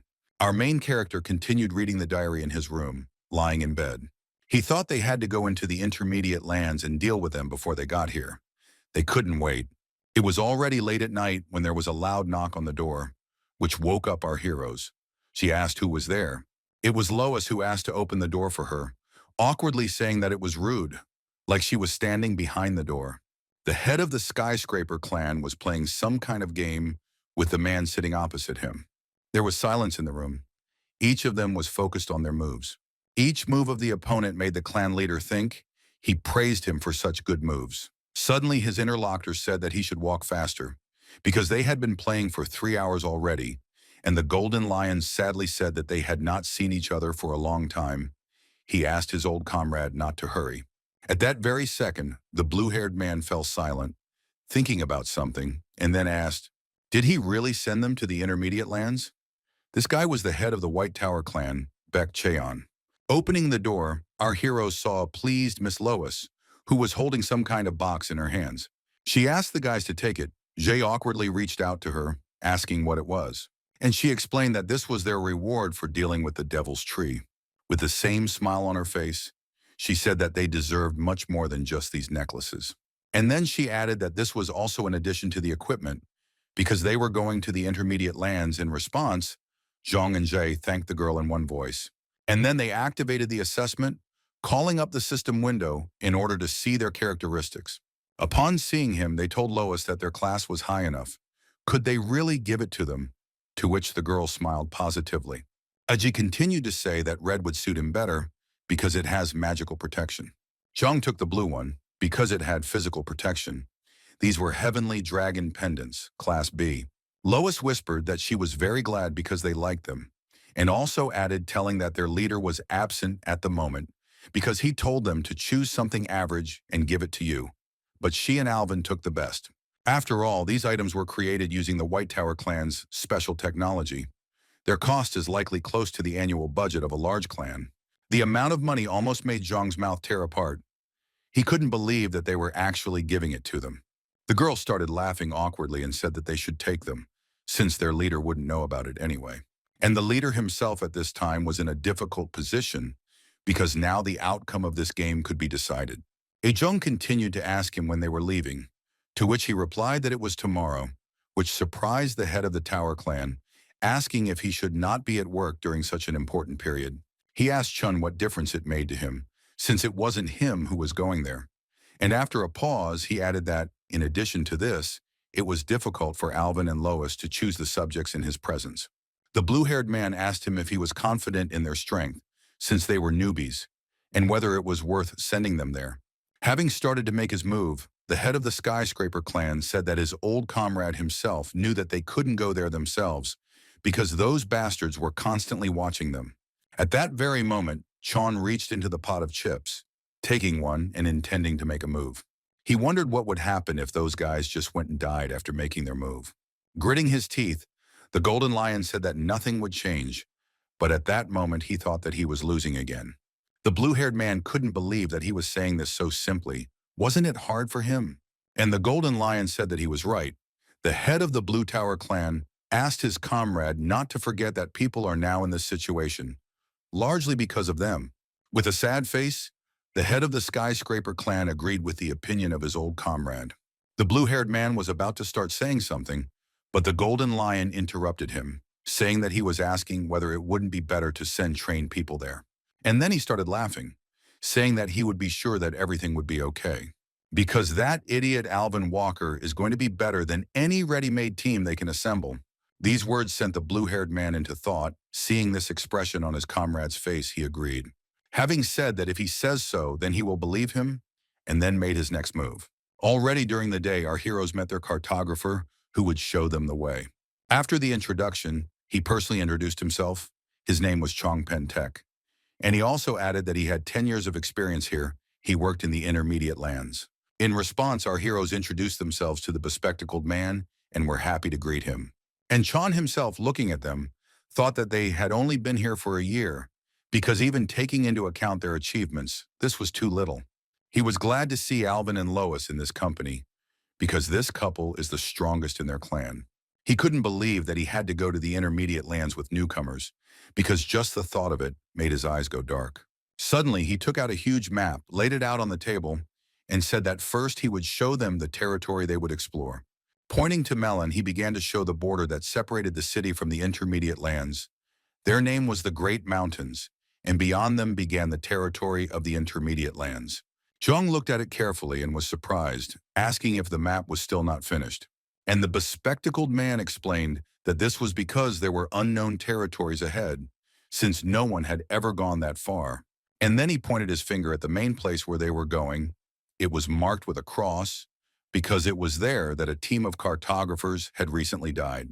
She felt awkward and started to mutter something, which confused Alvin quite a lot. He asked the black-haired man if there were really any problems in this place, to which Zhe replied that they were planning to go there from the very beginning. Lois and Alvin couldn't believe it. Chan looked suspiciously towards the youngsters and said that there were some suspicious coincidences. Having said that it was time for them to move out, he began to roll up the map and fold it. After all, they were heading to the intermediate lands right now. There was not a minute to lose. Sometime later, our heroes climbed the great mountains, and a beautiful picture appeared before their faces. From her, Zhang's face shone, because this was the most genuine beauty that he had seen here in a long time. After all, he had never seen this view before, and Lois was enjoying it along with him. And Chan, who was walking ahead, said that his mood would change when they reached the intermediate lands. Looking around, Zhe didn't understand why they were going this way, so he asked the cartographer why they were going through the forest, since it was much safer in the air. He asked if there really weren't people with the ability to fly, to which the bespectacled man replied that they thought the same thing at first. However, the sky is an inviolable territory where dragons live, and they are flying above them right now. She couldn't believe they were real, and Yong said that their strength was about on par with the Demon King, although their numbers weren't that great. However, nothing good can come from meeting them, so they do not move through the air. And then he added that it is also dangerous on Earth, because there are many different types of monsters here. Turning to our heroes, he asked if they already knew about this. After all, the intermediate lands are a huge forest separating the territories of demons, angels, and humans. In other words, all three races explore them, but no one knows where and when they will meet them. That's why he asked the newcomers not to relax here, because danger could lurk from all sides. They were already in enemy territory, and after these words, Zhang began to look around nervously. While looking around, the brown-headed man noticed that they were surrounded by huge trees, and Walker explained that these were the same ones from which the Tree of Power was made. Taking hold of one of them, the black-haired man said, "So that's why it seemed familiar to me." The cartographers turned to the youngsters and asked them why they didn't test themselves, so that he could be convinced of their strength. Our hero didn't think for long. Clenching his fist, he swung, beginning to concentrate mana in his hand. And then he struck the tree with a powerful blow, and a column of dust rose from this blow. A loud roar from the impact was heard throughout the surrounding area and spread. Once the dust settled, a dent from our protagonist's fist remained in the tree. She said in surprise that they really did look like the ones that stood in the skyscraper clan. But they were distracted from this conversation by a wild howl, which immediately irritated our heroes. Zhong shouted unevenly that he really didn't like these sounds, and Jay, turning to the cartographer, asked what it was. Zhong calmly, folding his arms, answered that the boy himself called him. The dark-haired man didn't understand this and asked again, to which the bespectacled man replied that the guy really thought that after such a noise, nothing would happen. This answer puzzled our protagonist. He did not understand why he had asked to do this then, and a malicious smile appeared on Chong's face, and he began to speak. That he wants to see their abilities, that's why he told them to prove themselves. After all, their opponents will be omnivorous bears, which can reach up to 4 meters. And also from the sounds, he said that there were about 10 approaching them. He said that these are the most common monsters in the intermediate lands. Although they are considered the weakest here, their teeth and claws can easily tear apart trees in the forest. He also smiled maliciously and asked the youngsters not to relax and to show what they were capable of. After these words, monsters began to appear right in front of our heroes. Their roar was frightening. As soon as they saw people, they immediately went in their direction. But our heroes passed through the demonic forest. They were not going to be afraid of such beasts. After just a few minutes, the cartographer could not believe his eyes. He silently looked toward the newcomers, not understanding how they were able to deal with so many so quickly. A bead of sweat ran down his face, and he had only one thought because their power was incredible. He asked Alvin why he didn't say that he had surprised the skyscraper commander enough. He didn't understand what they were talking about, so he asked Chong what he meant. And the bespectacled man asked again why he didn't say that their abilities were at that level. Walker responded because he decided it would be better for him to see everything with his own eyes, since many people still did not believe that they were able to deal with Jeffrey. Hearing this answer, he again fell into thought about their incredible strength in such a short period of time in this world. He thought that it usually took 3 rankers to fight 10 omnivorous bears, so he was going to personally help them. But these 2 became so strong in just 1 year that they didn't even need help. He especially singled out the black-haired man, who at the same moment he looked at him, interrupted his thoughts, indifferently asking if this was enough. The bespectacled man didn't understand this question and asked again, but Jiu explained that he said that they were the weakest here. Wasn't that too little for this test? At that very second, the man tensed up, wondering if the boy was really making fun of him. But seeing his serious look, he thought that this was definitely not the case. After all, he really doesn't know how strong the bears they had just fought were. He didn't know what to say to that, so Walker took the initiative and said that was all. He also added that there was still something left to see here. Lois noticed that Zhang hadn't wiped the blood off his sword, immediately beginning to sheath it. She asked him anxiously if he didn't wipe the blood off his sword. Brownhead explained that he liked it better this way, because the more blood he absorbed, the stronger he became. Walker immediately recognized the sword and asked Zhang if he could handle the berserker state.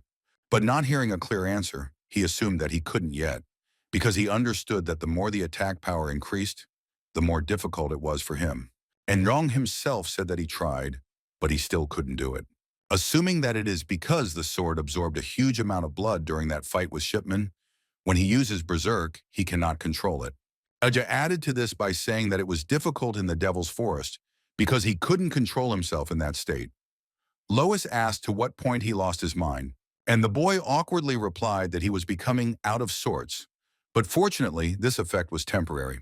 After listening to this whole conversation, Alvin said that it was difficult for him to control it due to the huge amount of blood he had absorbed. Zhang looked at him and smiled happily, because if he could control him, he would become much stronger. Time passed. Our heroes made their way deeper and deeper into the forest. In their turbulence, they encountered monsters, which they dealt with successfully. Turning and looking around at the huge number of slain creatures behind him, he thought Lois looked anxiously towards her comrade, calling him to move on, explaining to Jay that they couldn't stay in one place for too long. 6 days have passed, and the bears are becoming fewer and fewer as they move deeper into the depths. Zhu explained to Zhang that they were much weaker than the other monsters that lived here, so they could not survive inside the forest itself.